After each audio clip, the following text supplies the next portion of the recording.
Good evening, good afternoon, ladies and gentlemen, and welcome to the Splitgate Pro Series Launch Season Finals. I'm Nathanius, joined by Jacob PR, and we are getting ready for what is sure to be a heck of a day. A lot of competition, a lot of Splitgate, and well, I mean, we've had some crazy stories over the course of this season, but it's great to have you here. How are you feeling today, man? I'm feeling excited. I'm pumped to be here. The season finals for Splitgate. I didn't think I would get a chance. I was trying to study up as much as possible, learn as much as possible, as much for these teams and as individuals, because I think somebody's going to step up to the plate today.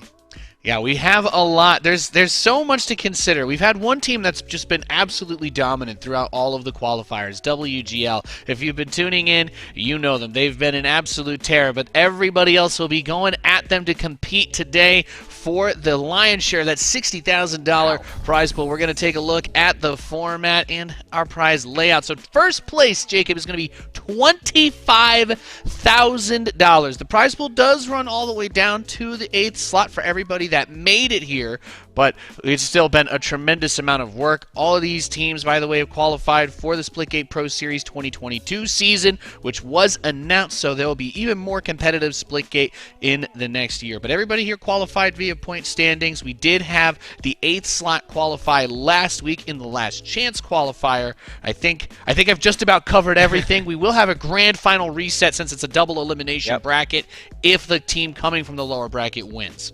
Yeah, this is going to be a big match, a big moment overall for some of these teams and some of these individuals. $25,000 almost has me asking, why am I here on this side of the desk? Get me a mouse and keyboard in my hands. I'm ready to go ahead and fire it up. But you talked about that 8 team, that last chance qualifier team, and here's the bracket. Mushroom Hunters, they have their hands full going against WGL. We got lucky. Lucky might be in their name, but I think they got all the skill in the world. You know, we've been casting them for the whole entire time that we've been doing the Splitgate Pro Series qualifiers, and it never occurred to me to ask what exactly WGL stands for. I just thought it was some overly professional thing, but we got lucky is quite hilarious. Mushroom Hunters did come in through that last chance qualifier, and of course they are going to be the first match that we're going to look at. I do believe we're going to be covering a ton of these games. We're going to get through all these upper bracket matches. We've also got Time Zone Neutral going against Most Hated, another team that's been at the top of all those qualifiers pretty much throughout the entire season, and Portal Demons against On the Spot, and then on the bottom, Bork versus Aim Assist. So we're keeping our eyes on those guys, but of course, like we were saying, WGL will be playing against Mushroom Hunters to start things off, and that is of course the top seed going up against the team that barely made it in. It's going to be a tough matchup, but for those of you wondering maybe a little bit more about Mushroom Hunters, we've got a recap video to go over our last chance qualifier we had last weekend. Hello ladies and gentlemen, and welcome to your weekly Splitgate Pro Series Qualifier Recap. This last week was our last chance qualifier of the Splitgate Pro Series launch season. And with only one final spot in the season finals up for grabs, this cutthroat LCQ did not disappoint. Headshot of his opponent to knock him out. In the topside semis, we saw the Mushroom Hunters going up against Insomnia. Mushroom Hunters Sif dominated the entire series with his impressive power weapon control and multi-kills, putting Insomnia to bed in a 3-0 sweep. The bottom side semis saw a much closer back and forth between Split G and Fire Rate Diff. Trading maps until Game 5, it was down to the wire in Impact domination, where Fire Rate Diff closed out the series to move on to the Grand Finals. The Grand Finals between Mushroom Hunters and Fire Rate Diff was another nail-biter. Mushroom Hunters got out to an early 2-game lead, but Fire Rate Diff battled back to tie the series up.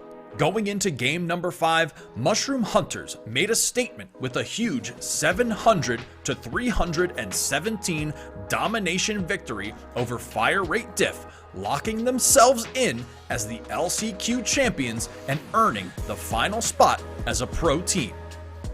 Mushroom Hunters will now join the remaining 7 pro teams on Sunday, December 12th, to square off in the high-stakes $60,000 launch season finals. Be sure to head on over to SplitgateProSeries.com for more information and tune in to every tournament live on twitch.tv/Splitgate.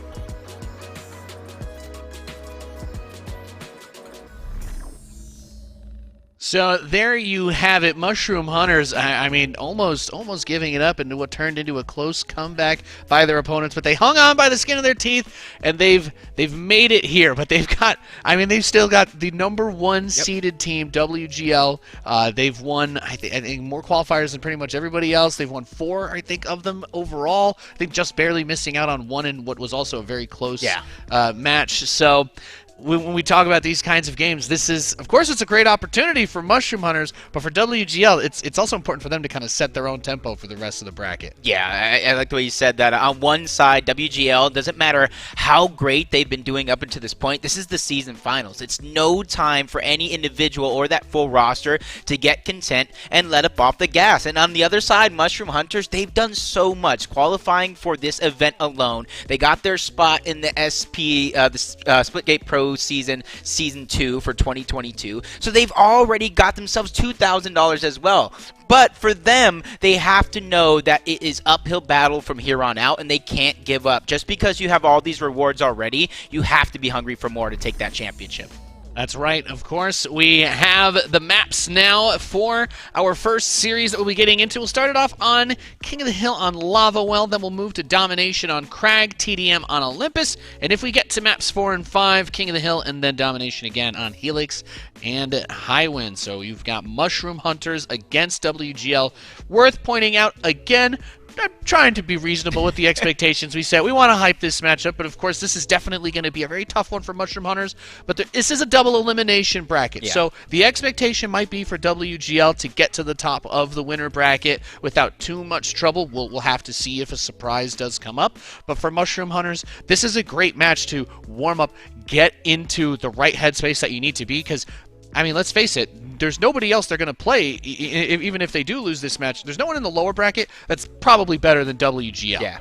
So to me, you're already going to get that great style. I don't even call it practice because money is on the line right now. But for Mushroom Hunters, you have to have the major key to victory. I think that every team going up against WGL is going to have, and that's to come out of the gate firing on all cylinders. You cannot put yourself in a hole against this roster because throughout the qualifiers already, you can see it. They might have trailed 100 points or they might have been up 200 points. They play the same. They play with the same beat, the same tempo. If they find themselves in a hole, they know how to stop the bleeding and they know how to cut it short there and then retake certain positions on the map. They know how to retake those power weapons, and then from there they just smother the opposition. So if you're going to take out WGL, whether if it's this round today with Mushroom Hunters or anybody throughout the course of the tournament, you have to come out the gate swinging. Yeah, could not agree more. We've seen in previous finals for the qualifiers, teams like AST where they've gotten the lead. We've seen them pick up an early map, and it's like, okay, is this where WGL stumbles? But the thing is, for them, it's always this consistency. They always bring a consistent level to play, and like you said, they know how to stop the bleeding when they get into those awkward spots. They've always been able to reset their footing and get moving again. Whereas, I guess that's the converse is where the failure comes in for some of the other guys, where AST can have a really strong start, but if you can't keep that up, if you can't keep up that pressure and that momentum, that's when WGL says, okay, you guys are getting a little bit winded, now we are going to just come in and get it, and that's probably one of the more impressive things, is they don't seem to really get tired out playing through these brackets, playing through these qualifiers. They've been doing it every single week, so the stamina is there, and there's not really any silver bullet for bringing these guys down. No, you're just going to have to play out of your minds throughout all day long. I was even telling you, this is like David versus Goliath,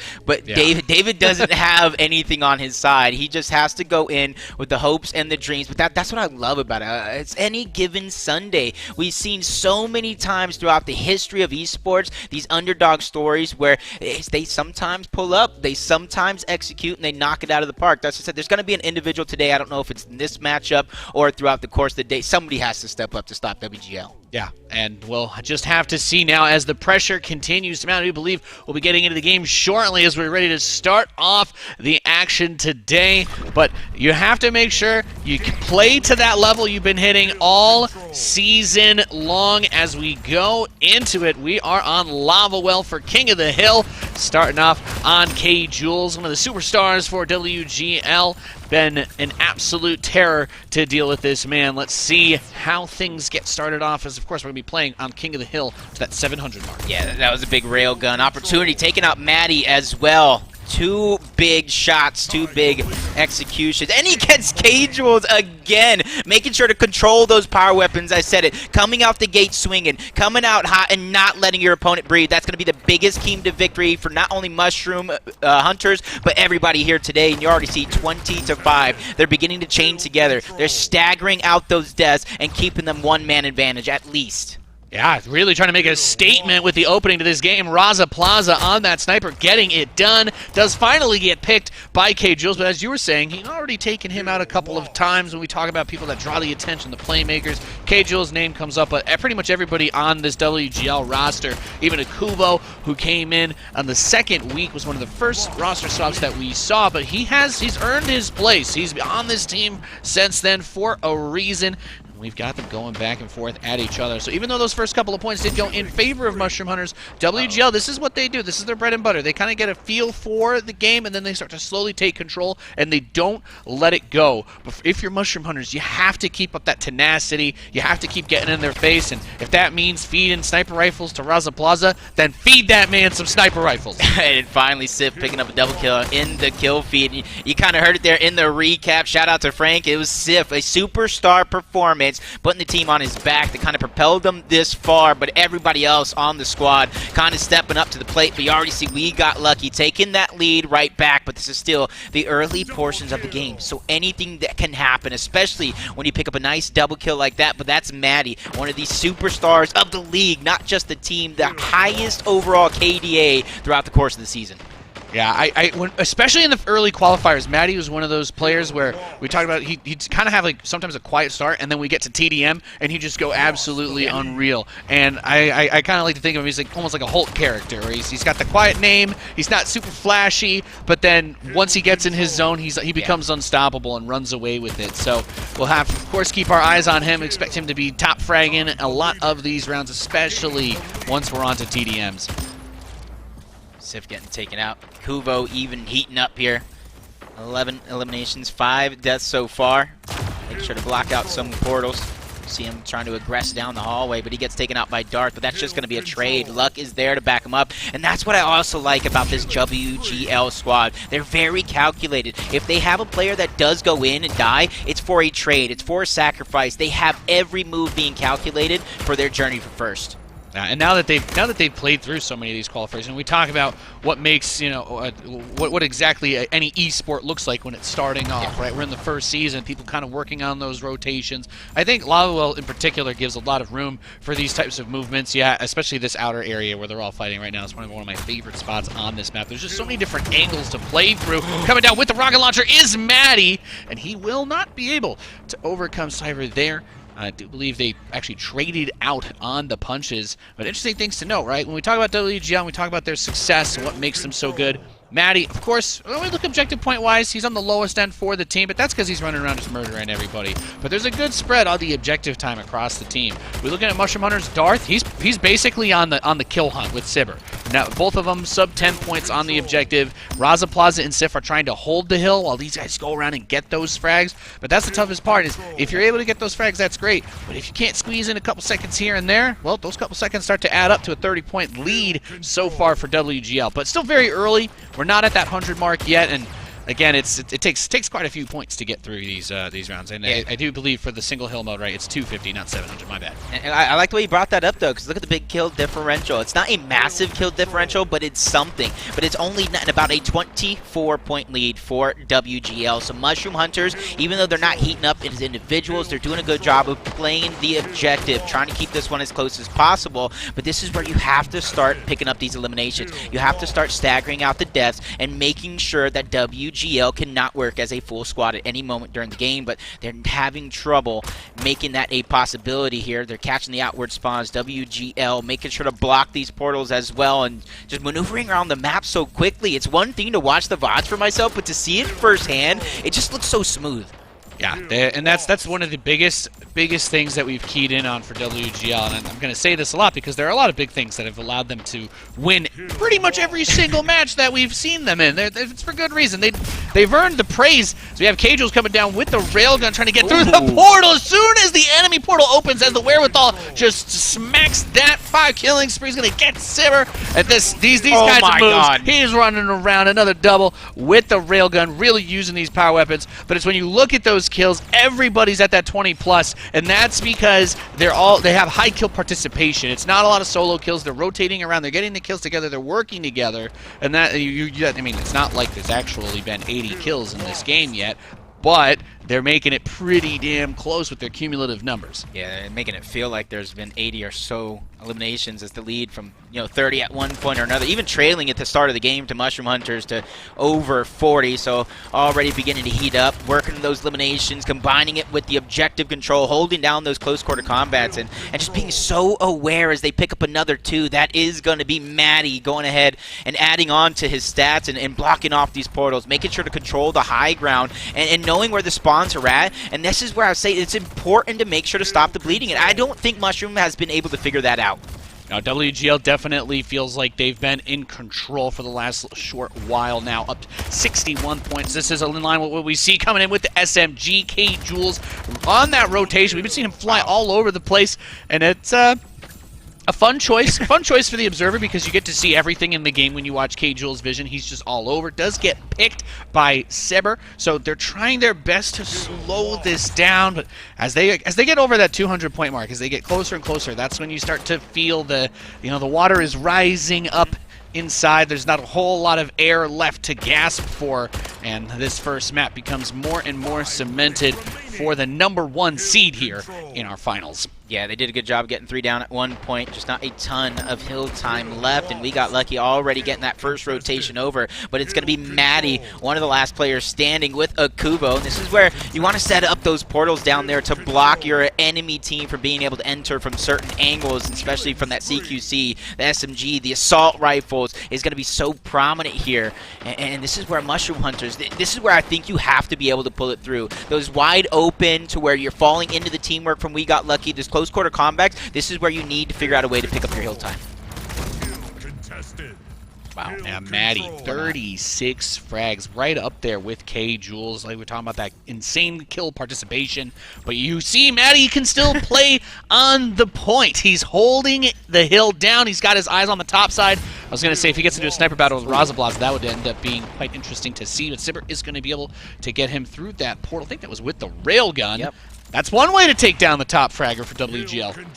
Just they have to begin to start doing this consistency. These little moments are great and all. You can pick up a few points here and there, but it's the consistent pressure that WGL is being able to put on Mushroom Hunters that they're just gaining a massive amount of time, a good percentage of this hill time. And as long as they can collect maybe 50%, bleed off maybe 10, 20%, doesn't matter if Mushroom Hunters begins to score points. That's just not going to be enough to gain the lead. And you can already see them scoring and beginning to kind of close this one out. And this is where I'm looking at players like Darth, Razaplaza, even Zyber to just try to control these weapons and to begin to go on a rampage. And trying to get these power weapons out of the hands of WGL. I mean, we saw them able to take out some of the big dogs with the railgun, right? We're talking about with those power weapons. But as long as K-Jules is sliding between, having that sniper, having that rocket launcher, having that SMG, and we know that those rotation patterns are not just important for getting the frags, but it's for getting those power weapons as they respawn every 2.5 minutes, and that's what really gives you that edge. But we've got WGL at 227 points, making this first map look all but lost for Mushroom Hunters as they grab a few seconds in that hill moves. Let's see what they can get done now. The control is taken by WGL over that 230 mark. Aiming downranges K-Jules. Does get popped by Sif. So they're trying to hold this back just barely. Razaplaza gets the kill on a Kuvo. But is that enough for them to get some time on the board? Yeah, they need to start chaining together and beginning to kind of hunt them away from the hill. But obviously with the portal, it's going to be so much harder than it does seem as Razaplaza does get shut down by luck. And just holding these top angles is going to be important as K-Jules just continues to terrorize his opponents. 2 players from WGL, Maddie and K-Jules, over 40 each. That's each from Nathanius. I don't know what can stop them if Mushroom Hunters can't figure this out now. No, Dave, these guys have just been, they play like a unit. You know, Wow. we talked about it at the start of this round. Mushroom Hunters was able to get the first 20, 30 seconds of time without too much trouble. But WGL, they're always willing to kind of take that first blow early on and say, okay, we've kind of assessed your power level now. We know what we need to do to take you down. They like to see the way that the enemy team rotates and moves before they get into their own rhythm. And then once WGL gets into a rhythm, well, I mean, we've kind of seen it play out in this game. They have looked super tough. Mushroom Hunters, Sif with the railgun, not able to continuously hold that point down. Luck getting quite a few frags in a row with the carbine to clear the point off. He's going to take control. We look over to Raza Plaza, who's trying to clear him. He will not be able to do so, and Maddie holds it down. WGL with 3 men on the point. Looks like they are going to secure map number 1.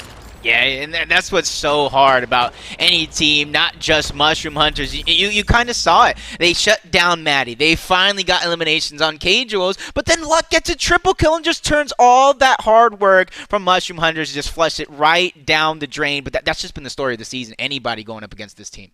That's the hard part. It's like you look at your elite tactical squad. You've got the tech guy. You've got the point man. But when it comes to WGL, they can all play the point man role. Yeah. If one of them is put in a corner with 3 enemies there, there's nobody on that team that I'm like, yeah, this person probably can't do it. No, Maddie triple kills, Luck triple kills, Akuvo, K-Jules. I mean, do I need to say any more?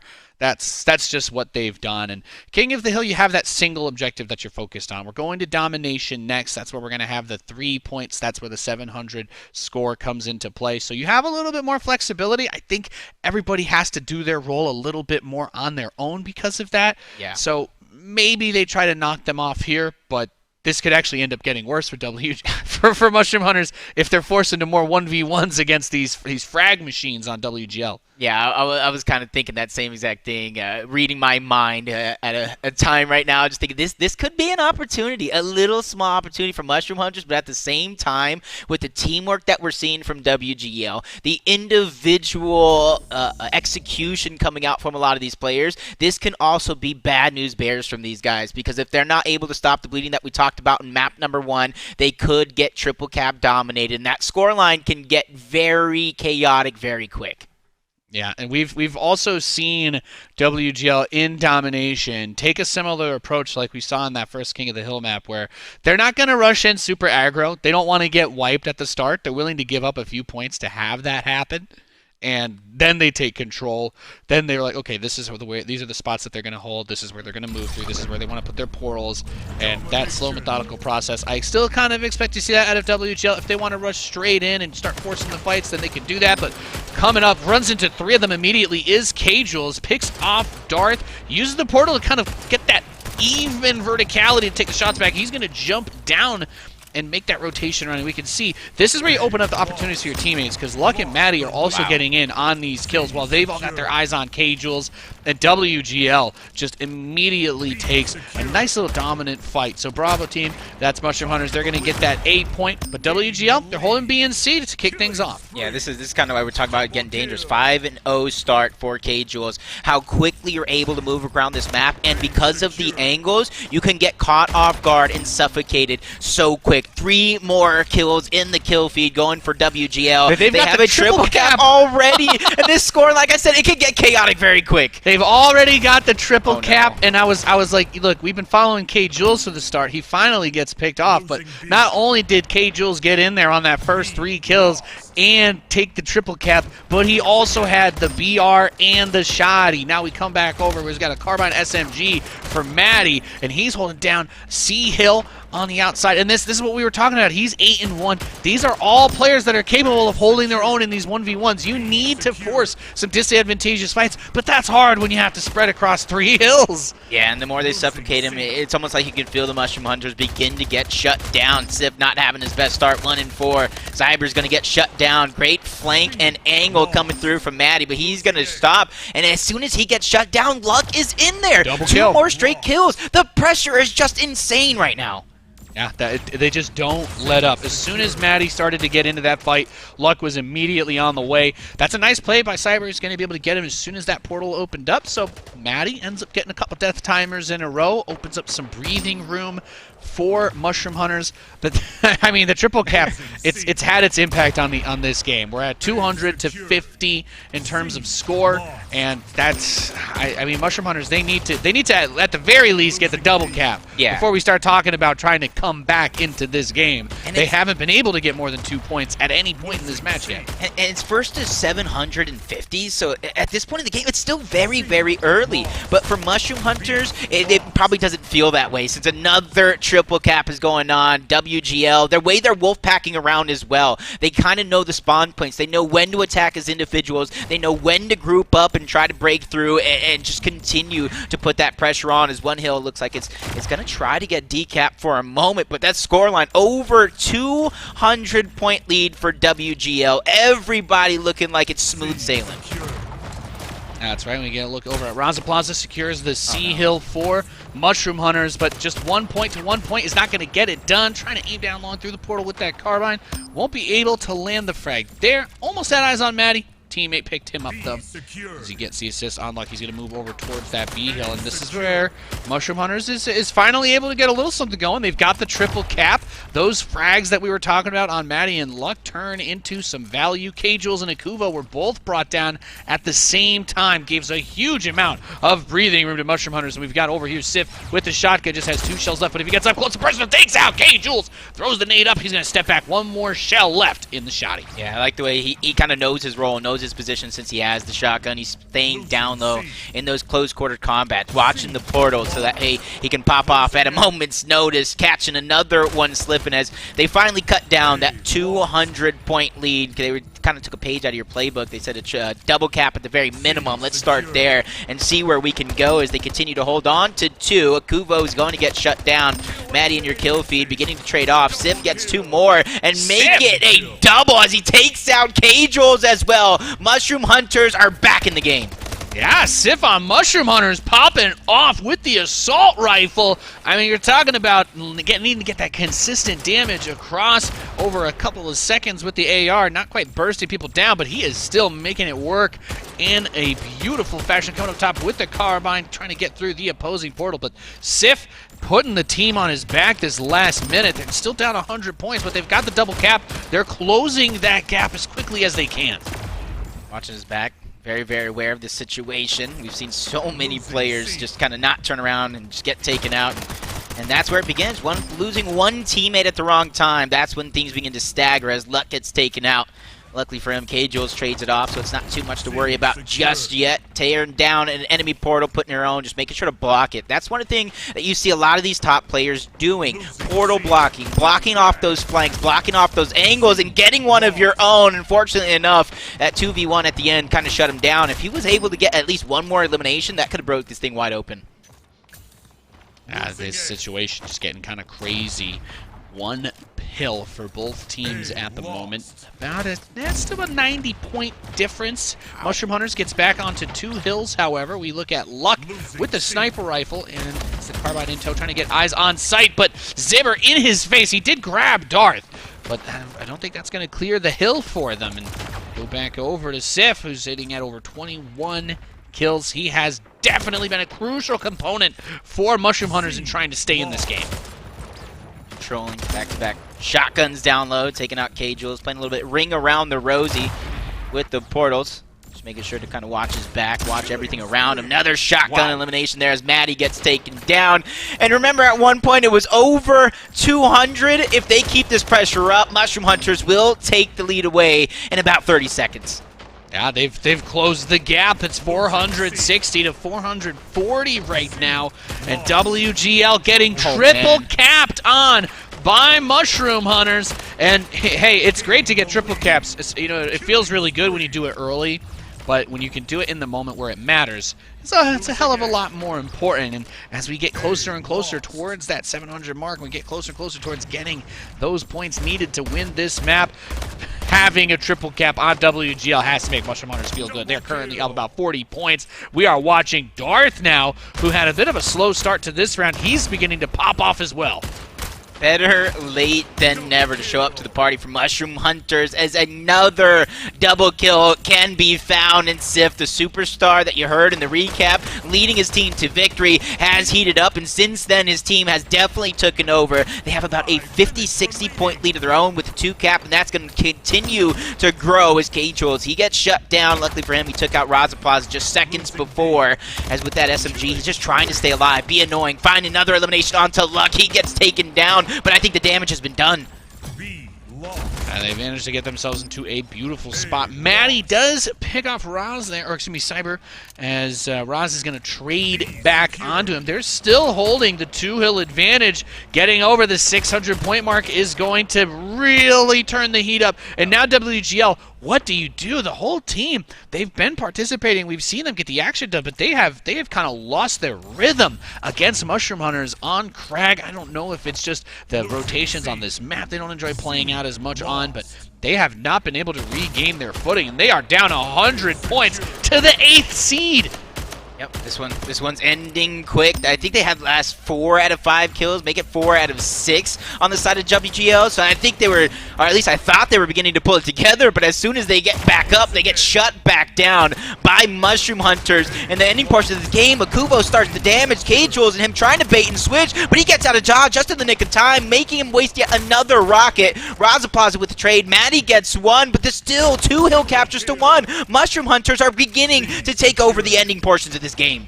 Yeah, WGL trying to get on top of that point. We see it getting secured. The C hill now going for B and A as we switch between everybody that we've got. But Darth is going to recapture A point. They only need a handful more to get it done for map number 2, and it looks like they shall. Mushroom Hunters not going quietly into that cold night, Jacob. They are going to get on the board against the number 8 seed against the number 1 is not going to be a stump. Everybody kind of doing their part there in that one overall, but Sif, I think there was a moment there he picked up a triple kill, and I think that's when things slowly but surely started to turn around. And as good as Maddie and K-Jules and even Luck are, I just don't know what happened. They just crumbled and were unable to really pick themselves back up into that match. Yeah, when we talk about what makes WGL so good, it's they're always kind of willing to give up that early game just a little bit so they can get the momentum, get into the rotation paths that bring them to the power weapons as they're respawning. Yeah. And we saw them get a decent amount of those weapons, but Sif, he had that shotgun in his hands, I think, almost every time we were spectating him in the second half of that game. Once they were able to get that double, get that triple kill, I think they just took over their rotate. They took over WGL's rotation. They're like, no, we're the ones that are getting these power weapons as they respawn. You guys can have fun trying to kill us with pistols and carbines, and that made it devastating. We go to TDM next. Yep, and just kind of add on to that point with Sif with that shotgun down low. Every time he had it, he just kind of locked down the whole bottom area. That just makes everybody in your team, alleviates that stress, makes it where they can kind of watch that open areas and really lean into the teamwork.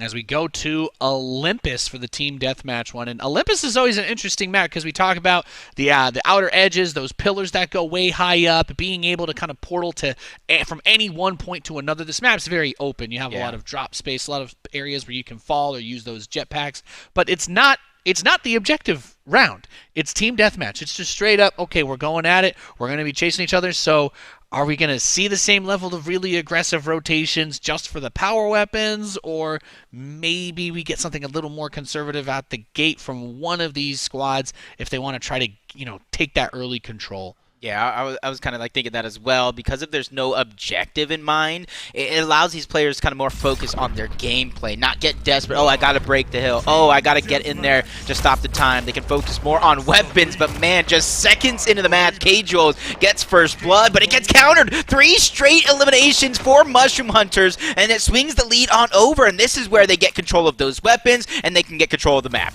Yep, Zyra was right on that rocket launcher. Did not actually pick it up. He has the shoddy, so leaving that for somebody else. Gets his eyes on Luck, and try to portal in behind. Wow.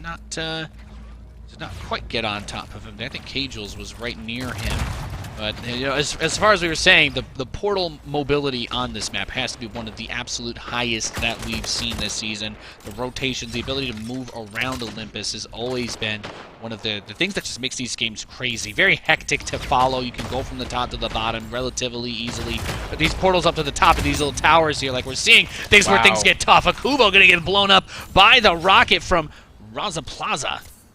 Patient as can be, and after that big map number 2 victory, look at, they're starting off hot. This is first to 50 and already a 12-6 start. The score has been doubled up. Mushroom Hunters controlling the position. They're controlling these weapons, and I like how patient Raza Plaza is playing, holding onto those rockets as long as possible, gets another one, and goes on the killing spree. Just absolutely devastating with the rocket play through the portals. We're seeing the control of the power weapons. They understand it's not just about getting into these fights. However, there's a little luck. K. Jules clap back onto Raza. And when we talk about it, we know these guys can all frag. Maddie at 2 and 3 right now. He has not yet gotten into that rhythm, but if he does, that's something we have to really keep our eyes on, because he's the guy in TDM that kind of quietly slips through and just starts obliterating everybody. We go back over to Luck trying to get away, but Raza Plaza is still able. He's been devastating in this TDM round. 8 and 1 so far. Yeah, controlling those power weapons with his team. I know you said somebody left those rockets down. That was Raza Plaza who picked them up, immediately getting eliminations. Unfortunately, it's Akuvo who's also trying to heat up for. We got lucky. He's able to get one, but Raza Plaza again. I feel like I told you, somebody's going to step up to the plate today, and Raza Plaza is trying to do just that. He's trying to hit it out of the park for his team. Now we got over here on the SMG, Raza again. So team is feeding him those power weapons. We talked when you were talking about that, you were mentioning again Sif leaving it at the start. They know who's supposed to have what. Now Raza has the SMG and the sniper combo is going to take down K. Jules, and he is looking absolutely fierce. Gets the vision on the inside tower, picks off Maddie, drops down to the bottom. That rocket launcher is going to respawn in 13 seconds. He knows it, and he's right where he needs to be to get his hands on it when it comes back for some more fragging action. Of course, he's got the SMG sniper, so he might not be the one that grabs this one, but I'm sure somebody else on the team already has their sights set on it. For him, it's just about controlling the positioning, controlling the possibility, and who knows, even if his team is kind of taken down around the map. Oh my gosh, I thought that was a no-scope there for a second. Maddie getting 2 before getting shut down, and the lead has jumped to 9. I think that's been our biggest lead so far. Oh, he got lucky. Needs some of that luck now more than ever. Yeah, fires the rocket, doesn't manage to get through the portal with it. But at the very least, Luck's taking it out of the hands of Raza Plaza, but Cyber is going to knock him out, and I think that should fall into the abyss. We go back over to Maddie, who does have the shotgun. Now, he's at 10 and 7, 10 and 8, so we were talking about him. He started off 2 and 4, so he's had that nice recovery so far, but just getting reset there. These are the kinds of things that, as we've been saying, they make it very, very difficult. You want to have that momentum going. It's TDM. It's just about getting into these fights, winning the 1v1s, and trying not to get picked and isolated in those 2v1 situations. This is where things have definitely begun to turn around. You can kind of see the weapon control going over. SMG, Raza Plaza going down, trying to take down that portal, make sure nobody has that angle. And this is where I told you, they like to swarm. They like to control the spawns, or at least the angles here. And with that SMG in hand, it's going to allow him to excel in this top middle. Anybody tries to contest it, whether it's through a portal or just walking up there, or a portal of his own as he begins to put out that damage. Cyber takes out Maddie, so they're finding a way to stay at least 1 step ahead, or 5 if you look at the score. Now, WGL has closed the gap a little bit, now 34 to 37, as you were saying, playing to 50. He's going to get Raza Plaza again. Akuvo has designated Raza Plaza as his arch nemesis, just trying to keep him off the board as much as possible. Brought it down within 3. I was about to say 2, but they got that elimination at the end. Zyber goes down, so it shuts down back-to-back with the SMGs. He goes on the killing spree and gets the double kill, bringing it within 1. If he can get this one, we might have a tie game as WGL have brought it back, but Raza Plaza says, not in my house, as they go up +1 again with only 10 to go.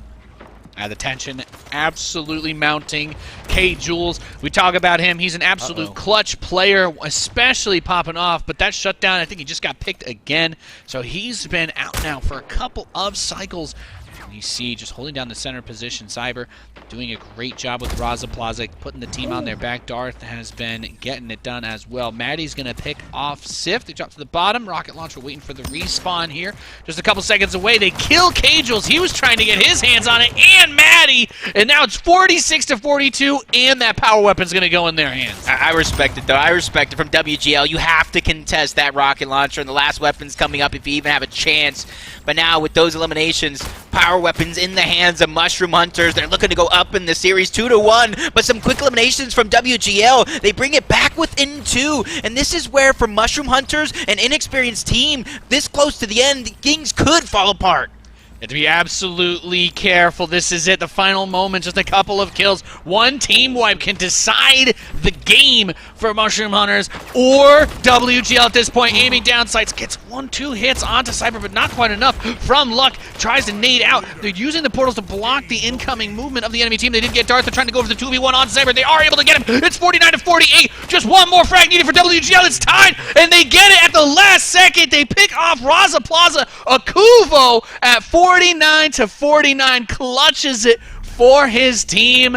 Wow. And okay, incredible play. Incredible, great shout out to Akuvo. The way that WGL brought that back was insane. But can I just say, the 8th seeded team has brought number 1 to the 49-49 when they're 1-1 in the series.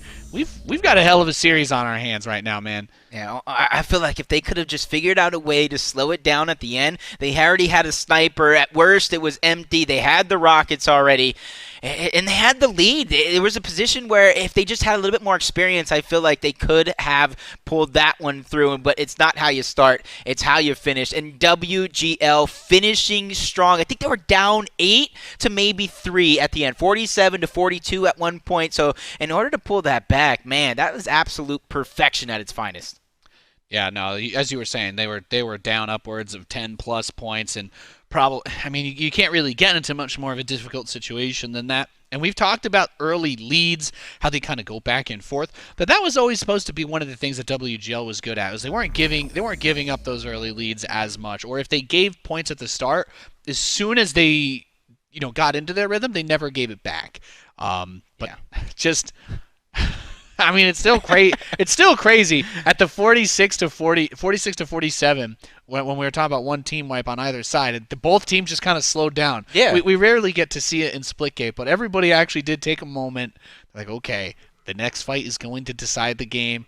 Everybody got into their positions. Everyone got space, and that was kind of magical to see. A nice end to the TDM round. Yeah, and it honestly looked like the WGL, they took the ending push in their own hands. You saw they had the high ground. They slowly floated down. They made sure that they blocked the portals towards the back end, and any portals that did get back there, they immediately took those out. And so that they had that last second push in the end, they made sure to get damage before they even pushed. They had already a player hunting down there, so as soon as they got the damage, he was able to instantly pull off one elimination and then put the advantage over to WGL. And then Mushroom Hunters, I feel like just the inexperience, because you can correct me if I'm wrong, this is the first time they've cracked into the top 8, better late than never during the LCQ, but you need just a couple more reps under your belt. Yes, I believe going into the last chance qualifier, before we got into it, the last time we looked at the brackets, when we did the last regular qualifier a couple weeks ago, the 8th slotted team, their name was literally 8th seed. So I don't think Mushroom Hunters changed their name from 8th seed, so I'm going to agree with you. Yeah, this is it. Okay. That's the first time that they've made it to this kind of standing against everybody else, and they're showing why they belong here. Yeah, they have the blueprint. So if there's any teams, I know some of these teams are playing in their own first round matchups, but you have to be figuring out a way to watch the VOD. This is a blueprint because this was a great start that I don't think we've really seen too many teams. There have been some teams, Portal Demons that have done it. Bork have had some good starts before, but to have a map victory and then followed up by a good start, 12-6 at one point, that's something you really got to take note on.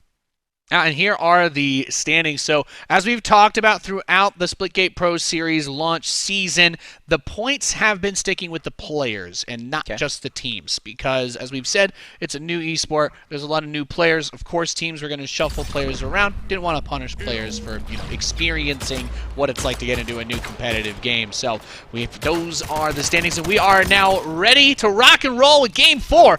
We are back onto King of the Hill. And my biggest question here from Mushroom Hunters, after such a heartbreaking loss like that, after controlling the game probably about like 95% of the way, how will you answer in this map number 4 as they attempt to force a 5th and final map? The plasma rifle already being put to use. That's going to be a big double kill and an early control start for Mushroom Hunters. Hill control. And when the Helix, of course, one of the more fun maps. You got some claustrophobic areas, a couple winding tunnels, this open middle, and a lot of those portal blocks that you can use for either getting around those top sides and the edges and these round rings. But I find that this one gives a good variance in terms of what we'll see. It should be a very familiar map for both squads as we get into the thick of things. A couple drop-off points, of course, if you're not paying attention, but not something that we typically worry about at the pro level. Wow. Nice. Zyber knew it almost looked like he was dead to rights without picking up a single elimination, but he gets 2. Raza Plaza gets another one. K-Jules has that rocket in his back pocket as well. Talking about those power weapons, I think they're realizing that Mushroom Hunters, they know how to play the power weapon game probably better than most of the teams they've gone up against, because I haven't really seen anybody bring it to WGL quite like they have. Of course, they're up 2-1, but doesn't really tell the whole story with how that TDM round went down, and they've got the hill control back again, tied very closely as we approach the end of the first hill. Nice angle with the battle rifle before he unfortunately gets shut down by Raza Plaza, but Hill's going to rotate on over, and so it is everybody else around the map. No individual, no team really able to get the upper hand just yet in terms of the scoreline. Only a 10-point differential so far for WGL, and you can kind of see it's K-Jules with the early start again for his team, and on the other side it's Raza Plaza again. So we kind of have our I want to say 2 individuals, but I know if Maddie hears that one, he's going to start slaying out and saying, hey, you might have forgot my name. Well, I mean, it's worth bringing up, though, because I think that's a great point. K-Jules, definitely the team anchor, I would say, the shot caller. He's the point man. But Maddie, he had that slow start in the last game. He heard us. He turned it up. And I'm just going to say that his points were definitely the ones that brought it as close as it needed to be for them to be able to get that dub. So now that he's warmed up, we're definitely going to keep our eyes on him. We get over to Luck. He's got the carbine watching this enemy portal. Has the plasma in tow, though, if he needs it for that straight-up fight. Rocket launcher's coming back. Maddie is on it, but Sif's going to get popped, and Darth gets Maddie, too. So that rocket launcher, I think, might still be open a little bit. I want to say maybe Akuvo re-grabbed it, but immediately died afterwards. I kind of agree with you. I'm trying to figure out who has it. K-Jules. Let's say he ends up with it, and that's somebody you don't want it. As he, oh my God, Tom Brady's that one into the end zone to find Sif slipping. Oh my. That's a nice guy. That rocket's so powerful. Does miss on the next shot. Raza Plaza will take his life for it. But in the midst of all of this chaos, the time on the objective has still been leaning heavily in WGL's favor. It's one thing that they're incredibly good at, as I pointed this out in the first King of the Hill match, but they've all got objective time. Everybody on the team has some. Cyber's running around getting kills, but he doesn't have the objective time. And I think this is just one of those small details that just adds up little bit by bit. Nobody's going through and fighting around the hill without at least getting on it for a few seconds for WGL. Yeah, whether that's him and his positioning or just the way he's not just putting himself towards the hill, that's something that he might have to look to change up here, because you can see it on the other side that you're mentioning. Even though Luck does have the majority of the time, everybody when they're in the position, they're not afraid to jump into that hill and see Raza Plaza going in, immediately trying to portal out, and seems like he got in over his head. 2 more players staring down the barrel as We Got Lucky continues to pound and add on to that score lead, almost going up 100 here at this point. You see the hill being controlled towards the bottom. That portal blocking is going to be important towards the back line so nobody can get that back flank. Raza Plaza going down is going to open up a window of opportunity for WGL to get the angles and get the rest of the eliminations. That's right, good shot with the carbine through the portal for Lux. Going to grab Cyber. Team currently sitting at over 100-point lead for WGL. They have been dominating in this game. I think they really took it personally how hard Mushroom Hunters was fighting them for those power weapons, and now they're refusing to give any of them up. I'm trying to see, I think Darth's got a sniper in his hands, but it's been WGL the whole way down with the power weapons. They've been absolutely ruthless in their contention of them. And, of course, we got the battle rifle in the back for Luck. So he's just got everything he needs to take these mid-long range fights, keep getting frags for the team, and let everybody else do the work now. I mean, he's got 118 seconds of time credited to him, and I mean, you can't discount that. Luck knows how to play the objective. Yeah, I almost assumed that last portal elimination had to have been a call out from one of his team, because he just peeks in, fires a shot, and goes right back out into safety. And you can already see it. They're just wolf packing around together. They're going portals 2 at a time. They're making sure that they stay at least 1 step ahead or get the trade if somebody does get taken out. There goes a nice rocket. You got to imagine the damage has to be there for Darth. He falls to K-Joel shortly after a 130-point lead. We got lucky. It's just suffocating Mushroom Hunters. And at this point, it's like, okay, we knew we were going to win, but after those last 2 maps, you know, one of them being a loss and one of them being closed, they're doing it for their reputation at this point. He's going to get Darth with the rocket, and then Sif will return the favor on to Matty. They finally pick him off, but, well, with 161 points credited to Luck, I mean, it just says everything you need to know. Everybody on this team running around, doing their jobs, getting the frags, holding down the power weapons, and then Luck saying, I'm going to win us the game. I'm going to stand on the objective, and we're going to get time, and that's going to push us closer and closer towards the next opponent on this upper bracket. They do not want to have to play through the lower bracket. They don't even want to have to think about dealing with a grand finals reset. They're supposed to be the final boss of Splitgate, at least for now. And WGL is showing it in this King of the Hill round, where they'd like to take a decisive victory and remind everybody why they came in at #1. Yeah, and it's just kind of it's just unfortunate for Mushroom Hunters, but if they don't find a way to come back into this one, as it is coming down to the wire, they at least have that opportunity in the lower bracket. But anything is definitely possible, especially with Raza Plaza. He does have the rockets in hand, but he gets taken down, unable to use them. That's going to be a Luck. Big play, shutting it down. That's going to be a triple kill from Luck. Oh no, Matty, you stole his ace. Luck but with he the goes kaleidoscope. Oh my God. Ooh. We got lucky. Said, we're done. We're ready for a break. I mean, look, what else needs to be said? He's got his Carbine. I don't know if he had the plasma going in for the take, but he just doesn't miss a single shot. Just pop, headshot, headshot, headshot, cleaned off the point. The whole enemy team was there, and all he could think was, well, I'm glad they're all in one spot, so I don't have to waste my time looking for them. And they absolutely wiped the floor on this point with Mushroom Hunters. He's going to get Raza Plaza, and Cyber is going to come in the back. He's going to take down Luck. They're trying to stall out this point. I was going to say the time remaining on this hill could have been enough to do it for WGL, but Mushroom Hunters dragged the fight out. They continued to force it just long enough that they were actually able to prevent WGL from gaining any time, despite the full team wipe. Yeah, this is where Mushroom Hunter's going to get in desperation mode, because no matter how much time is left on the old hill, they got to control that and the new hill almost simultaneously, because it's only have 15 points remaining for WGL to kind of take this one. They find the eliminations. They're beginning to press forward into the hill, and the score is now leading up. Less than 11 points remain for WGL. It's almost like Mushroom. They need a miracle. Yeah, there's just not a whole lot else to say. We're watching #1 versus #8. I will have to give a lot of credit to Mushroom Hunters, though, because they have definitely played a great series. We could have been now going into a game #5. Yeah. You know, it's a one kill. It's literally one kill. It was 49-50 in the TDM round. We could have been saying, okay, we're going back to domination, but instead it is a 3-1 victory for WGL, the #1 seeded team coming into our launch season finals. And that result, the way the game's played out, definitely more interesting than I expected. Yeah. The result kind of lines up with our expectations. No, it definitely does, but it has been leading and believing a couple of things. You know, what is going wrong with WGL, if anything? Maybe they just woke up. Maybe they slept on their opponent just a little bit. But on the side of Mushroom Hunters, I feel like maybe they found the blueprint. Maybe they at least found the foundation that a lot of teams can use. Coming out the gate hot, controlling those power weapons, and then not slowing down. Staying as consistent as possible is going to be the key for anybody looking to take the first place in $25,000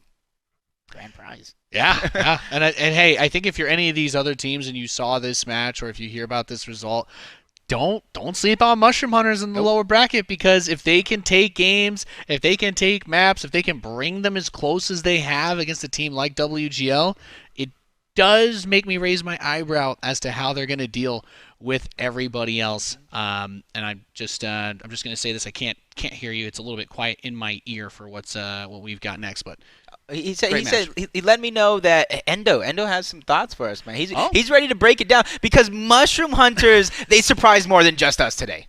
All right, let's hear what Endo has to say about our first series of the day. Hope you're doing well, man.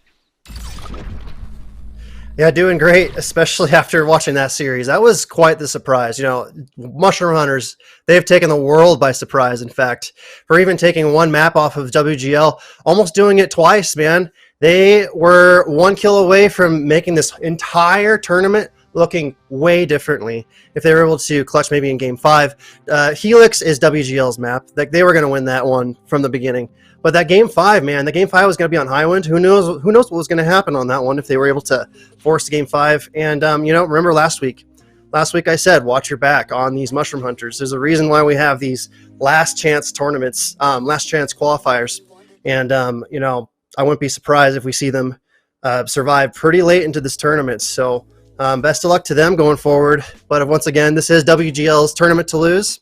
So, we'll see what they have in store for us. I'm sure they are going to keep putting on a show, and we should expect nothing less. That's it for me. See you guys in the next match. Thank you so much, Endo.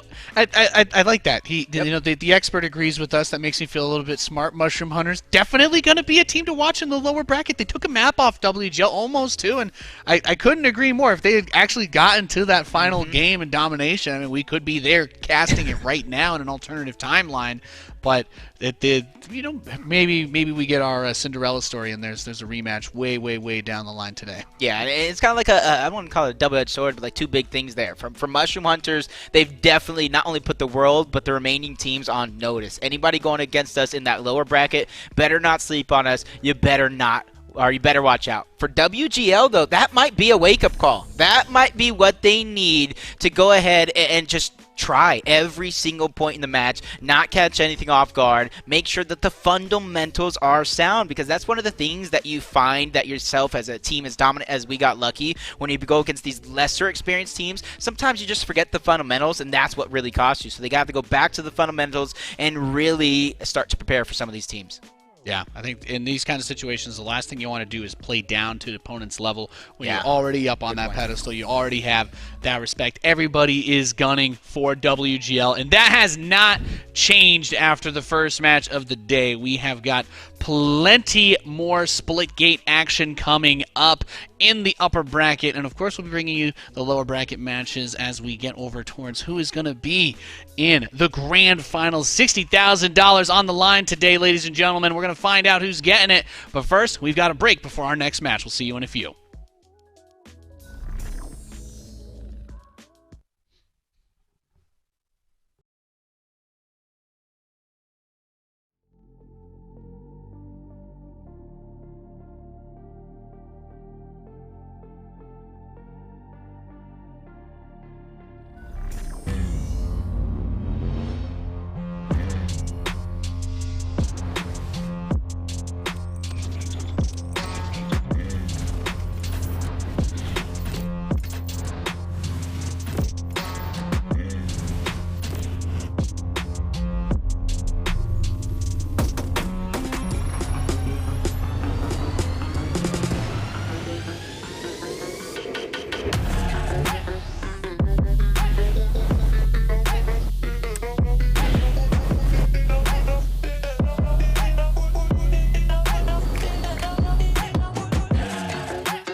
Welcome back, ladies and gentlemen, to the Splitgate Pro Series Launch Season Finals. I'm Nathanius, joined by Supersonic. Good to see you again, man. How you doing? How you been? Doing all right, man. Just did a week of casting. Now we get to do some more casting, cover the grand finals here, and it's already started off nuts. That Mushroom Hunters performing to the level that they just did. I was not expecting things to get that close. They really did force WGL to have to show why they're the favorites and make them step up. They did wake them up, unfortunately, and that makes me scared for other people that are going to run into them later. Yes. Yes, I'm like, WGL, okay, I expect them, they're going to go on a warpath in the upper bracket. I think it's safe to say now they've felt challenged enough that they're like, okay, we really can't afford, like we have to completely just take over for the rest of the tournament if we want to win, and I get that. And what I'm even more excited about, though, at least right now, is Mushroom Hunters. How far are they going to go? They're in the lower bracket, but they've showed a certain level of play that I think we can't just hand swipe it away and say that they don't have a chance. No, absolutely not. And I'm going to be really watching for them, keeping an eye on the bracket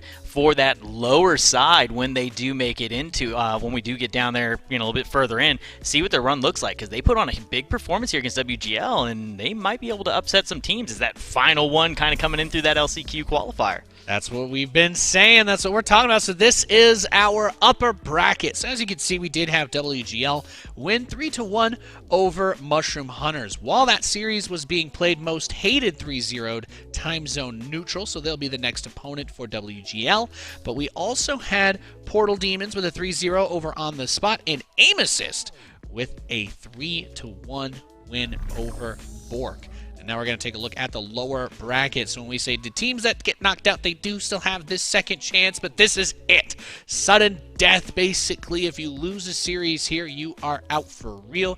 Mushroom Hunters will get another chance. They'll be playing against Time Zone Neutral. And then on the bottom side, On The Spot, will be playing against Bork. We will be bringing you, of course, as much of the action as we can here. Some of these matches being played simultaneously, as we don't want to make the players just wait forever to play their games. Well, we're going to be getting into these here pretty soon, and really taking a look at this, the bottom bracket. Bork in the lower. I'm sorry. And they're one of the teams that we've seen make it deep in these qualifiers. Usually in our weeklies, I think Bork is almost always one of those names that's in that top four, or they had the misfortune of running into WGL before the top four. Right. I mean, they're definitely one of the teams that had a consistent spot throughout the entire season on this opening season where they make that top four. So they've been on broadcast multiple times. They've had some matches where they've upset some teams above them. That's not a team, based on track record that I would expect to see in the lower. So already some unexpected, some changes in results so far. Yeah. I like to see it, keeping things interesting, and I think we've gone with the condensed versions of the names in the qualifiers, like WGL, as we got lucky. I'm assuming AST, Aim Assist, they're the team. They had a couple of other names throughout the course of our qualifiers. If you remember, Fire Breathing Rubber Duckies or Animaniacs, that's kind of been the evolution. It will forever be Fire Breathing Rubber Duckies to me. Fire Breathing Rubber Duckies will live on in our hearts. Yes, forever. Absolutely. That is my favorite. That's still my favorite team name I think I've ever seen in esport. Yeah, I've definitely never been able to. Yeah, it has to be the most ridiculous team name I've ever said casting anything. Yeah, they're up there, and they're of course going to be another big team to watch, because it wasn't just WGL over the last season; it was these guys as well.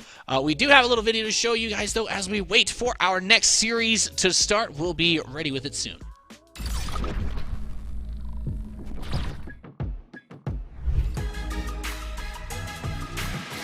Today we're going to show you how the best in the world maximize the portal mechanic, and how you can do the very same by taking advantage of technique that you won't see in any other arena shooter.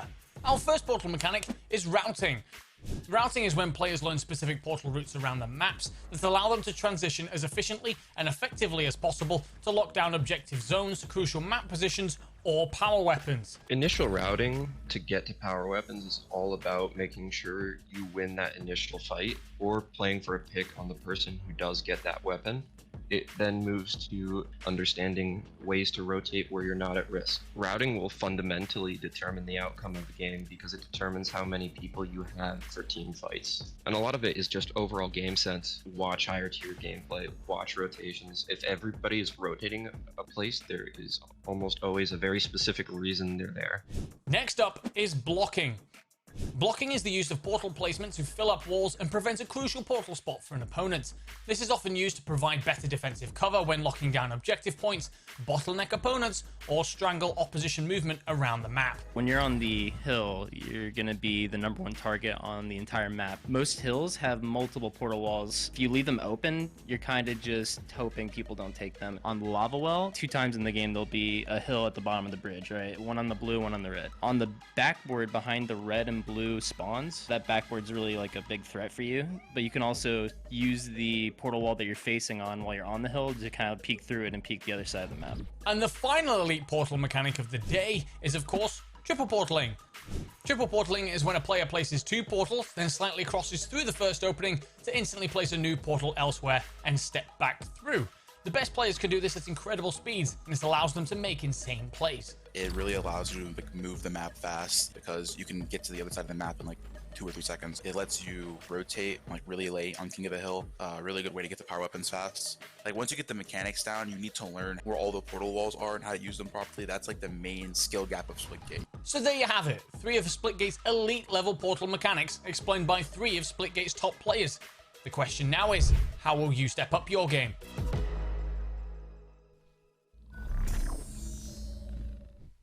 Always awesome hearing about those mechanics, all the different ways that you can play Splitgate. It truly is a game that stands on its own. There's nothing else. There's nothing out there quite like it. There really isn't. And you know, they go through 3 different things there. And you know, the second point we can kind of talk about, we can cover it pretty well when we're casting, right? You know, he's watching the point from that backboard while he's on point.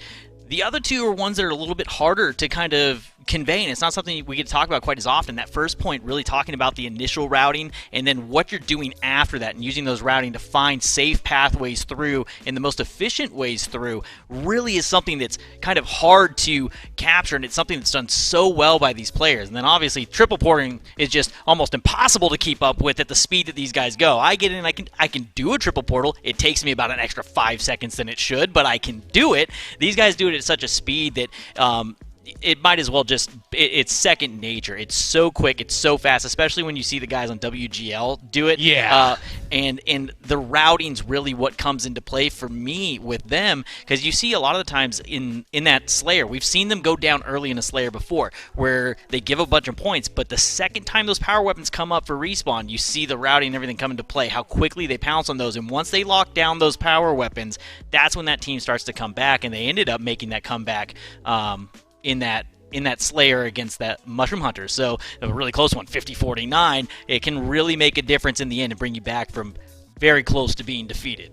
Being in the right place at the right time, being able to get to the place where you need to be when that timer hits 0 on the weapons is so important. And speaking of being in the right place, if you're interested in picking up some swag, you're in the right place right now. Type !Astro in the chat to enter for a headset giveaway powered by Astro.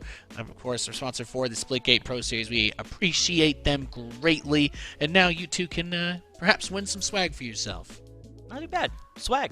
Always a good thing. Can't complain about it. Free stuff. Always good stuff. Throw that !Astro in the chat. Get yourself entered into that giveaway. See if you can't snag yourself a nice little care package, a headset. Not easier too bad. than trying to triple portal kill a WGL team, most likely. Oh, so. yeah, way simpler. I could definitely type an !Astro I can way definitely faster type than that I can into the chat. I can type that faster than I can triple portal. For sure. 100%.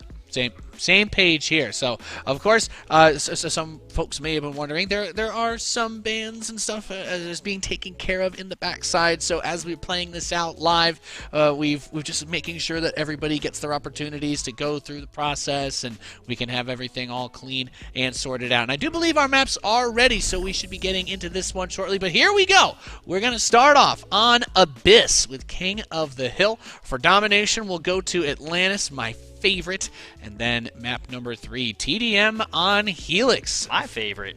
Yeah, that should be an absolute banger. And if we get beyond that, we get to go to Stadium, and that's just always a good time. That's the classic. Always good times on Stadium. And then if it comes to it, map number 5 will be domination on Highwind. I think that's Highwind making it to be the Game 5 option for a couple of these series. I do wonder how long it'll be before we actually see it as we load into Abyss. Time Zone Neutral versus Most Hated map number 1 underway. Let's kick things off. The nice, if you've been here a little bit, you saw the little bit of an advertisement, the commercial for the Christmas changes, and you're seeing it here on Abyss, all iced up, ready for the Christmas season. I love it. I love to see it, and I know that it changes things for the pros a little bit. It looks a little bit funky. It can make reading some things visually a little tricky, but between you and me, there's few things I enjoy more than holiday game events. So seeing this it gets me all up in the spirit. It's December. Nothing quite like a Christmas map and a bunch of people just getting shot to make it Christmas, and teleporting, right? Yeah, and teleporting all over the place. I mean, this all just screams Christmas to me. The holiday spirit all over the place, and the opening lead is going to go the way of Time Zone Neutral here as they try to take control early in game number 1. That is correct. So we're talking about King of the Hill. We're talking about trying to hold that hill. That's going to move as it runs out of time. The goal is to get to 250 points by holding on to the hill. And Mushroom Hunters, our team we were talking about, we just got to see them in that upper bracket. Here they are now fighting for their lives. Remember, they did come in as the last place seed since they made it through the last chance qualifier. They were not able to get the points throughout the regular course of the season. They have everything to prove out on the field today. Thus far, pretty close, the back and forth, but really, one I'm keeping my eye on right now, the kills, the Slayer of Swooty, 10-2 to open up. So, close score line, but so far in terms of kills, map control, it really does feel sided towards the side of Time Zone Neutral. Now we got eyes on Darth, and we've seen him make it quite a few good plays before. We know that at least in the series against WGL, one of the strengths that they made was being very good with those rotations, with that pathing, that routing that we were discussing, getting to the power weapons, and always giving themselves everything they need to have all the tools to get these dubs. Now, Darth did make his way onto the points, got the carbine and the pistol. He's going to get popped by Anotic as Razaplaza returns the favor, and they try to get that hill back under their control. Interesting here, as the slaying does go the way of Time Zone Neutral, the time on hill really hasn't been there. The want to get on to the point, take control of that objective just hasn't quite been there. They're going to need to step up onto that. And as we look at this, we saw Mushroom Hunters just pop off and have that match against where they almost took it to a Game 5 if they had won that TDM match against WGL, and really Sif was somebody that was kind of going off. So on the other side, as much as I was keeping an eye on Swooty, I'll be watching to see if Sif can kind of step up for his team and be that player for the Mushroom Hunters as they continue to hold the lead here ever so slightly, though losing in kills. Hill control time is going their way. Yeah, we've got Anotic again looking through his eyes with that BR lasering down on Swooty as well, helping to get quite a bit of damage and charging up that railgun, looking for the shot through the enemy portal. Not going to be able to find anything just yet. There it is, straight through, hits Sif with the railgun. You were talking about that. Sif needs to be a big contributor for Mushroom Hunters in this game. Every time that he gets eliminated is going to open the door a little bit more for Time Zone Neutral to reclaim that lead, and thus they do, getting over that 77-point mark. It's still anybody's game. Anotic with the railgun.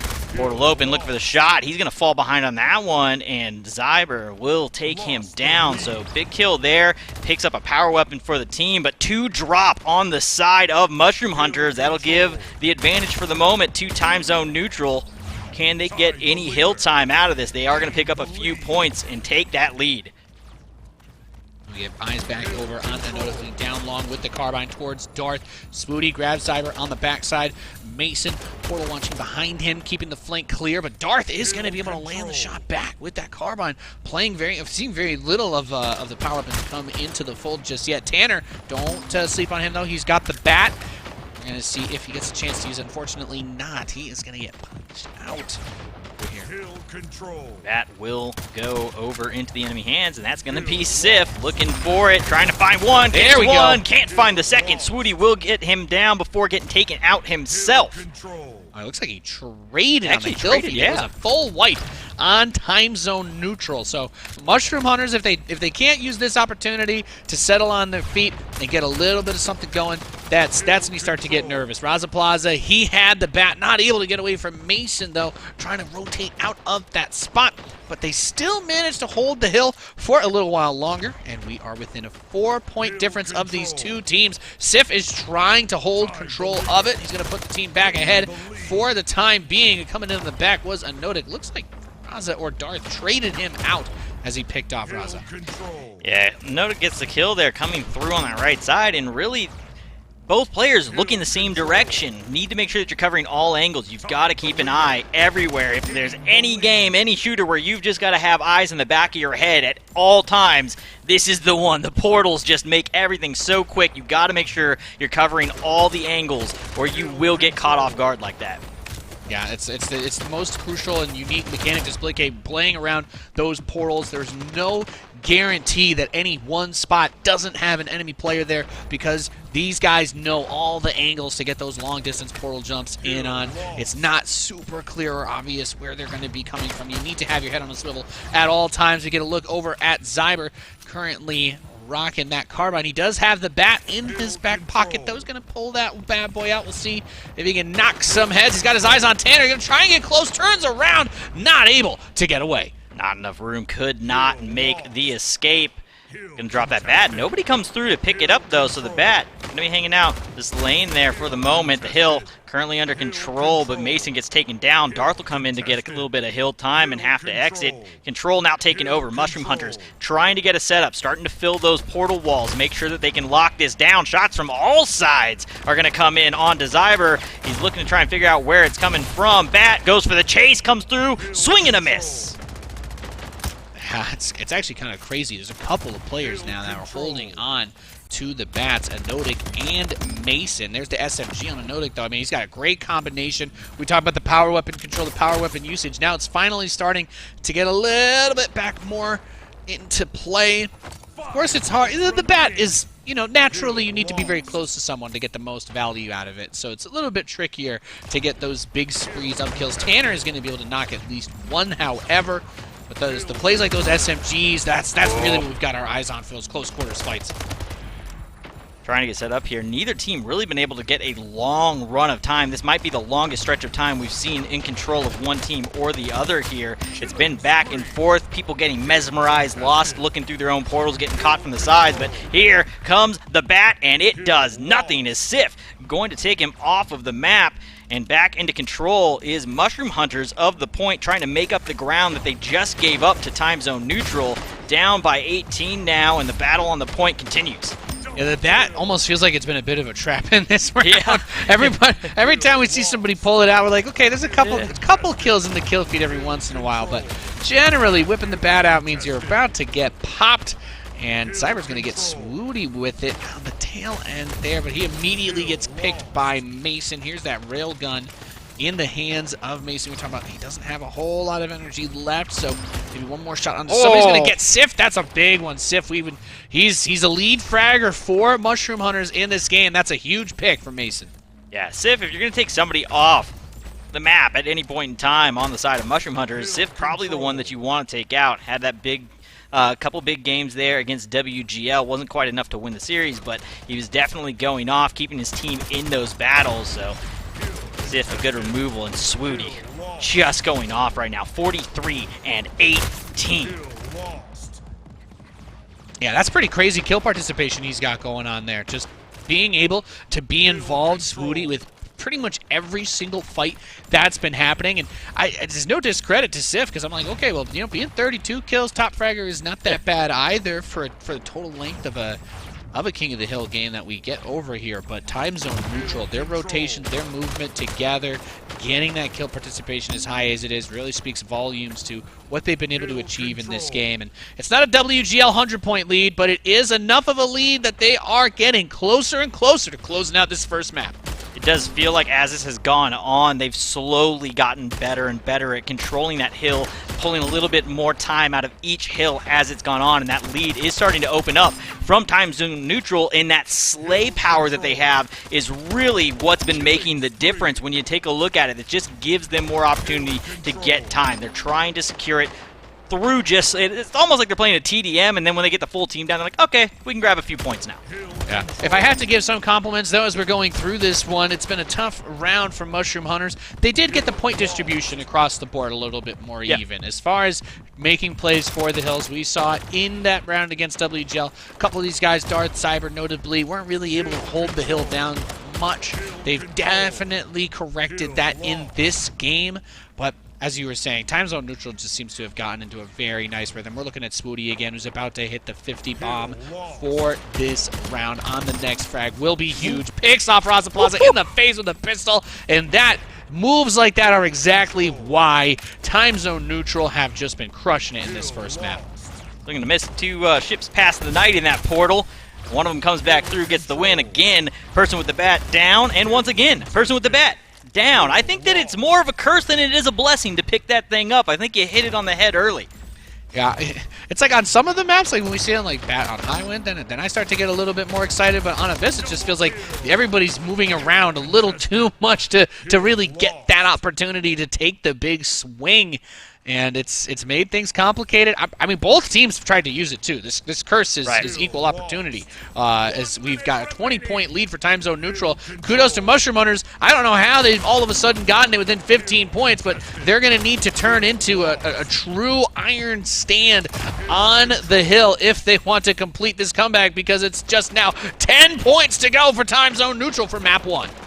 It does look like they are trying to lock this one down. 5 seconds to go. Bat in hand. Is it going to be good for the betterment? Yeah, gets one. Can't get the second, but they will stop the advancement of Mushroom Hunters onto the point to lock down those final seconds, and time zone neutral now up 1 in the series. Yeah, I also really like how they all pushed out of the point as the last couple seconds were ticking. They're like, okay, if they come on and they freeze it, then nobody gets points until the fight is over. But if we all jump out at that last moment through this tight choke point, and we had the last guy just kind of slowly coming off, then we get those last few points, and even if we all die, and a couple of them did get picked, but at no point was Mushroom actually able to get on the objective to stop the timer at the end. And that's all the team comms, right? Because they've just wiped them. They know that they're going to respawn, and looks out the door.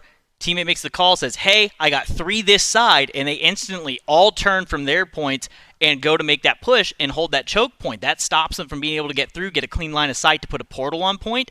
You have to block that off, because with this, it's not necessarily a choke point. If you don't have enough bodies blocking the view of that portal wall, they could throw a portal and just jump in on the point behind you. But because all 3 commit, they end up getting in the way. Yes, they throw bodies at them. Yes, they go down, but it secures the point for that 4th man that stays there, and it gets them the W. And now we're going to move on to the next one. We're going to go from single hill, king of the hill, into domination on your favorite map, Atlantis. That B point, gonna be a battle. They called Point B on Atlantis Point B for Bloodbath. All right, it's the room with We've almost nicknamed it BB. It is now Point BB. It's one of the only point rooms in all of Splitgate that doesn't really have a lot of portal walls on it. So it's just those 2 ones down the long hall. You have two portal walls that look across the entire length of it, basically. But you don't have all these weird side spots. You do have the stairs, but. Yeah, I'm excited. A lot of times the portal walls have these like wide view angles, right? Yes. You can look through and you can kind of strafe around to get these hard angles. This one, looking into the point, is you are basically controlled by that tunnel. You don't have a wide view angle, so you can be on point and be completely out of view to those portal walls while controlling it. Though you do have to worry about the 2 staircases coming down, and that's where a lot of the attacks are going to come from. So. It's a very fun map. You're very limited in terms of the verticality. It's kind of like a 2-story apartment. It feels like 2 stories, and you've got 3 lanes, and that's all we're working with. And that's pretty much it. So of course we're obviously very excited about that and getting into that map. But this as far as takeaways go, Atlantis is a bit more of a tricky map to rotate on. You don't have long portal vision to try and move around, I think, as easily as some of the other ones.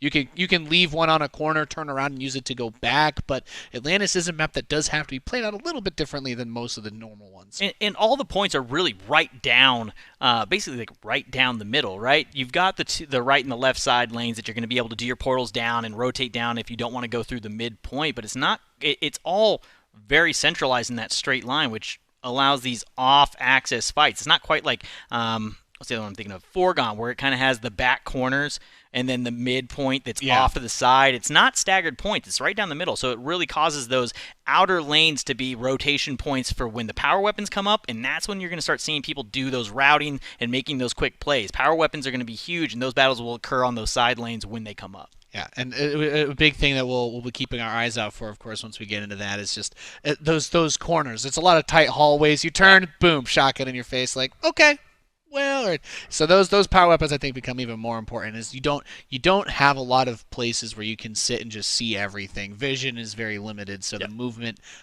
is going to be a massive focus as we get ready for game number 2. Hopefully, you're all having a wonderful Sunday afternoon or evening wherever you are in this big old world, as we've got plenty of Splitgate action left coming up today. Another great reminder, $60,000 is on the line in today's competition. This is the end of our launch season for the Splitgate Pro Series. 25 grand for first place. Everybody here hungry for the money, and worth pointing out, everybody that did qualify for this event is getting paid no matter what, which is always good to hear. Battle on that A point to try and secure that power weapon over on that end as well. It was over on the right. You can see that the sniper was up. Didn't see who snagged it. Which one of you got it? Is it Nodik has the rail gun and gets one. Raza Plaza through the portal, couldn't close it in time, gets taken out. And currently 2 points. Going to be an opening control of time zone neutral. They're already up by 50, and that will continue to grow until a second point can be grabbed by Mushroom Hunters. Keeping an eye out on that to see if they can get control of a second point. The battles begin. That's right, and we get our eyes over on Mason, who's had a nice little start here. One of the only player, I think, to not die yet. So we'll probably see him get into some action shortly. We're talking about this B site at the bottom middle. There's not, as we were saying, there's not really a lot you can do here. It's just those two tight hallways. You do have the staircases from the side, but they have the see-through windows that are bulletproof, so you can kind of see when people are coming down, low risk-wise, if you're in that position. But that B site is, the B hill is just always going to be, no pun intended, just an absolute hive of madness. Well, currently able to get that and gaining back is Mushroom Hunters as they bring it back within 30 points here. Got that BC control going at the moment. Bat in hand. I don't know if it's going to have the same effect it did last time, but it had a curse on the last map. We'll see if it works out a little bit better for the carrier here through Atlantis. Now Raza Plaza, we see, does have the bats as the secondary, so maybe we'll get to see a little more swinging action in this game as he does get picked. We'll see if somebody else manages to get their hands on it. Raza Plaza was one of the big fraggers in that match against WGL, where they got quite a few opportunities to take that one all the way to the 5th map. And now coming down onto that B point, that's Raza.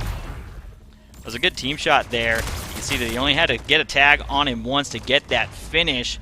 So both players jumping down and really making sure that you hit the B point. You don't really want to ever hit B point on this map solo dolo. You want to have that backup, that secondary man, and if you can, you want to hit it from multiple angles, and they had that third man down on the other end coming down from that side ramp, really put that player on Mushroom Hunters in a tight spot. A little bit of a squeeze as they get a 3-point control here now. A, B, and C all going the way of time zone neutral as they did have a wipe on Mushroom Hunters.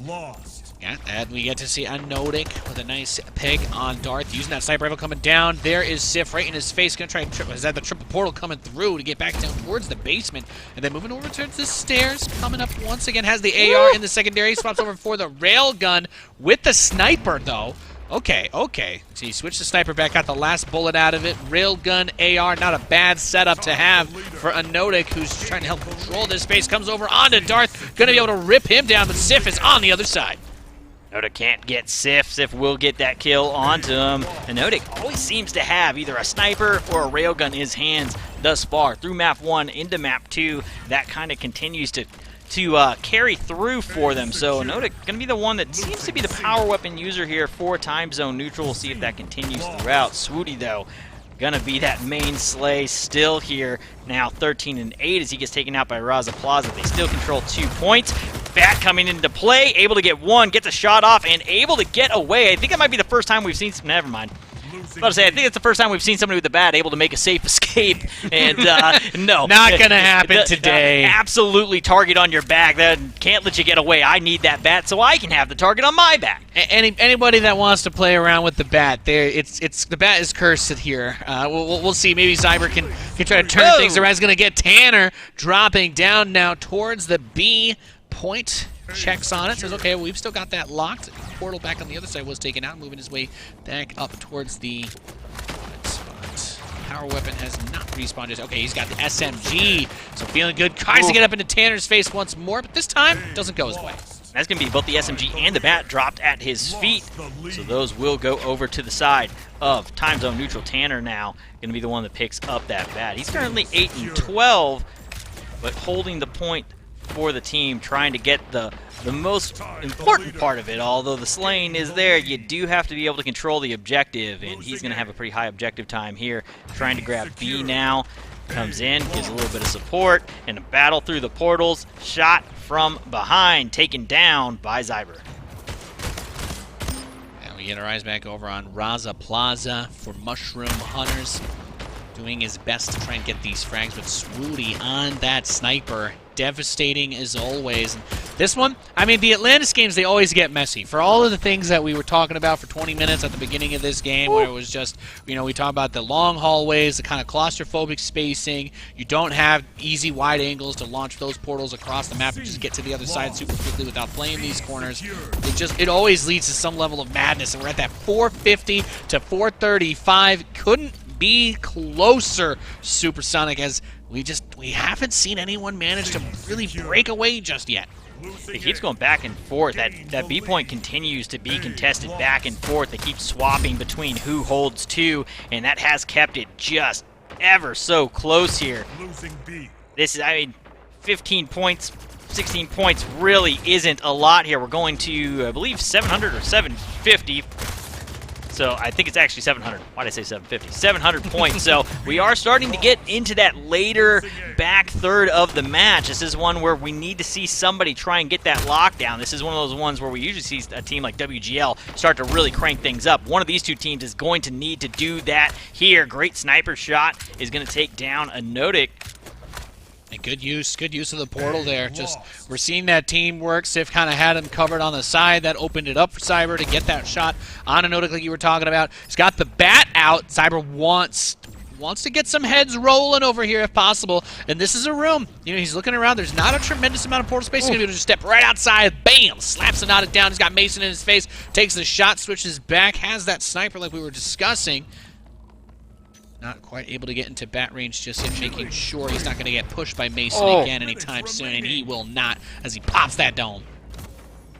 Gets one down.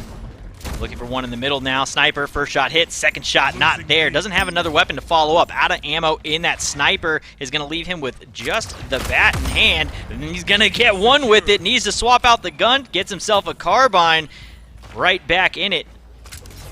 Zyber looking to control this. They're currently in the lead. 6:30 now, 80-point gap. This is where it starts getting out of hand for time zone neutral. Mushroom Hunters dominantly in control in these final moments. Now you can see Zyber playing around, I think, possibly waiting for that SMG to respawn. He's been holding that carbine. He's going to get back over. There it is. So SMG with the bat. Huge kill potential. Incredible amounts of damage in the hands of Zyber. Gets Tanner. Looking through the portal, going to drop down onto Swooty. Gets a big swing there. I mean, Swooty's been a huge carry for time zone neutral. Taking them off the field is absolutely massive. Mushroom Hunters, they are behind on points in terms of which ones they're holding, but the actual points themselves, they're almost to that 700 mark, and being able to make moves like that, Zyber just going Super Saiyan at the end of this round, taking out the top fraggers of Time Zone Neutral and saying, nuh-uh, this is going to be our map. I love the confidence there, too. Really, they were at a point where they did not need 2 points. They could have just squatted up, 4-man turtled a single point, taken that match down, but they still say, no, we're going to go out, make this a game, go out, get that second point, secure it, just to be 100% sure that we just lock it down. And I love seeing that where it's, no, we're not going to let up. We're not going to relent. We're going to continue to make the press and be the team advancing and trying to make these points. Yeah, just a really well done game, and things started off feeling a little bit shaky. They weren't quite able to get that damage in. They weren't quite able to get that pressure, perhaps, that we were expecting out of them going into this map, because it is a bit of a trickier one. It does kind of change who you have to rely on your team. It's not as open. If somebody's caught on the opposite corner by themselves, it's going to be a lot more difficult to get over there and help them than on, for Olympus, for example, right? You could just get around that whole map like Spider-Man. It's crazy. But I have to say, Zyber doing a really good job getting Swooty out of the game. At some point, you're just like, look, you need to be looking for their top fragger. You need to keep them from farming the rest of the team, because they make it so much more difficult for everybody else. And as things are tied 1 apiece, we are going to be headed towards Helix for Team Deathmatch next.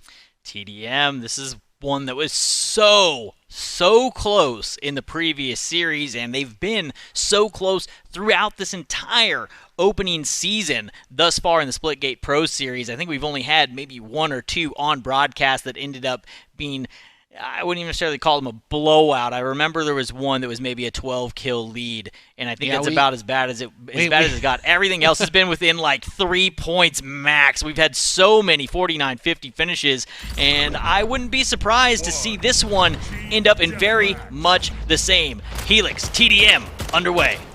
All the things that we talked about that make Helix great for the objective-based maps, with its variety of terrain and the way that the center changes from the outside and the hallways that kind of connect everything, make it equally as chaotic for a team deathmatch. There are so many different paths that you can take. There's so many different directions to push through and routes to move on. If you want to play the outside, you can do that. If you want to play the inside, you've got the tunnels, you've got the stairways. That second level in these halls is something to also keep in mind. People can be shooting down on you. And there's really just a whole lot that you have to consider. Uses the billboard in the back, trying to come around. The outside is Swooty, who we've been watching be a devastating tool in the kills for Time Zone Neutral. Swooty will be a crucial component if TZN wants to win this round. Got 1 rocket left, gonna get a kill with it. Finds Sif. That's 5-0 now for Swooty. Make that 6-1. He will eventually go down. Raza Plaza will get him before he can exit the room through that portal. And a great start here for Time Zone Neutral, really making everything they can out of those power weapons early from Swooty. Yeah, when we talk about it, we don't see those big breakaways happen in the TDM as much. It's usually very close. These guys all know what they're doing. It's just about trying to get those advantages where you can. Tanner has yet to drop 5-0, doing the good work for his team, setting them up to be in a fantastic spot. He's got the sniper rifle, 5 shots left on that bad boy, has the plasma as the secondary. I mean, Tanner, he's looking for a chance to unload on these fools. Val, he's just playing back. Man, the kit right now on him, the sniper, there's one, has the plasma rifle as his secondary. You get anywhere near him, he is going to cut you down. Why not? Grab a little more ammo. Grab a new one. Why not? It's always worth having a full kit with that plasma rifle. That thing is an absolute monster to try and go up against, and he's just playing this one room. He has no intent to leave here. He's just going to continue to try and hold this down, throw a couple shots. 4 right up at the top, looking for them to come through. He wants that shot down. Nobody gonna make that push into him, and he comes. 1 down. Can he get the second? Finds it with the sniper's rifle on the swap, and they get a full team wipe on Mushroom Hunters. Look, just the way that gets set up, Tanner, you called it. He's playing the plasma rifle and the sniper. The 2 power weapon spawns are so close to each other. He's only just been kind of rotating around that place. You can see based on his portal placement and trying to get that ledge up top above the door, if people try to push him, he already has a plan in place to cover himself against a 2v1 dive. It was interesting. He had the line of sight down on that rocket launcher, and it was coming up in 7 seconds, but rather than grabbing it himself, calls it out for a teammate. Teammate rotates down to go and grab it, and he actually just goes right back once again to holding down the plasma rifle spawn. He's refusing to leave this. This is his home. He feels comfortable here. No reason to give it up. No deaths yet. Might as well continue to hold it down until the other team at least decides we're just not going to go over there anymore. It's not worth the pain, and never mind. Finally, the first death is going to come in. The rocket launcher falls into the hands of Zyber, who's 18-5. Yeah, he's not playing any games with Tanner. He's like, all right, we need to flush him out. We need that plasma rifle in our hands because he was denying the plasma and the sniper, both crucial weapons, both very important, and he was obviously making good use of them, but now Tanner is going to have to try and resituate himself as Zyber's going to come back, take this point once more. There's an SMG on the floor, a BR, lots of weapons left behind in this frag fest. Yeah, they call in Zyber. They had to call him the big gun. The 21-5 now call him in with that shotgun and say, hey, can you go handle this problem for us? He's the one to take down Tanner. A couple more kills go back and forth. Still behind is Mushroom Hunters, really needing to see Sif kind of come back into this. Currently 7-10. He's somebody that was getting talked about in the previous series when he's up against WGL, that he was kind of the guy for them. Hasn't been able to get loud here in this TDM yet. No, not quite. And, I mean, we talk about it. It's not a stump, but that 5-6 point lead, we're playing to 50. So, yeah, it's okay to be behind by 2 or 3 points, but when it gets to that 49-48 mark, that's you don't want to be behind at all because we talked about it. It turns into 1 or 2 picks, ends it for your team. You want to go into that fourth map with the advantage. You want to be on match point to have that chance to close it out. Tanner's, moved back into his house here, got the sniper rifle in hand once again, and waiting on that plasma rifle. There it is, and what do you know? The full kit once again completed. The trifecta, actually. The 2 weapons and his house all back in control. All my stuff's where I left it. Nice. Hey, what do you know? I left home for a little bit, went for a vacation, came home, nobody broke in and took anything. This is fantastic. I still got my plasma rifle spawn, still got my sniper rifle spawn. SMG laying in the room with him, too, at the top of the stairs. Why not? Hold on to that, too. Don't let him have it. Yeah, the power weapon denial strategy out of time zone neutral working in their favor. Mushroom Hunters, they were able to take it over once, but now that 9-point difference is still colossal. 35-44 has a whole different meaning when you know the game ends at that 50 mark. That's what we're talking about here, ladies and gentlemen. They need to turn it around for Mushroom Hunters to have a chance. It's going to need pretty much 10 unanswered kills just to tie it up, just to get back in the lead, barely. They've had the control really since the beginning, and Time Zone Neutral has been playing kind of the way that we're watching Tanner, right? Play into us. We are not going to walk into you. You have to come to us because we have the lead. And they're playing it in a kind of campy style, but it's working for them as they approach the end here. This one, if there's some sort of comeback from Mushroom Hunters here, I would be blown away. We've seen some crazy things happen here. They're going to need 9 unanswered kills to take this one down. Time Zone Neutral, 49-41 currently, looking to finish this one off. Can't get it yet. It's starting to close that gap. Yeah, we see him trying to get the pick there. Darth, though, doing his absolute best impression for a comeback, potentially. We've got Swooty waiting on the power weapon, trying to get that last kill. This is how they'll do it. Time Zone Neutral drops down onto Sif. Poor Sif going through the door, and the man standing on top of the door frame itself is waiting. He's got the plasma rifle. He's left a plasma rifle spawn that's come up, just sitting there, baiting it. He's just like, yes, come to me. I need one more kill, and eventually Sif does come in. That kill does go the way to Swooty. He decides to do his best Tanner impersonation. It works out well for them, so they close it out. 50 points going their way. They're now up 2-1 in the series. That is correct. So, we're going to map number 4 here, as we are so far avoiding any 3-0 stops, at least on stream. We've got King of the Hill being played out on Stadium. And, well, I mean, what is there to say about Stadium? It's got everything. You've got the twisting paths around the outside towards the top. You've got the little underground area of madness. And, well, I mean, the rest of Stadium is just, it's a stadium. It's somewhat self-explanatory. It's a beautiful arena to fight in. Yeah, it's not a bad one. Nice little round setup. Portals everywhere. Oh, yeah. Everywhere. Players will be coming out from every single angle here, really trying to control those power-ups. You'll be looking for that sniper rifle control across the top. That's going to be a big one. Shotgun also spawning up in there, which works really, really well here on Stadium. And you can see the opening battle for that shotgun immediately coming out, and time zone neutral immediately picks up a bunch of kills, able to take control of the point, and they get 4 points and a couple power weapons before they have to bail off point. That's right, and of course noticing some more festive decor on this map as well. You can see a couple Christmas trees, hopefully looking to get some nice presents for the fam with that first place $25,000 prize here at stake today. That's what we're here for, the big cheddar. I mean, I think going down the line, not too bad either. Second place, still 15,000. Third, 6,000. Fourth, 4,000. So, just getting up into those couple top finishing spots, it's going to make for a very nice holiday for the winning teams, I think, Super. Yeah, it'd be a pretty good, solid way to start off going into the holiday season. Not a bad way. Take down a little bit of dinero.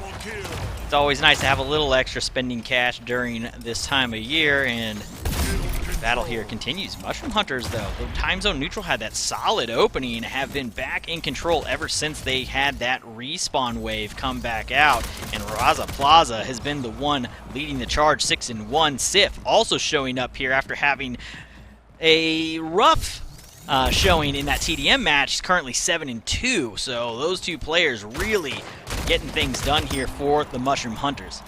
Yeah, and this is what we've been talking about. Mushroom Hunters, we know that they have the potential. It seems like the TDM things just got a little bit out of hand, but Raza Plaza coming back with a vengeance. Collection Agency to start this off. Neither team even at 50 points. We get the Collection Agency going. So Raza Plaza, he's definitely feeling it after the way that last one played out. Maybe feels a little more comfortable here. Of course, you have so many different areas to look down and get these shots. So many open spots to shoot through on Stadium. It really is just about getting eyes and getting that ADS onto the targets that you need to be hitting.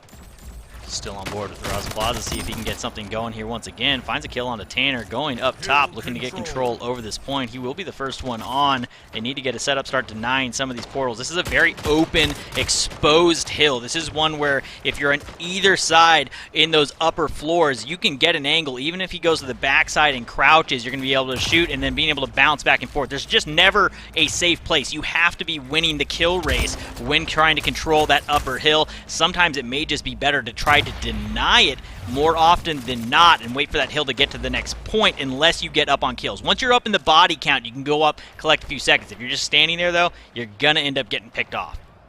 Yeah, you can't hold any one spot too long because, as you were saying, there's just so many different areas that you can move through, and that upper spot, you're on a pedestal, and people are going to notice you, and they're going to shoot you when you're up on that pedestal. And right now, again, with how sketchy of a point that is, really, Mushroom Hunters were able to stand off of it, say, you know what, we're going to set up for the next point, and we're just going to wait for it. You have to go get points whenever available to you, Time Zone.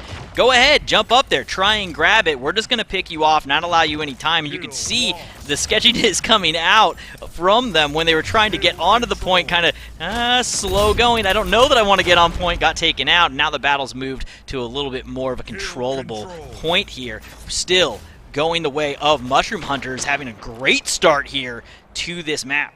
Yeah, they're liking the King of the Hill, and we've seen a little bit of this.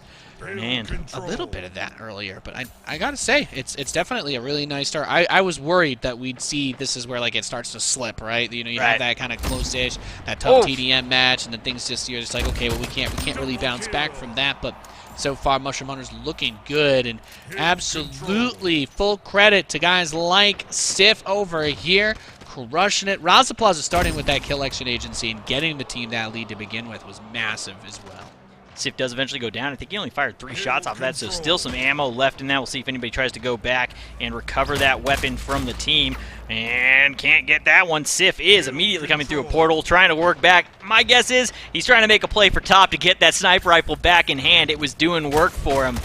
On board now with Raza Plaza, currently 20-6, and also currently laying face down in the floor. Yeah, gets picked, trying to make something happen with the SMG, as we've been talking about these power weapons, and we will continue to do so. So incredibly important for trying to help get the control. Cyber has the AR on the other side. He's playing around here as we've got Raza looking across, gets a Nodic, gonna pop Tanner coming out of the portal. Looked like Tanner was trying to run away from somebody else, just kind of gets that last tap on him as the shotgun's about to respawn and everybody is gunning for it. Raza really wants to be able to grab that, maybe just grab it and dip. He will not be able to do that as Tanner returns the favor. Darth gets the trade back on Tanner, but that shotgun, whoever gets that, is going to be feeling real good. I think Sif just managed to pick it up, has it in at the secondary. Sif, shotgun in hand, is right. Looking for a couple slays if he can get them here. Trying to find ways on to controlling that hill without actually going himself. He wants to wait for them to get there so that he can make the best use of that shotgun. Finding one, but another player comes through the portal as the other one leaves the room, and he will fall down to a Nodic. Yeah, this is crazy the way that this has been kind of going. We've seen a lot of great big frag plays out of both sides, but Time Zone Neutral has just not been able to get on the hill. They just, I don't feel like they've been completely stifled, but we are just seeing Mushroom Hunters say, no, this is going to be our game. Their kill participation is through the ceiling. Everybody on their team at 20 plus, nobody for Time Zone Neutral even at 20 yet. A Nodic will get there first at 19 right now, but has not been able to find that stride that we saw in the previous round. Stadium seems to be Mushroom Hunter's arena of choice.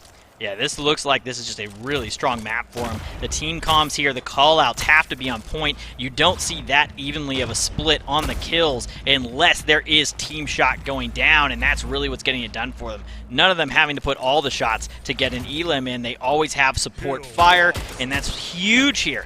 Point under control right now for Time Zone Neutral, and Raza Plaza looking to try and get a couple picks. Will not get it as a Nodic finds him from the side and gets him before he can exit the room.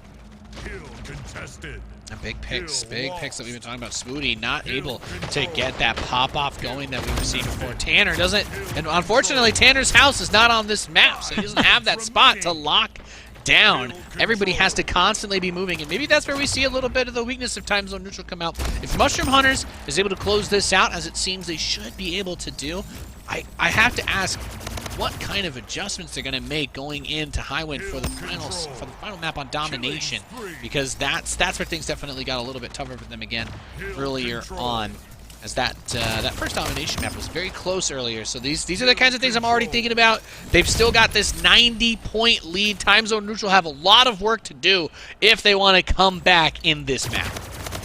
Kill here on the Sif, finds one. Coming back through, has another portal open. Just going to close that one down and try to find his way out into the mid here.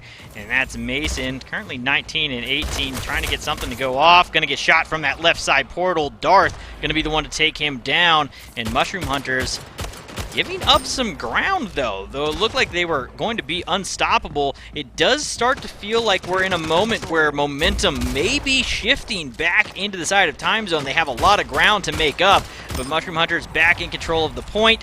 They do have a kill. They trade 1 for 1. Now up one body is Mushroom Hunters, 3-2. All 4 down now on the side of Time Zone Neutral. That's going to give quite a few points in time over to the side of the Mushroom Hunters.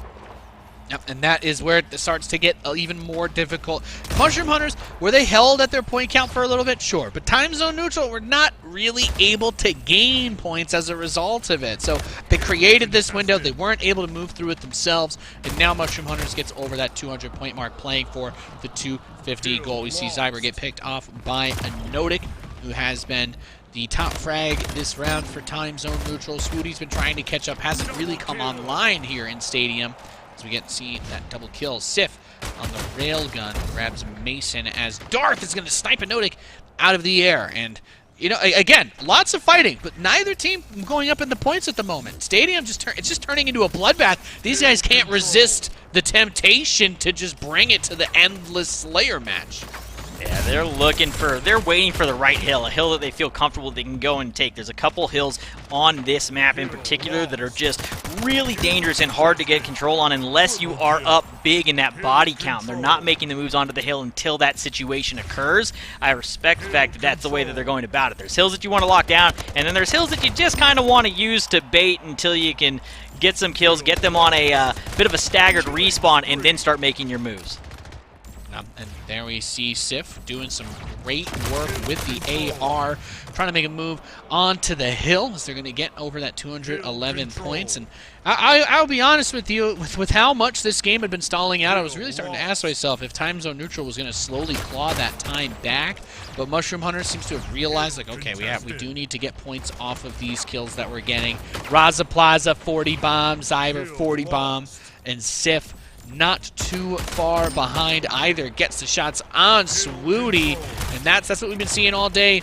Stadium, it's Portal Madness. What more is there to add here? We've seen the chaos. We've seen the difficulty that it's presented everybody with in terms of trying to make those rotations, trying to get where they need to be, and these back portals on the long sight sides are just so popular. Everybody's turning around to look at them. You can't even just portal in behind people anymore. Everybody knows where they need to be looking when they need to be, and we're seeing both of them just basically picking up 5 to 10 points at a time. It looks like Mushroom Hunters is finally getting closer to that break point, 14 away from capping this fourth map. This one going to go the way of Mushroom Hunters, and really I think it comes off of the inability of time zone neutral when up in the body count to try and make a play. We just saw 2 points there where they had 3 bodies down on the side of Mushroom Hunters, and then 4 down on the side of Mushroom Hunters, and 0 seconds added onto the point board for time zone neutral. Not able to make a single point out of either of those situations is a major problem. No rotation to point when you had the huge man advantage. And they need to get 115 points in the time that Mushroom Hunters just needs to get 5. So don't know what exactly the game plan becomes in this kind of situation. They've struggled to hold on to the point. They have been able to deny it somewhat decently. They've gotten it to within 100, but Mushroom Hunters just need 2 more, and they get it. Ladies and gentlemen, we are going to Game 5. Game number 5. First one of the day, and also one of the few that we've had throughout the season. A lot of them being 3-0s, 3-1s, these battles back and forth. Game 5s, we don't get these often, and I am here for it. That's right.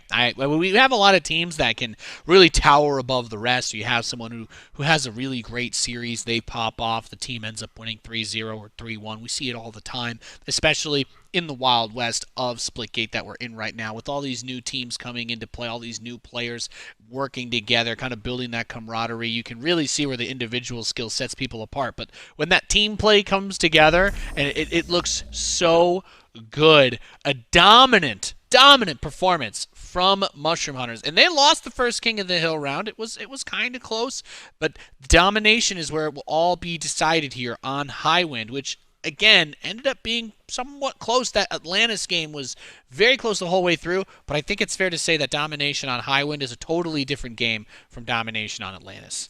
If you want to find I don't know if you can find 2 more polarizing differences in domination maps than Atlantis to Highwind. It's going to be a big change. Also, like you said earlier, the bat way more effective in the Highwind running around, so maybe we'll get a little action out of that. Maybe it'll still have a curse on it. We will have to wait to find out. But Highwind, Game 5, domination. We're about to get this underway. One of these teams will be moving on, and the other, it will be the end of the road. Yes, that is correct. We're going to see our first team eliminated on stream at the end of this map. 2 squads that have fought long and hard over all of these seasons to try and make it. One of them just getting in through the last chance qualifier.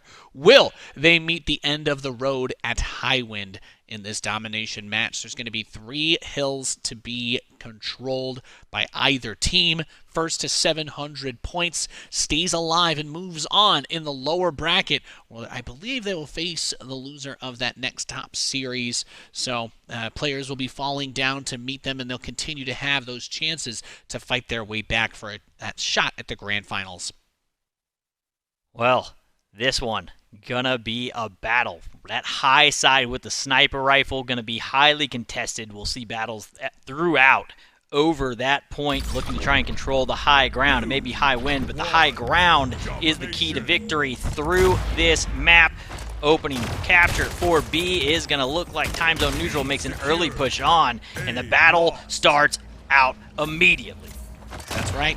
And as you were talking about things in terms of difference between Highwind and, of course, you know, map like Atlantis, you've got the outside portal billboards that you have to keep so much attention on in this map specifically. In the corners, you're going to have these giant billboards, lots of space for sniping on the outside edges or making those very deep rotations or backstabs, back caps, as it were, against each other. As we see, I think that was Zyber getting picked there, and we look over at Anotic, who is capturing the A-Hill right now. Sif, though, is going to pop him.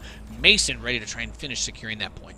Swooty and Tanner both having a great start here. 3-0 for Swooty, 5-1 for Tanner. And the points, though, for the objective doesn't start showing till right now. They just now gain the lead as they lock down both A and C, which might actually be the easier hold here, being able to portal back and forth between A and C versus that B point, which is kind of in the middle and that lower side. Really, A and C going to be the keys to victory here. B is just kind of that point that you can ignore for a while. You can go down and grab it when you're up on body count if you want to try and get that 3 cap, get some extra points, but A and C are going to be the keys to victory. Could not agree more. That B point is as it was on Atlantis. It's a kind of like a liability, right? If you want to move down there and try to make the play on it, you're more than welcome to do so. It's just everybody will most likely see you and bullets will follow you. So you need to be very careful. We're talking about that. Bat Mason is going to smack Raza Plaza. And with that, that's a little bit of extra room to deal with. Some of these other tight corners, these extra little hallways all around. There's so much room to try and make those plays with as Mason happened with that carbine, but would have loved to get a little closer with the bat to some of these other players. He will not be able to make that happen. And I believe Zyber has his bat now.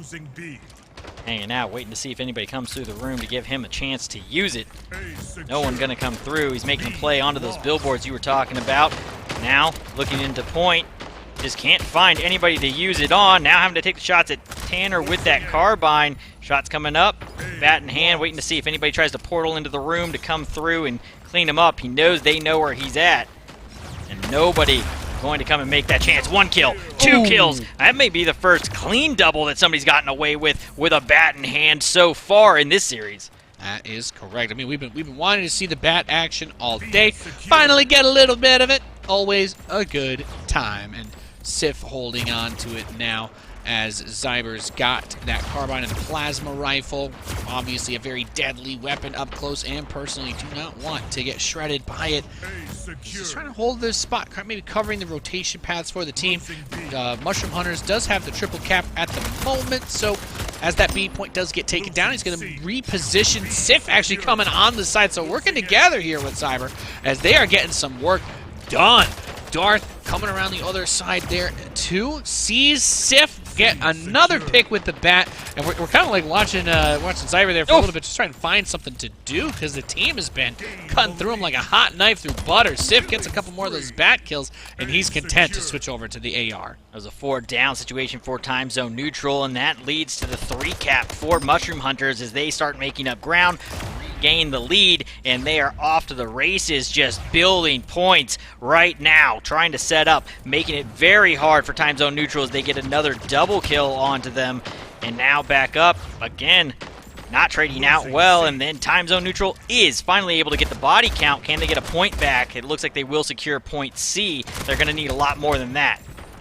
Now he's got the AR switched off to BR. He's got some multiple rifle action going on. Tanner's going to come down, not able to dislodge Sif. However, Sif hasn't been able to get to the point, and in the time that it's taken for him to try and make this move onto C, B and C were both taken. A was lost for a moment. Mushroom Hunters did grab that back, but when we're talking about these point differentials, they had almost a 100-point gap. They were trying to extend that, and now it's starting to close in just a little bit, but they do grab B back. C trades over to TZN, and we just have to wait and see. Sif with the SMG. He is out for blood. Portaling across the underside, going to come back up top. Has the eyes, wants that BR on the respawn. He's got the assault rifle in his hands. For a nice little quick portal here. Gets a couple shots in, can't get the finish with the SMG. Looking to finish Tanner off here. Finally gets it on the weapon swap and looking to just make sure that they hold that point down. Individual play right now from Mushroom Hunters in these 1v1s, continuing to win. All of them winning those. Almost all of them at a 2.0 KDA currently. 17-9, 18-8, 17-5. Sif showing up in the back half of this best of 5. He's been showing up. Those first 2 games a little rough for him, but since then he's been on a streak. Yeah, I mean, how many times do we get to see at the competitive level of Splitgate getting those collection agencies? It's a pretty awesome thing to do in a normal game, but here at the Pro, that's how you know Sif was popping off over there. And as he got reset, and we wait to see him try to find that momentum get back into that groove. Time Zone Neutral does get a couple site lead for a moment, but they're still down about 200 points because Mushroom Hunters, well, let's just say Sif gave them a lot of room to breathe. You're talking about those 1v1s. They've been crushing it. Finally now, Mason is able to take a dub. Gets Sif after Sif picked Tanner. And actually get quite a few of these guys going through the portals. Going to be able to pick Zyber as well. I think there might have been one more of them. He's coming around the back. Portals through. Need to close it. And gets back with the squad. Gonna have to secure that point real quick, get it back, but at this point, it's starting to feel like they're going to have to get a 3-point cap. That or they are going to need to hold 2 for basically the rest of this map to keep them from getting the W. Mushroom Hunters, though, already decap both points from Time Zone Neutral, cap them for themselves, and we're back into a 3 cap for Mushroom Hunters. That's right, Sif trying to play a little tappy toes there against Tanner, able to get around. Tanner does get picked off the side by Zyber, so he sets up with that distraction of a fight, the play for the teammate to go in and get it. Now he's going to come and try to flank Tanner from the top side, pulls back once he gets hit by a couple of those shots, but you're talking about it, Super. They've still got this triple cap throughout all of it. Sif is going to take Tanner down again as that triple cap remains, and they are 50 points away from eliminating Time Zone Neutral. This is actually nuts here. Mushroom Hunter stepping up huge. The LCQ, last chance qualifier team that just qualified in last week, going to be the first team to eliminate another squad out of the tournament. Looking like they're going to take it down in another second here. That will do it. And I can't wait to get to the point where we get to ask Endo, what happened here? Mushroom Hunters, where have they been all season long? We haven't seen them on the broadcast yet, and they have been a treat to watch. Back and forth battles, multiple 3 caps. They've been in and out all the way to a Game 5 to take out Time Zone Neutral. Yeah, and let's not forget they almost pushed WGL to what could have been a 5-game series as well in the upper bracket, our number 1 seeded team. Mushroom Hunters, where y'all been? What's these? I guess the best time to show up is when the money's on the line. So I don't have anything bad to say. This is the big shebang, and they are here. They are performing. So kudos. But man, talk about slipping under the radar. They looked way better than you'd expect from the team that's barely qualified for this tournament today. Going off, they do get that one done in 5. It does go the distance, but that scoreline, that is a ridiculously dominant Game 4 and 5. 250 to 150, 700 to 367, almost holding them and doubling the scoreline needed to get doubling the scoreline of the second team. So great performance out of Mushroom Hunters. Looking forward to seeing how they do through the rest of the lower bracket. They may just make a run. Yeah, well, it's going to be one of the teams to have our eyes on because we simply haven't been able to see them play before, and they don't seem to be coming in here as a team that accepts or they're okay with their place. That they're like, oh yeah, everybody's counting us out. We're supposed to just lose and then probably immediately lose in the lower bracket. No, that's not how things go. I do want to give big thanks, congratulations to Time Zone Neutral for qualifying for the event, for making it in, but they have been knocked out of that lower bracket. So we start to cut down the teams that we have left. And speaking of who's left, Endo, break it down for us. What is going on with Mushroom Hunters? Well, first of all, I'm not surprised that went to a full Game 5 set. Those teams are really evenly matched, especially those first 3 games. Those first 3 games, man, like they could have gone either way. It was that close. Both teams were making plays. Both teams were working together. It was very, very back and forth. But then something happened in Game 4. We saw Mushroom Hunters just unleash the beast, so to speak. They were undeniable and able to just dominate those games, those last 2, to clutch it in the end. And yeah, like I said, I'm not surprised that they are able to get this far, maybe even further. But yeah, all respect to time zone neutral. And shout outs to Anoetic, one of the long-time Splitgate pros. He has a very demanding job in his real life, and for him to compete at this level, and everyone on his team really, kudos to them for making it to the grand finals. And we look forward to seeing everybody compete in future seasons. So yeah, well, in the meantime, let's see how far Mushroom Hunters can take it. Back to you guys. Thank you so much, Endo. Love to hear it. And yeah, that's the other crazy thing too, right? Is we're in the early days of the game. Not everybody here is doing the competitive side of things 100% full time. Right. So seeing folks bring it in like that, and hearing that about Anotic, that's just awesome though, because they still made it this far, and we still talked about how they got the qualifying season. All these teams, we're gonna hopefully get to see them in the 2022 Splitgate Pro Series. So it's just awesome, right? The amount of work and time that goes into playing any game at this level is a lot. It is a big ask to be able to do that while having a job that is demanding of you as well. That is somebody that has a work ethic that I wish I could have myself. That is just such a high-level work ethic to be able to do that and perform in both those aspects of your life at the same time. So shout out to Anotic. I love hearing that, some of the storylines, getting to hear more about the players and in the lives. Yeah. They're not just pixels on a screen. There's somebody behind that's actually controlling it. And I know for sure that when we finish our show, I'm not going to go play pro scrims for a game or for Splitgate for 7 hours. I couldn't do it and work. So we're going to go to a break. When we return, we're going to get into our next match. You're watching the Splitgate Pro Series. Don't go anywhere.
Welcome back to the Splitgate Pro Series. I am Supersonic, joined back at the desk here by PR. Welcome back, man. We just had that great series go down. We're going to be getting into another one here momentarily, but we do have to say goodbye to two teams. We'll take a look at the lower bracket. We just saw Time Zone Neutral get eliminated by Mushroom Hunters in a best of 5 that went the distance. Bork, on the other hand, handled things decisively. 3-0 over On The Spot. Congratulations to both the teams moving on, and goodbye to Time Zone Neutral and On The Spot. Congrats to them on making it thus far. We're going to be jumping back into the upper bracket here, though, looking at Portal Demons and Aim Assist. That's our next matchup.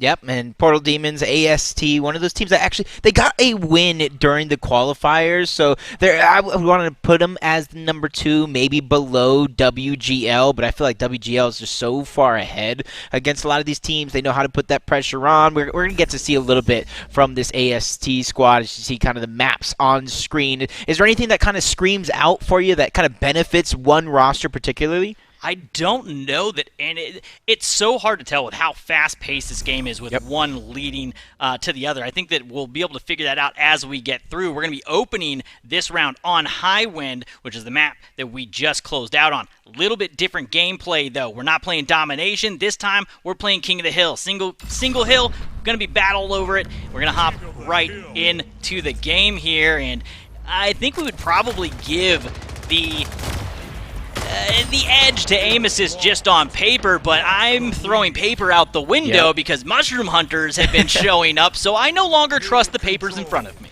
Yeah, I mean, that's sometimes the way it goes, especially in our season finals where everything is on the line and graduating is being able to put some eliminations on the board. Zax Max is also chasing. Everybody is being able to take part in early initial portions of this game, but I don't think any one team has the upper hand just yet, even though there is already a 10-plus point differential.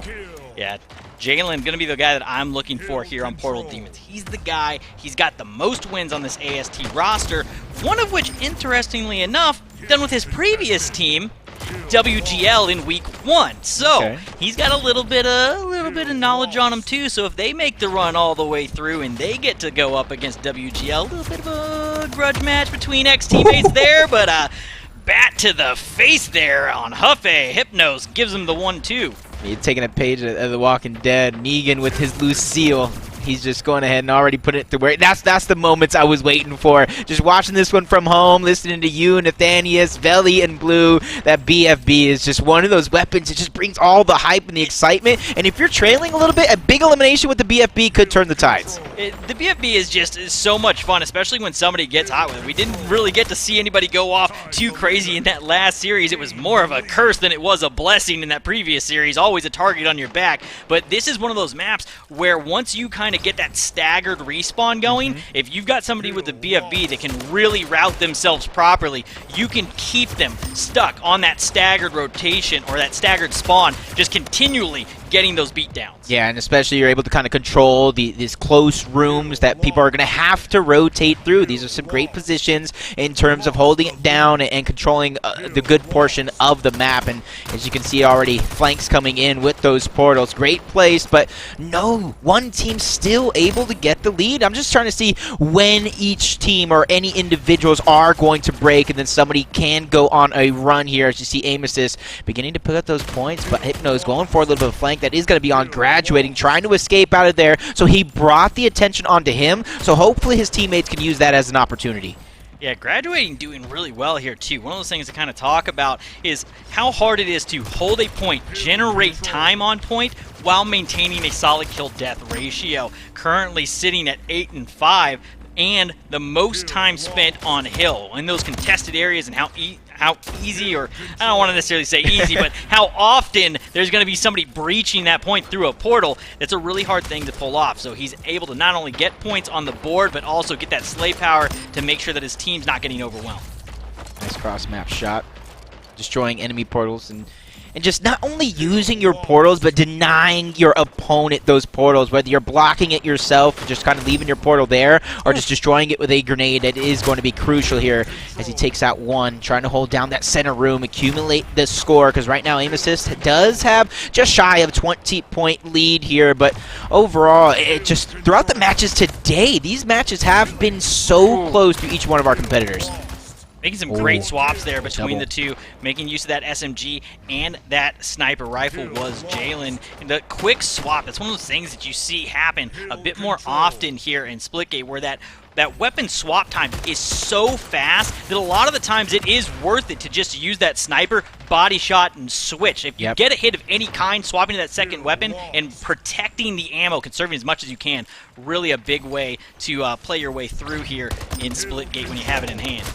Picking up the assault rifle and immediately goes back to back. BFB is going to be in his hands as well. You see the battle rifle possibly coming up, controlling the close quarters, taking out Zach, backing up, another double kill. If he picks up another one, he could begin to go on a spree here, possibly baiting out that sniper as well. And that's a great decision, just kind of baiting it, especially since you know two players are there, so they know the possibility of that being a focal point is huge.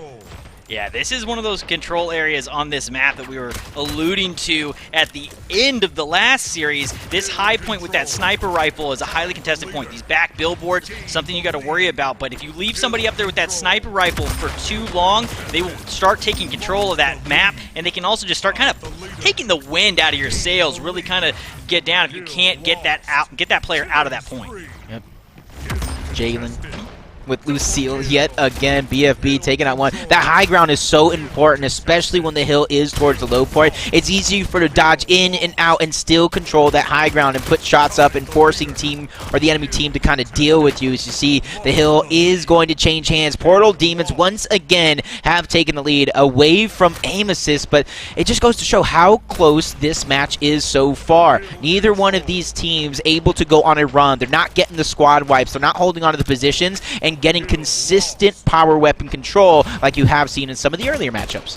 Yeah, this is one of those ones where it will be a back and forth battle, at least in this format. When you are playing King of the Hill rather than Domination, you don't quite have the same setups.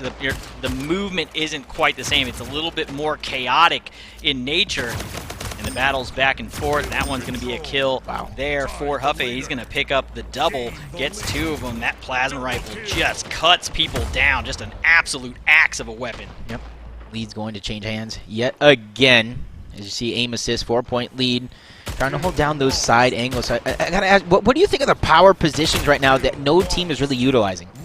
Really, nobody's been able to get a solid control. It looks like they just haven't had enough time. King of the Hill, you really got to get bodies on point and lock down those portal walls. And no team at the point that they've taken it over have been 4 bodies up. And I think that's really the issue. You haven't seen anybody dominantly take control of the hole and be able to get that setup going. A little bit of a battle here on the point. That's going to be a kill with that BFB coming through once again. Zach's Max, we're going to hop on board with him as he's looking for that kill down on the lower level.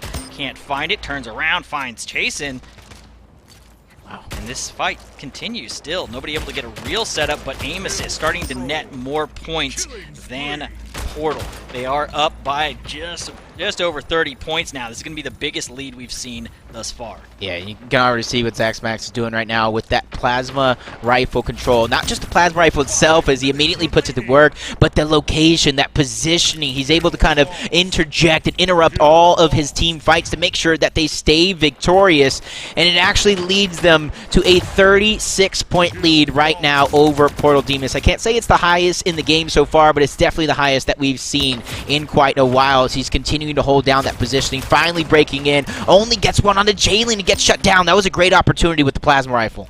Yeah, had he got in there and been able to clean up, that would have been a really solid opportunity for them to net some of those points back. But right now, the Hill going to stay in the hands of Aim Assist as they start to generate more and more points. You can see that the momentum's starting to shift. They're starting to get a bit more comfortable, a little bit warmed up, and taking control over this point. However, they just gave it up. It should be swapping momentarily. About 12 seconds, there will be another Hill, but you know what? Might as well get in there, get a few more seconds before making that swap. Send one in that's got that plasma and the BFB. Good person to send in. He's going to have a lot of slay power. He will get those final seconds, and up almost 50 points now, just shy at 49. Yeah, I don't know if they heard you or not. I don't know if they got the stream on in the background, but they definitely are taking notes of the blocking off those portals, holding on to that control. You saw him immediately as the enemy kind of dished out that portal, he destroyed it. And he's waiting around these corners almost instantly with the BFB. Unfortunately, he was unable to connect with an elimination, but you could see the damage from aim assist from 30 points to almost about 50, controlling almost every power position in the game so far. I hope they're not listening to me for suggestions, and if I'm reminding them of that, it was literally them just hearing it and going, oh yeah, that's what we were supposed to be doing. Sorry, we got distracted. We were just looking for kills. We need to start taking control of the point again, and they've had the setup since, so a little bit of a battle here. Once again, things starting to stalemate out, and nobody really generating any time on point as they're just fighting for control of the map. Makes me just reminds me with moves like that and how quick he's able to get through. Why I'm a caster, why I'm on this side. I don't know if I can handle that many triple portals this quick of move. You see Zach just appearing out of nowhere. He's able to take down JP, goes back into the portal, and look at him in the kill feed. He gets 2, a second one on the Chastin before he gets taken down. Huffy gets 1, so that's 3 players done and dusted for Portal Demons as they open up a 60-plus point lead once more. I always love those camera angles here in Splitgate where you're on the guy that dies, somebody pops out of a wall, jumps out, and then just back through the portal again. Thief in the night. Hello, gotta go, sorry. Like Nightcrawler from X-Men. He's just in and he's out. You don't even know what happened. 60 points trying to be dwindled down as Portal Demons finally getting into the hill with less than 2.5 minutes remaining. I almost got to think Portal Demons are going to begin to feel that desperation of, hey, we're down 60 points. We don't even have enough time left on the clock, let alone the position to do it that way. It's now or never as you see the sniper rifle catching some players off guard. Portal Demons once again unable to build any momentum even in the late portions of this game. At this point, they have to hold it all the way through or it's just over. And the second still ticking on the side of aim assist is looking like it will close out the possibility. 1,600, I think we are now under the point. I don't believe it is possible for Portal to get the full score. They could still technically overtake aim assist, but it needs to happen right now. As we close down these extra couple seconds, it feels like it's just out of reach now. Yeah, I got to give it up in this one in particularly. Obviously, it's a great team effort, but you can see Zax, Max, and Huffy, the way they were able to control both of the plasma room, the weapon itself, and really shut down any opportunity. You can kind of see, I'm not going to say that's the one moment, because there are a few moments like that, but if you're controlling not only the weapons, but that power positioning, this is what's going to happen. And even though they're getting some trades, they're getting some eliminations on the side of Portal Demons, they're not doing it in a consistent manner. They're not getting the squad wipes, and they're not able to continue to stagger them out to hold on to that lead, and that's why I said desperation mode is setting in. They're going in, they're getting taken out. Jalen's doing what he can with 2 back-to-back eliminations with the BFB, but they have to be perfect here, and it's not even going to be a possibility because, like you said, it's just mathematically impossible. Yeah, the math doesn't add up. It's not going to happen. At this point, they're just playing to say, hey, can we get any warmer than we currently are, get a little momentum to shift over into game number 2, because game 1 is done. Aim assist will take it down in a, I don't want to say dominant. It did feel like they were in control. You look at the kill counts, they were definitely the ones kind of leading the way, getting it done. They weren't necessarily playing for point. They were playing to just kind of control the map. We'll take the time when we can get it, but we're in the lead. We can basically play defensive all we want, just not allow them to get any points, and eventually they just can't win, which is what ended up happening. Yeah, and I also think as well, they just kind of played a slow and steady game in certain aspects. You can see a lot of chaos, a lot of quick action going on, but like I said, Huffy and Zach, they were holding down the locations. They weren't forcing those eliminations. They knew there's a certain point in time where these players are going to rotate, whether it's through portals or just hopping around, that we're going to find the eliminations, and if they don't catch and stick to their fundamentals by checking certain corners, making sure players aren't floating around, they will get caught off guard just like that. And then once you get yourselves in a hole, you begin to get a little desperate, you begin to skip certain steps, and then things just get a little lost. You get lost in the sauce. Well, next map is up, Club Silo. First time we're going to be looking at this one on stream here today, and we will be jumping into Domination. portal walls again. This is one of those ones where there's a lot of movement. This isn't quite like Atlantis where one of these points is just kind of open to or closed down and limited on portals. Everything going to be very open and accessible here for these guys. Opening battle going to be going for that rocket launcher. It will fall into the hands of Portal Demons. See if they can keep it, and they will not be able to. That will hand it back over to Aim Assist, who will be looking to try and get the portal or the weapon control. They currently have both the, I believe they had the rockets. They got the railgun. Rockets in anybody's hands? No. Yes, JP managed somehow. Portal Demons, after they went down 4, still somehow got back. First got the rockets, gets one through the portal before it closes, finds one kill, another rocket fired off. That one will not take out anybody though.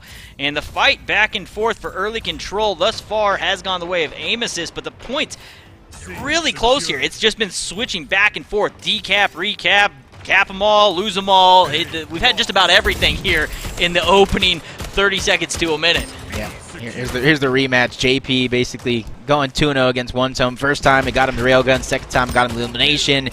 He's able to get some points on the board as well. That's going to be a double kill from Hypnos as Portal Demons. It looks like they're beginning to heat up, and that just goes to show once you have that one focus King of the Hill game type, you're able to play a certain way around it. But once it's 3 hills, and then you're able to rotate around the map, bait hills, bait weapons, and bait positioning, I think that's where Portal Demons might have a little bit more experience. Yeah, this is one of those ones where also on this map, because you can move around, the routing is so quick on this map.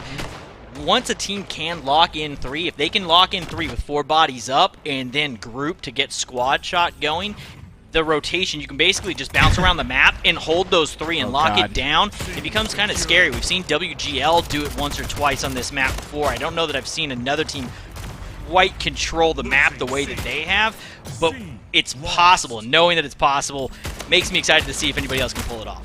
Yeah, possibilities are definitely endless for some of these gamers here today. 2-1 hill capture for Portal Demons, and they're beginning to open up that lead. And just kind of looking at what are the weapons. We got Chas, and I do believe has the SMG. Maybe I've just switched that out at the last moment. Nothing on the other side. In fact, 2 players are down as Portal's Demons are taking advantage of that. They're continuing staggering out the deaths. They need to figure out a way on the side of Aim Assist to stop the bleeding, find a pick, and then build momentum.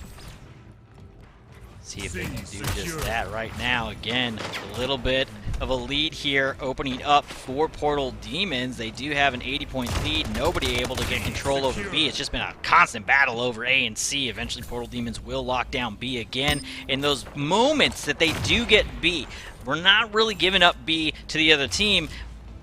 But when it is controlled by somebody, Portal Demons are the one that do have possession of it, and it is making the difference. Now a 100-point gap opening up for the Portal Demons. Early lead here, still a lot of time to play, and we have seen momentum shifts all season long swing. I am not going to count anybody out by any means this early in a game. Yeah, honestly, Mushroom Hunters were down almost 200 points to WGL of all teams, and they were able to pull back that map and take it. And that's why we were saying to start off this entire day, we've had some close games. Graduating gets taken out by the railgun of Hypnos, making sure to watch his back and block the wall simultaneously as they continue to rack up the scoreline. One Tum just drops to his death, didn't even know it. Graduating yet again, trying to make an appearance, but he gets denied entry from the club, and Portal Demons are now up 150. Yeah, it continues to open up, and again, it's from their ability to control that B site. C and B seems to be the play. They're okay if they go down in bodies, they end up giving up B, but it only allows it a decap. Again, they don't allow B to ever get handed over in that time. Looks like there's going to be at least one that drops down onto B. Nice shot here. Snipe shot into the punch. Gets one, but the overwhelming of Aim Assist coming through. They make the push in. They do take C. Does that start to swing things? It seems like that CB hold was working really well for them. Can Aim Assist flip this around and get a hold of B and maybe do it better than they were doing previously on the side of Portal Demons? This is going to be the moment where we need to see them either, 1, lock B and C down for the rest of this run, because they're going to have to catch up and pass them, or 3 cap as they are now. Can they get a wipe here and start doing this rotation and locking out Aim Assist? Yeah, they or locking out Portal Demons. On one of the hills, they found a pick on the flank. That's going to get them that triple cap that you're talking about, the potential. But how long can they hold on to it? They need to hold on to it for at least a decent time as we enter the mid portions of this game. You see the eliminations still flying around. Great shots with the SMG, but Huffy is going to go down. What a bad time to go down, too, because the comeback was underway. Now from 3 hills to none to 1-1. Even now 2-1, Portal Demons have taken control right back. A and C, though, that's going to be a little bit harder hold than that BC that they were used to before. Aim assist now battling over on the A side. They will lock that back in and have the control for the moment. It looks like they will decap C. Will they get it under control? The 3-cap is back, starting to make up ground, but they're going to have to hold on to this for quite a bit to try and make up. They have a lot of ground to go. And just take note, every time they're on these side of these hills, they do a good job of blocking off these portals. And as soon as the enemy team puts a portal in there, they immediately taking out and trying to deny all entry, forcing them into one of 2 passageways. And that's what you want to do, funnel these players as Hypno tries to enter the door, taken out by the rocket launcher from graduating. And they've done a good job of narrowing down the gap on the side of aim assist, but they still have more to go. The rocket launcher sniper combo just holding it down. That is not the door you want to come through another time. Hypno's going to get taken out by that combo from graduating, and they are making up time here. Now they need to grab B, CB back under control. They should start regaining here on Portal Demons. Momentum shifting, not as quick as they may like it, but it is working towards aim assist gaining on Portal Demons. They've closed the gap, still some more to go. Yep, talk about closing that gap. And I know stats aren't everything, but JP, Chase, and not having kind of the best time. And once again, he just gets taken out by the railgun. They're trying to do the same thing. Aim assist, holding down, blocking off the portal entries as JP gets taken out as they continue to get back into this game. Another triple cap, no points being scored for Portal Demons as aim assist. They look to take the lead, watching out for those top portals. Railgun shooting down, connects with another one. Hypnose drops as well. That's going to be a double kill. He looks to try to get the triple, and he connects with JP. Aim assist. They're looking to take the lead back.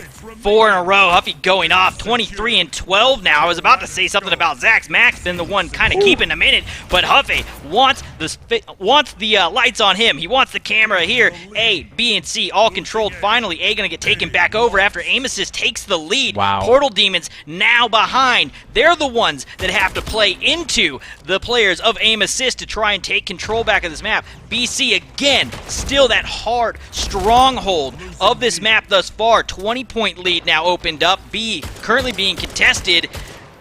Decap, nobody has control over it. Need to make this happen. Only 100 points left to go here for aim assist. Finally, B does fall over to Portal Demons. Can they pull ahead? 3 down on the side of aim assist. This is the moment they need to go in. They need to make the switch now. Can they get C? They're on it. Decap happens. Will they secure it? They do. This should put them back in the lead. Yeah, better late than never if you're a fan of Portal Demons. But aim assist, they're now getting into desperation mode with 3 hills to none. They have to stop the bleeding. They almost have to get multiple team-wipe victories in order to turn this one around because just a few short seconds remain with a triple cap before this one is going to be over, and we're going to have a tie game, but 1 hill is already going to be decapped. They're trying to enter in towards the next, but due to those blocked portals, they're only going to have 1 passageway.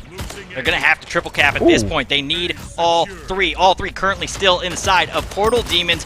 Really, this match has been a huge back and forth. The momentum swings back and forth, but in the end, in the moment that matters, the end of the game, Portal Demons are the one that take it down, lock in the triple cap, and secure the victory. Yeah, I'm gonna have to write some notes, man. I'm gonna have to figure out Endo. You're gonna have your hands full after this match is over with. We got a tie series. That one specifically. What went wrong? Yeah, exactly. I want all the details, Endo, on game 2. Game 2 is the one. You got to think they were doing such a good job. Portal Demons had the early lead. They cut it down on the side of aim assist. Once you enter in towards that end game, they crumbled. They just looked almost non-existent. 1 big team wipe for the side of Portal Demons, and then they did not let them be a full team. That's what I got to think happened there. They came through. They got control over the power weapons. That sniper rifle went in hand on the side of the Portal Demons. They were doing so well with it. Again, I talked about it early. Making sure you utilize that, secure that ammo. Shot punch, shot weapon swap, making sure that they get as much out of that sniper rifle and as much use as they possibly can. But up next, game number 3, the back and forth battles that always seem to happen. They're so close. We're going to Pantheon. It's TDM. This is one of those ones that's going to come down to the wire. It always does. And this is one of the cooler maps, I think, for a TDM match. This is one that's just kind of crazy all over the place. It reminds me of almost like a paintball field setup. There's just things everywhere, but only this time they can portal everywhere. So when you're going on this map, maybe you're a team that might be a little inexperienced. Maybe you're at home kind of watching it and you're saying, hey, how can I implement these strategies? When you on the breakaway for this team deathmatch on Pantheon, what are some of the things you're looking for? Power weapons, positions? What is your breakaway? On TDM, 100%, it's all power. Power weapon control is pretty much the name of the game regardless, right? Okay. In arena shooters, that's the thing. Power weapons make the difference. But the battles are going to happen here. There's the billboards up top middle. It sometimes makes it hard to get out and get the sniper rifles. There's one on each side. That left and right side are both going to spawn them up high. There's no portals on those sides. You're running up, so you have to watch all the portals in the mid, all the billboards. So keep an eye on that. There will be a battle in the mid, in the bottom mid there. There's also a power weapon spawn up top middle. So sometimes you're going to see these guys kind of, they'll almost skeet shoot themselves out of one of the billboards to try and make it up top and grab that power weapon, but there will be a battle here early. Shotgun is going to go the way of Chasen, so he'll win that bottom mid. SMG's secured now. BR's also. You can see the routes going through, looking for everything. He's going to back out, wait for him to come through. Can't get it. He had the setup, couldn't get the shotgun kill, gets turned on, gives up both a shotgun, a BR, and an SMG in that death. That's huge if they can push those weapons out across the team and have everybody have some sort of power weapon in their hand. You have the moment to spread those out as he just gets another elimination onto Hypnos, trying to control that area, and that's going to be big. Huffy with the shotgun. He has both. It looked like he had both of those close range weapons, but he's going to drop them to JP, who's hopefully trying to dish them out. You see weapons continuing to be dropped. 10 more seconds on that SMG respawn as well. Sniper, shotgun in the hands of JP. It does nothing for him. Wow. That's going to be his first death. 4-1 currently. Jalen Mans goes down. He's 2-2. And the lead still in the hands of Aim Assist. And it really comes off of that opener. Zach Max got a bunch of kills there. Same with Huffy. Huffy winning that battle and stealing that shotgun and then going 5-1 before he goes down for the first time was huge. 7-3 now. Maintains the lead. They double up over Portal Demons. Aim Assist. 14-7. Yeah, and he kind of mentioned that in his team. Even after he got taken down, they were still able to kind of pick up the scrap. The last remaining ammo as he tries to connect with one. Goes for the blind fire on 2 more possible targets. He gets taken down. Man, six points for Portal Demons. And I had Portal Demons just maybe inches ahead of Aim Assist in this matchup. I'm not sure. I don't, at this point, the one thing I have learned this season, other than WGL tends to win everything, is that I'm never going to expect anybody to have an advantage over another. The way that these go and the momentum shifts that occur here, I have not seen a game anything like this. Splitgate is one of those ones that keeps you on the edge of your seat all the time. Sniper shot comes out, can't get the finish with the carbine there, graduating, looking for this fight.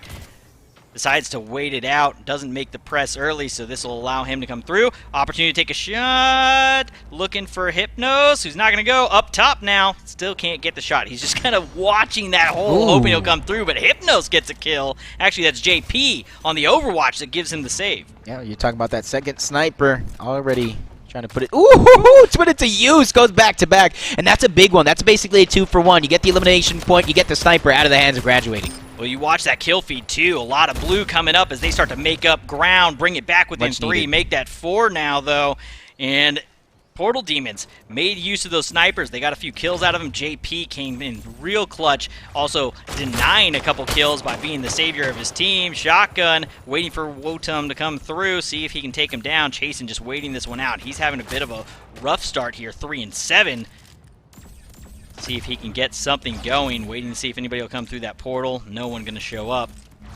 You just have to stay in constant movement on this map. It's not one of those ones where you can kind of do that setup and just hang out. There's no house here like Tanner had earlier. You're going to have to stay moving at all times if you want to stay alive. Yeah, especially since it is team deathmatch. There's no objective to force these players out. So if one team wants to get the lead, play it a little slow, force their opponent into them, they can do just that. But if one team wants to play fast, get chaotic, try to catch somebody off guard. Oh my god, he turns, he burns, taking out Wotam. And was that the shotgun? Was that the SMG? Either way, it was impressive. I think it was an SMG into a into a punch, and then he swapped to the shotgun, so Oh he got my it went God. really quick there. Shotty comes through again. That's going to take out Zach's Max. That's a big slayer for the side of Aim Assist. He's somebody that you do not want out. Huffy, though, currently the one keeping them in this. He's the guy that you want to take out. Make sure he doesn't have weapons in his hand. Does just that. Huffy goes down, but he's 20-9. He is the one keeping Aim Assist in the lead. He's the one you need to figure out a way to shut down. Somebody's got to find an answer to him. Yep, doing a good job. He was also one of the players that kind of led the charge in that last one before it kind of did kind of fall apart. I would say possibly in the King of the Hill for their comeback victory. Him and Zach doing a great job, but this time it's Huffy. They're doing a good job, though, of funneling him, putting him in the great positioning, making sure that he has the power weapons under his control, but finally he does get taken down. And the score lead, though, that's not going down at all. Aim Assist still a 7-point victory. Shots coming in. That's going to be a good finish. Nice shots out of the carbine. Gets himself a sniper rifle in the exchange. Zach's Max looking for another. Can he find it? Has one available to the left. Doesn't need it. Huffy's got it. Of course he does. It's Huffy. He's there wherever you need. He's like MasterCard. Wherever you need him most, he's definitely there to help you out and get you out of a jam. 10-point lead for Aim Assist, and this is where they can trade. They can trade out and make it chaotic from here on out. Portal Demons have to play perfect. They have to be very, very precise in what they do, and Zach is just causing this chaos, portaling around, making sure that they don't know where he's at, and with the no-scope, and he almost lines up a second one. Oh my God.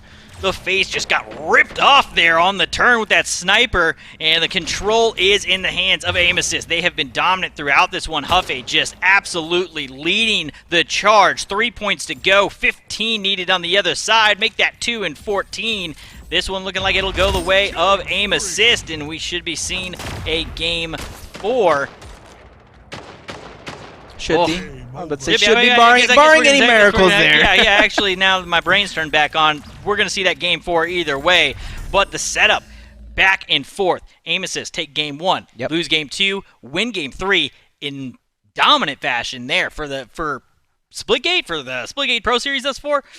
TDM, that's the most one of the more dominant TDM wins we've seen. Yeah, and you got to really think that could have easily been a 3-0. A great comeback in that game number 2 on domination to keep them alive in there. It was in the very last moment they get a good triple kill, force it into a squad wipe, and bring it into this team deathmatch. But for Aim Assist, they definitely have had enough. Hopefully they don't get content at any portions in this tournament just because they're beating teams that, we talk about on paper they should. Yeah. You throw that paper out, man. You still got to go up against WGL. You still got to make it past a lot of these teams. So at the end of the day, it's not over to the Fat Lady Sings.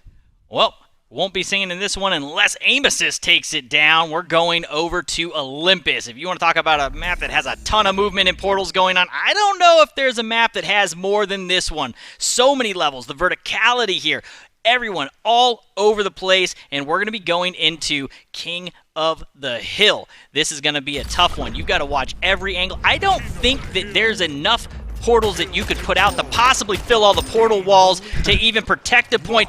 Big double kill here right off the rip is going to secure the rocket launcher for Jalen. 2-0. That's a great way to start it off. Can they find their way through? Another kill. That's going to be the Shoddy.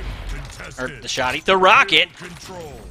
Just as It'd be much scary damage. if the Shoddy was doing that much damage. That'd be a one strong shotgun. Ooh, man. I was about to say, that was almost a missed opportunity. He at least gets the trade. He at least gets that one. As JP continues picking up that rocket, getting another one onto graduating. JP finally getting taken down, so this game is going to be filled with trades, a lot of chaos, and nobody really seeming to get control, but it's Aim Assist who managed to find a way to get 23 points on the board. Yeah, no one really winning the battles here thus far in the kills, but the time on point. While everybody was out getting the power weapon on the side of Portal Demons, Aim Assist said, you know what, I'm going to go ahead and just start throwing a little bit of time on the board, start padding the main stat that actually matters, and that's the points on point. And that's what Aim Assist was doing in that last King of the Hill, to force Portal Demons in advantageous positionings to where it was just has a full team, mainly Huffy and Zach, that just kind of took him out. Graduating is falling, but the trades continue. Portal Demons, though, they're getting the majority of these eliminations. They just haven't been able to get onto this hill to kind of chop down that lead, but finally this has been the moment. But I feel like as soon as they get comfortable, they're going to have to be forced to rotate on over, but 2 big eliminations from Hypnos is going to alleviate that stress. Making the rotation over, trying to swap sides, gets back on point, and that's going to be Chasing. We saw him make that rotation through mid, trying to finish them off. Huffy, all three come collapsing into the point for aim assist, and they'll start to get a few more points on, regain that lead. The battle here, one of the things you've really got to keep an eye out on is from right where they're at right now is that top left outside of that room is the house on either side. The red and blue house on the top of those towers are really tough points to kind of cover because they can come in. They have the high ground on you. Then they've also got 2 portal walls behind you that they can go to. A lot of options to come in. So keep an eye out on that left side. You can see them starting to rotate in also through the doorway there, right where that sniper rifle spawns where Huffy was at. You see him try to kind of block the portals from that entrance, but it didn't stop him from getting 3 eliminations, taking over the point anyway, trying to get the lead back in their favor. But once again, it's like deja vu of that first King of the Hill, where it was just so close in the early portions of this game.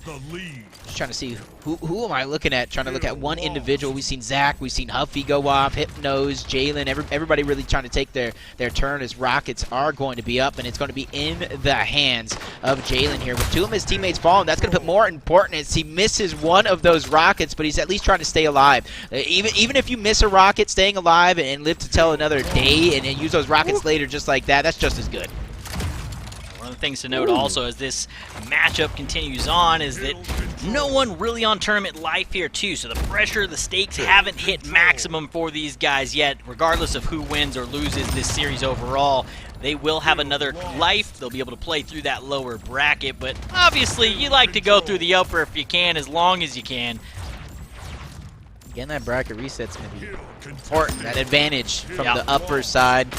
It'll be hard to beat a team twice, especially if they can kind of catch on to your tricks. As he blocking some walls towards his backside, finally entering into the fray, but immediately gets taken out. That's 2 players, 3 players on the side of Portal Demons that are going to drop, make it a full-on squad wipe, so Aim Assist has a chance here to extend that lead even larger. Hanging out, building up the points, now over 15 points up. Not a huge lead again.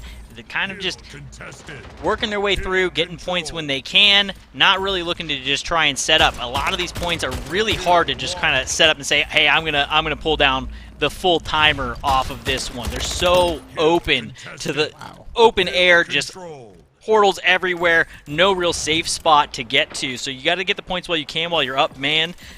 Back out, then go back in. We see the rotation for the power weapons coming through now. That's going to be Huffy.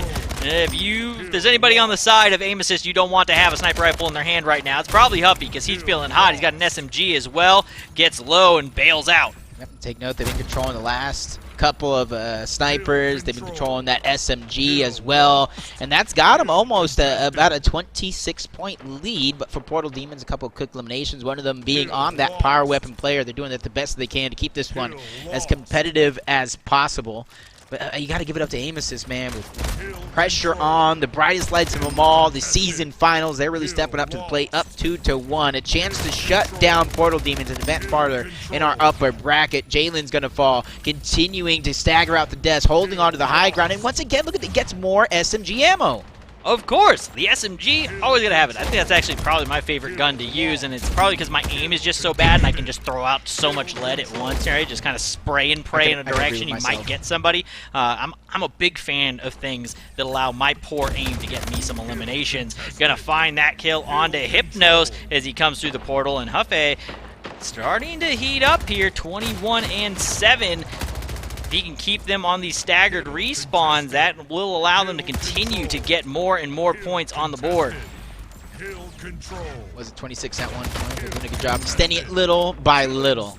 Sometimes it's all you need is little inches here and there until you find the opportunity to break free as the rocket's being put to use. That's going to be a double kill. Justin Hypno fall, 3 total down as JP gets taken out as well.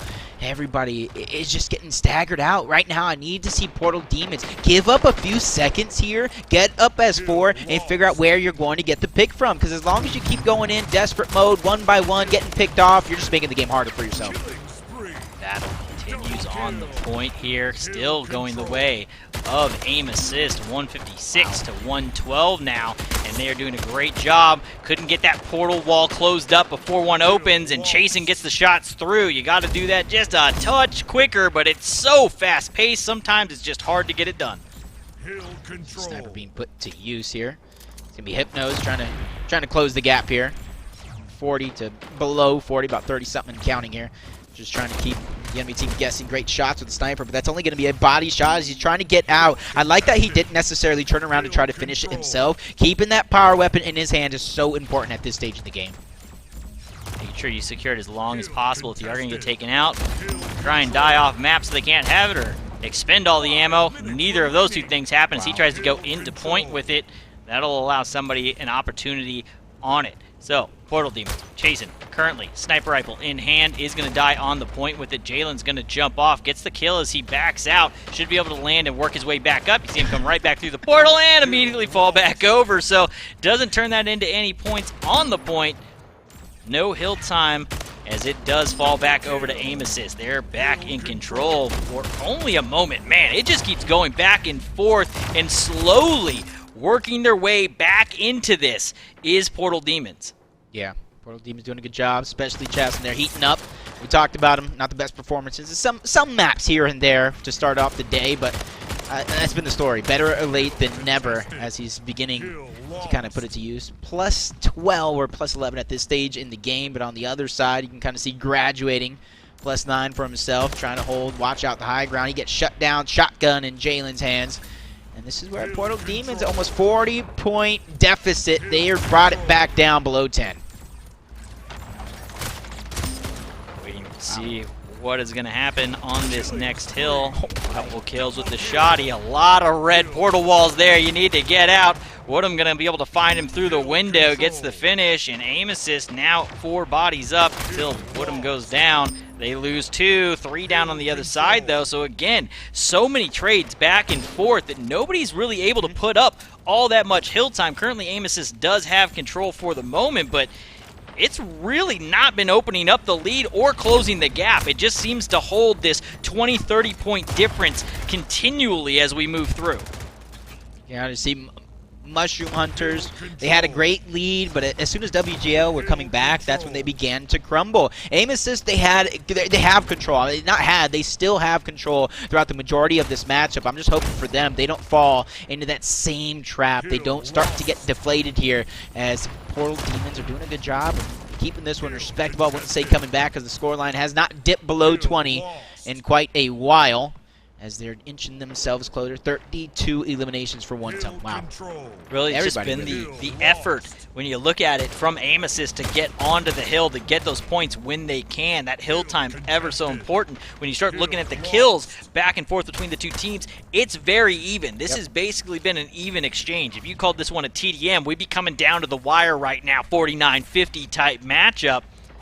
But it's been the effort to get on point and secure those when they can. And right now, aim assist finally doing a long hold on a point, and they are pushing towards victory. 15 seconds is all that's needed now to take this one down, and if aim assist does, it will send Portal Demons down into the lower bracket. And they're just pouring in there like water through a drain. They don't really have a direction. They're just going forward on the side of Portal Demons, and it's just not working out. Aim assist is just waiting there. They know they have the game in the bag. They just need to be patient. They need to be consistent. Only 7 points needed. And honestly, if you look at the amount of time left into the game, Portal Demons need to be perfect. They need to start sitting in the hill if they have any chance of pulling this one back, but aim assist going ahead. Zach gets taken down. 2 players fall. Huffy's going to be the last one alive, so they're being kept off the hill, but for how long?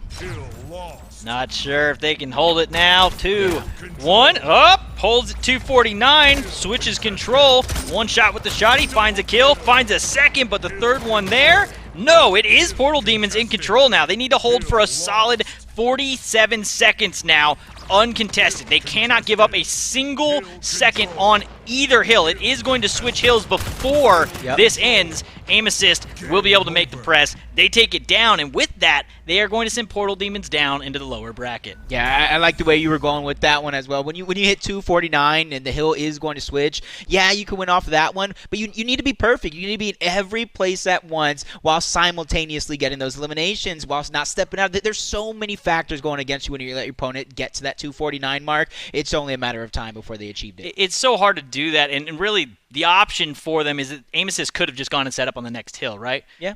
But then you can leave 1 and send 3. That's not the way to secure that. That allows a door to have an opening, and aim assist wanted to make sure that there was no openings at all. They slam that door shut. They make the press onto the point. take it over. They get the 1 second. They end it. So good effort out of them to continue the press and make sure that they secure the win. Yeah, that was definitely great. And honestly, it just goes to show that, with the finals on from our very first moment with Mushroom Hunters versus WGL, the second matchup as well, it doesn't matter how good you are sometimes, because your decision making can still win and lose you the game. We saw multiple times where Portal Demons, you even said it yourself, the eliminations were even, but it's what Aim Assist was doing when they were getting those 3 downs, when they were getting those power weapons. They were immediately putting bodies in the hill to get the time.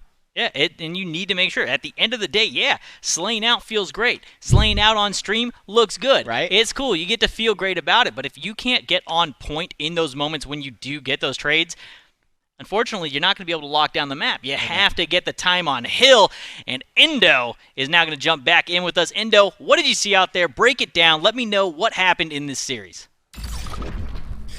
So here's what I saw. The second game of this match sums it up for me. Seeing that Portal Demons, they were able to win that domination on Club Silo, and they had a 200-point lead on domination.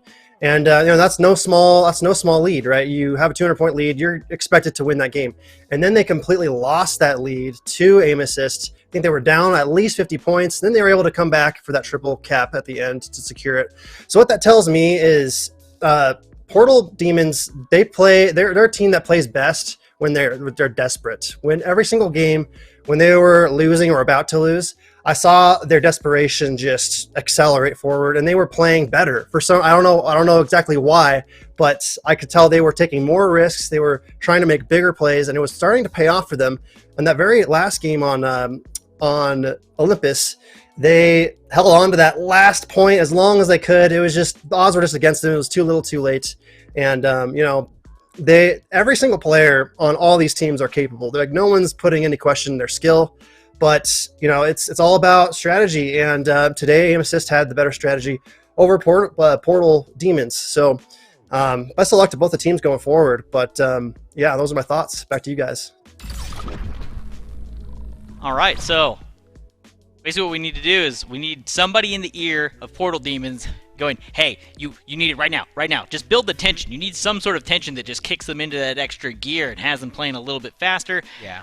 Could be an interesting breakdown. Maybe we'll see if that storyline continues. If it's really in those clutch moments is when they need to step up, we'll be able to see if they can do that through the lower bracket, because if you felt pressure here at the end, in the lower bracket, all that pressure builds. When your tournament life's on the line, that may set them up to just make a lower bracket run. Yeah, it just goes to show throughout a lot of our victories so far up until this point, and obviously so, controlling those power weapons very, very early into the game, controlling the position is a must. Yeah, you can kind of battle back, but once you put yourself too far into a deficit, you're almost giving up all the energy, all the momentum to your opponent. That means you need a massive pick, you need a World Star style play, you need something big, not only to get the energy for your team, but get that momentum back.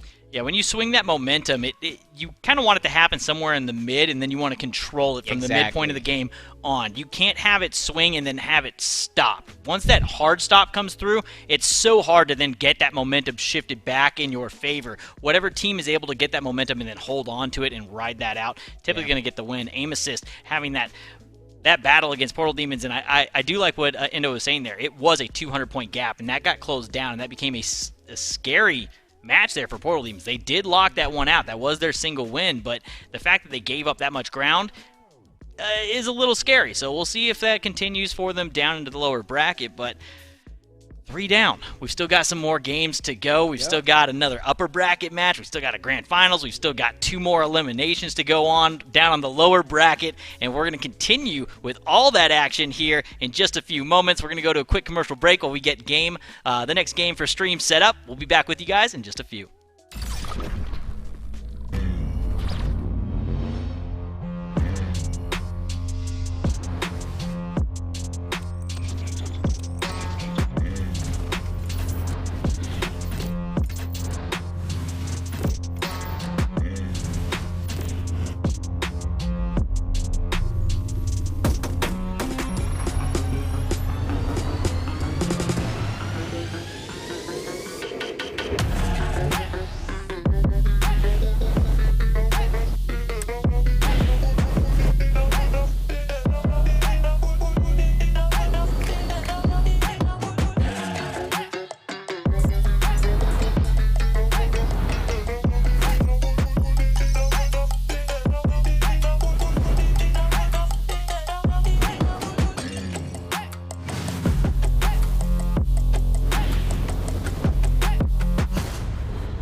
They sit about 15 to 10, but they've taken the second one, and now are starting to build up a nice bank for themselves. Oh my god! Okay, try with the portal play. One bat, two bat! He's gonna hit two of them out the park, working for the third right now, but the way he was able to slip in, just so sly, and oh my god! Nice. He plays agony so hard, getting the third kill with the bat. Because of that, take a look at the spread, 44 to 36. Daybreak in trouble there, but he manages to get himself out of it here. And Mushroom Hunters, their kills have come to a full stop. They can't afford to throw away lives anymore. They need to be careful about how they select these forward. Daybreak, speaking of selection, he selects the headshot of his opponent to knock him out. Another one to finish off Cyber as well. Now, Blue, this is where things get scary. The power weapons are already in the hands of Mushroom Hunters, but it's not just that, but the simple fact that Sif just aren't dying with the triple kill. Raza's looking to heat things up. Sniper Rifle's going to be there and to help out his teammates trying to get a good angle. But by the time he gets there, teammate was able to win that fight. Snipe shot is there. He gets the double kill. Raza working on the third, and he gets it. The man is hungry. Before we've seen the Mushroom Hunter sneak any off, but Sif is back in the action finally, catches Charmander a little bit too far into the open with no active portal panel to run away towards. Tries to look for another one up towards the tower, won't catch it, but he is going to catch Pollard flying in the air as he claims another collection agency for himself. A double, now a triple, and only one more is needed. He's going to get it for himself as Sif goes crazy and shuts down the series.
Welcome back, ladies and gentlemen, to the Splitgate Pro Series. We're here for the launch season finals, and we've had already quite a few interesting results. A couple of upsets. We've got the last chance qualifier team didn't immediately get eliminated coming in at the 8th seed. They're still alive. I'm Nathaniel, joined by Jacob.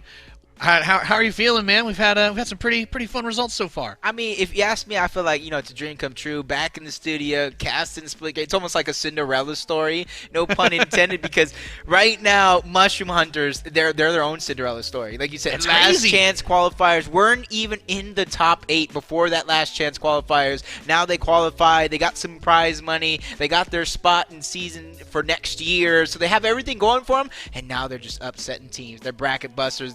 They're crushing dreams, essentially. Yeah, and it's just crazy, when we're talking about Splitgate, professional esports, and all that sort of stuff. I mean, we got $60,000 on the line here, and there is so much at stake. We're going to take a look at the brackets. We're seeing who is fighting for that dinero, who is fighting for all that money cash. Here is our lower bracket. So we're looking at Portal Demons versus Mushroom Hunters. That's going to be the next match on stream. Mushroom Hunter came in, as you were saying, the last chance qualifier team for that 8th spot. So they were the absolute last seed. They were knocked down here by number 1 team WGL, who I believe continued their reign of terror in the upper bracket. On the bottom side, Team Bork did defeat on the spot, so they will face off against Most Hated, 2 teams that were always in the final 8 of our qualifiers for the most part as we moved through everything that's happened. They'll be fighting each other to see who will get to face off in the lower bracket final and maybe get that chance to make it back to the top side, as of course that lower bracket final spot does eventually get to the grand finals if you can make it all the way through. So here's the standings going through. So I do want to clarify something. We got rid of all the abbreviations of team names, which made me very happy because I can say everything out loud. I love to talk, if you haven't noticed. WGL, we got lucky. They're up top. We've seen them dominating. Portal Demons, number 2. I did get this wrong earlier because I thought AST got expanded to Aim Assist. But Portal Demons, they are the former AST roster, as well as Animaniacs and Fire-Breathing Rubber Duckies. And there's probably another name in there that I've forgotten now. So I love it. Just clearing things up. So Portal Demons, number 2 seed, they just dropped in that match that y'all were just casting. And now they have to face off against the number 8 seed, who, well, I mean, they took out Time Zone Neutral. They were number 4. So clearly, Mushroom Hunters, anything is possible. Yeah, and honestly, the way it's been going, you said it yourself, 5 different top 8 placings throughout the qualifiers for Time Zone Neutral, 4 of them being top 8. One of them, I do believe, was a 3rd place. So that was a great victory already. You got to look at that as an upset. They go on to the next one. Mushroom Hunters, like I said, they're crushing dreams today. And already this is a great opportunity because building up that storyline, you said it yourself, that was a upset for them to lose in that previous matchup against the Aim Assist squad. So you got to think of what is going on with them mentally. Are they composed? Are they ready to play? Because Mushroom Hunters, they're just waiting. They're waiting. They've got to be feeling called. good. Yeah. Yeah. I mean, the Mushroom Hunters team. Look, there's nothing I can say other than, if you've played sports, if you follow sports, if you esports, there's always the first time jitters where you're like, okay, everybody's finally looking at us. Maybe we had a run in the open bracket or something, or maybe there's a player that you kind of overlooked, but now the spotlight is on them, and they are continuing to perform. They didn't immediately flame out after making it through the qualifier last week, so for me, that it speaks volumes about how much further they could go, because you almost go to Game 5 against the number 1 seed. You eliminate the number 4 seed, and now if they take out the number 2 seed, I feel like in my mind I'm already thinking about a WGL versus Mushroom Hunters finals rematch. It just looks like they're taking the path of Ric Flair. In order to be the man, you got to beat the man, and they're trying to beat every man in their path. And I'm going to be really I'm honestly going to be rooting for them in this matchup. I'm going to be rooting for them for the rest of the tournament because these guys, they started off with nothing in that last chance qualifiers, just entering the tournament. They get $2,000. That next one that gets them a couple more dollars in their pocket. This is money matches all around. You want to be moving up. I mean, 4th place is $4,000. 1st place is $25,000 today. That's a tremendous amount on the line. I'm sure these players want to get up there. They want to make that money. But don't worry, you can still get something nice for yourself as well. We've been doing a couple giveaways throughout today's show. If you want an in-game loot drop, Stadium 3-3. Go to splitgateproseries.com/rewards. Get yourself some swag. I have to just take a break. I'm not entering this code myself. You know, Danny is. Go ahead, take it away. You know, I don't need the rewards as I'm entering it. The right last now. time that this happened and they pulled up some giveaway, I'm like, I should have brought my laptop. I just needed to come in, just log in, just get it all done, but I can't. Unfortunately, I'm not the Flash. I can't get it all done. I'm sure everybody in the chat is going crazy for these. So get yourself some in-game loot.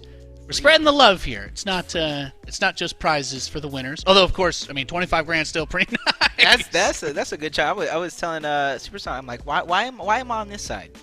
Besides the fact that I'm I can't no good triple at, portal and I saying, can't. Besides the fact that I'm no good at video games, why am I on this? There's got to be one out there. I've seen some big prize pools. What about the Casters League for Splitgate? There you go. give us some prize pool for that one. Let's find somebody who'll pay us 25 grand to play terribly against each other. And then we get these players to cast us. You know what I'm saying? But hey, we'll get all the roasting we deserve at least. So that'll be nice. Hey, I'm down for that. I like a good roast, but the roast I like usually involves some sort of a food, maybe like a pig roast. Well, like a brisket. Oh. Yeah.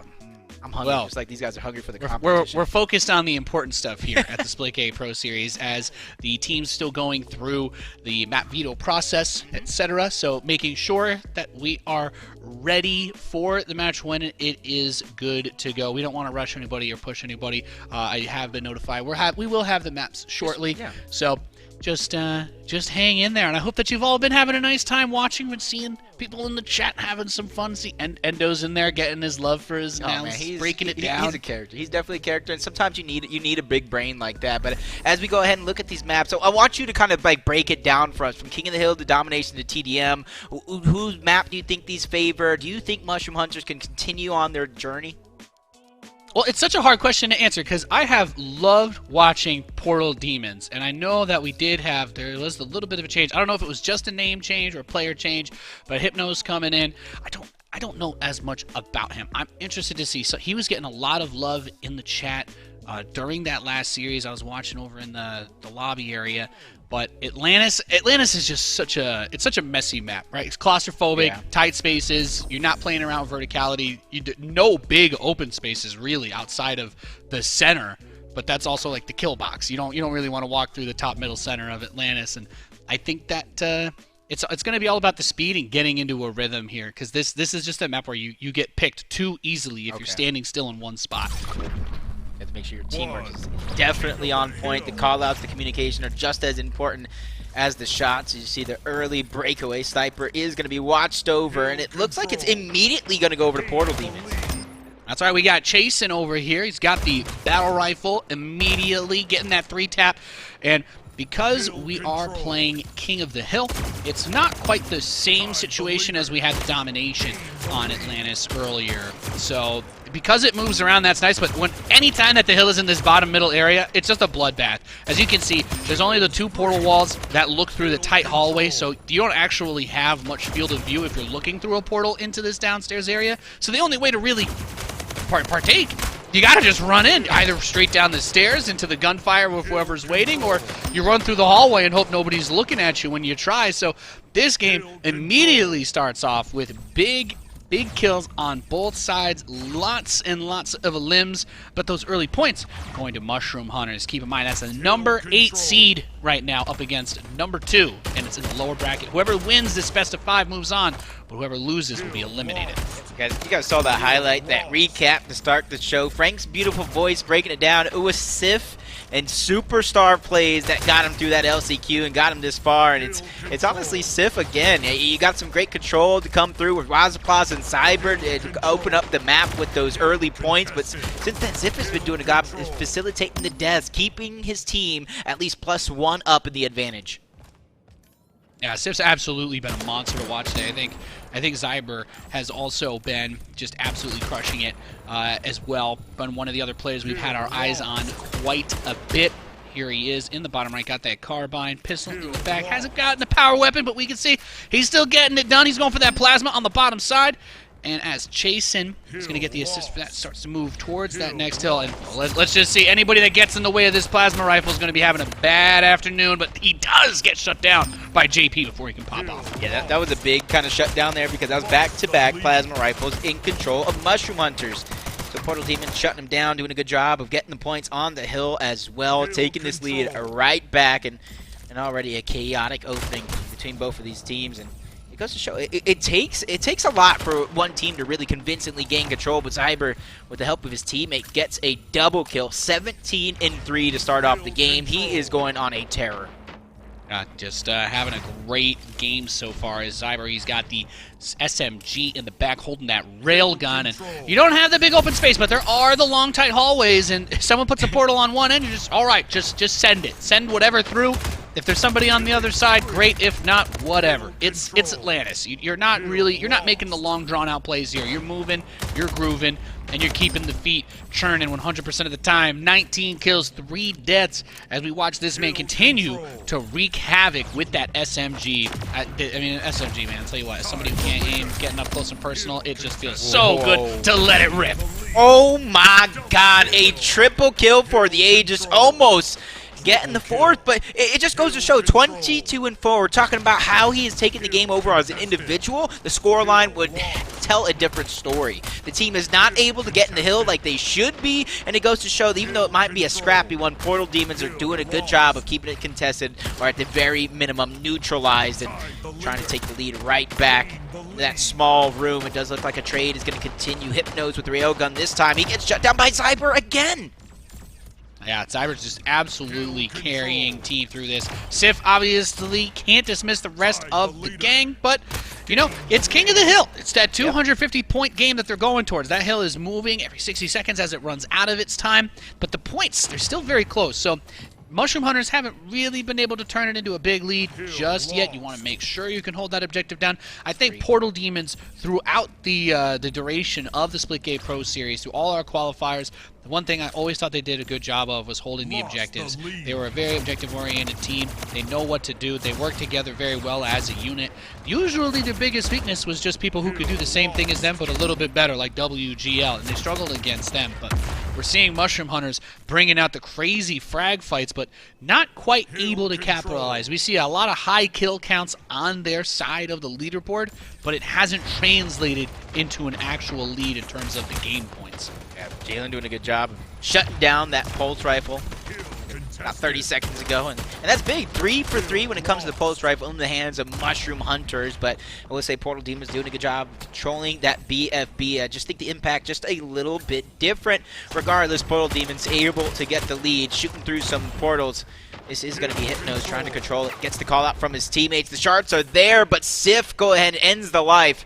They're trying to go down to that bottom hill. Once that plasma rifle spawns up, that'll give Portal Demons the first opportunity in the game to get it under their control. We got our eyes on Chase and trying to hold that bot side. Not going to be able to do it as Darth takes him down. And ratio-wise, look at that. That's still looking really good for Team Mushroom Hunters as well. Darth, 19-9. Been able to get really high kill participation across the board. This is what we're talking about with those rotations and moving around. He's just watching these angles. He's completely dominated the bottom side of this map. This is Darth's basement. Get out of here, everybody else. I might have cursed him. I might have spoke too soon. I thought it would have been Portal Demon's first chance for that plasma rifle, and in a blink of an eye, that chance went out the window. Railgun continuing being put to use. Raza Plaza now has that plasma rifle, gets one, chasing down some players, and just throwing them out of the club. You know, lack of a better words, this is our hill, and you will not get a foot in. As now, though, everybody has to rotate around for this next hill. Picks on rotation are going to be big. That's going to be Zyber. He at least gets one, giving his team the advantage. Yeah, Zyber's just been absolutely opening up all the opportunities for the squad as we continue to follow Darth, who has been equally terrifying. He does finally get shut down by JP. We switch over to Jalen Mans, who has the bat and the carbine. Going to give a little smack to Sif. Popping the portal open, and he's got eyes on Zyber, but Zyber, well, if there's one thing we know is he's not going to hesitate to take the shot. Jalen Mans gets neutralized, and he's been one of the most fun players to watch in the entirety of all the qualifiers. Jalen Mans just been getting up in there. Him and JP, the dynamic J duo, and they're doing a lot of work, but it is hard to keep up with the pace that Zyber and Sif have set, as they've opened up so much opportunity for Darth and Razaplaza to get done what they need to do as well. And let's not forget, Razaplaza, he can frag out of his mind too. He's one of the reasons why that WGL match ended up being as close as it was. Yep. See what it's doing, slowly but surely keeping themselves in the lead. It's only 15, and honestly, that's not a lot big picture, but how close this game is, some is better than none. That forces Portal Demons to have to make the plays to go ahead and enter themselves into the hill to close down this gap, but you see the rotations coming through from Mushroom Hunters. 3 more eliminations as well. Jason's going to be the only one alive and the only one to get 1 elim, but with being the last one alive, you have to figure out a way to get with your team. That's why who's the IGL for Portal Demons? How do you stop the bleeding and begin to build up your own offense? That's a tough question. And the problem is, I think, despite the amount of kills he's gotten, I think that they've been focusing on Jalen Mans when they get the chance to bring him down. I'll be able to take my best guess. He's got to be the leader of this squad. Okay. He's definitely been someone that's carried them through some tough times in the past. They've just had a really hard time establishing that momentum. I do think that Atlantis kind of favors this more crazy, sort of hectic madness where everybody is feeling very uncomfortable the whole way through. You're rotating around these long hallways. You don't have easy direct line of sight to people that aren't in those exact same hallways with you. But Sif, 5th kill in a row. It's on Jalen again after he just killed him with the bat. So he's been basically taken out of the game the last 20-30 seconds, and that's made things incredibly difficult for Portal Demons as Mushroom Hunters goes up 210 points plus the number 8 seed versus number 2. Jake, Wow. I can't believe it. Cinderella story continues. I don't even know if those glass slippers, they might have laced up their glass Nikes for this one, the way they're just taking off. Over 100 points here in just a few short seconds. Jalen goes in as a solo. He gets taken out, and this is where they're just in desperate mode for Portal Demons again. Aim assist did it once, and now Mushroom Hunters are doing it. They're getting so far of a lead. They're putting so much pressure. There's no answers. They need to take that last 15-second clip and put that in the next Portal Tech thing, because that video we had earlier with like blocking, you're trying to cover these places, you're trying to deny where the portals can go. They had the most amazing crossfire setup. They had all the portal spots in their blocks spread across the entire team.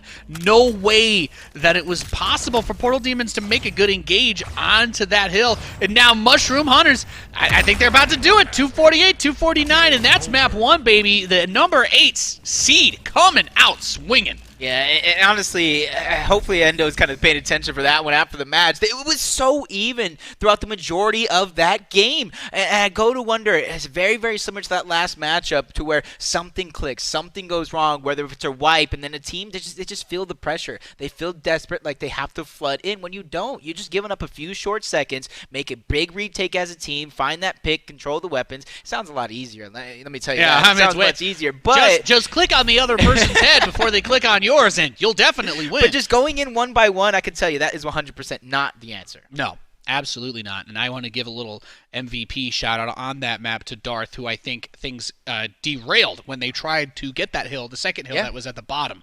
And Darth just kicked as you said, kicked everybody out the club on Atlantis. And once they got that point lead, it seemed like there was just no opportunity for Portal Demons to try and get the momentum back. So we'll move on to Domination on High Wind, another map where we'll perhaps see some of those bat shenanigans coming up again. Love to see it. This map feels small, but you have all the portal space around the edges of it to make those movements in. You can get them from one side to the other much faster than on a map like Atlantis. So Portal Demons are able to kind of utilize your teamwork just a little bit more. You can get yourself a great start, but man, already dropping 2 down. Jalen's trying to do what he can by taking out Razaplaza, but that power weapon control is going to be in the hands of Mushroom Hunter, specifically Darth, the player you pointed out. That's Darth, who just popped off, kind of held it down on that bottom side of Atlantis, coming out towards the edge at this point in time. Jalen Mans had that bat, did get 1 frag with it like we were discussing. The power weapons always become a huge point of contention. If you just having the ability to delete someone in front of you with that SMG or that shotty really has a massive impact on the way that the rest of it plays out. Carbine is great. Mid-long range, you want to land those tap shots, that's fantastic. But you're not getting that burst potential to just wipe people in front of you in a room when you give up that bat potential. Yeah, you can already see 2 to 1. big lead being gained from Portal, and you can kind of see in the few short seconds of what you were talking about. The inside of the map might seem a little bit small, but as you can see, the way he's rotating around, the way he's keeping his enemy team guessing, it just feels much larger, and that goes to show that this elite level play, every decision you make, it has to be something that progresses the team, whether you're portaling up to high ground, falling down towards the low ground, there has to be a reason for it. And there's going to be another reason why Portal Demons are ahead, picking off Darth, and he didn't even see him coming. No, not at all. So here's Jalen Mans. He's got the SMG on the other side of that carbine. He's finally got a little bit of power on there. He's going to take down Darth, but grabbing the back by Raza Plaza. When we talk about that kill participation, if everybody's kill counts are high, that doesn't mean they're all getting solo kills. It means they're getting kills together, and that is what reduces the TTK on the targets, but they're able to cover each other if somebody else comes in for a third-party action. Raza Plaza is going to take down Jalen Mans, but he's been doing pretty well. They're up 177 to 90. Score limit on domination is 700. So we've got a little ways to go, but a little triple cap never hurt that.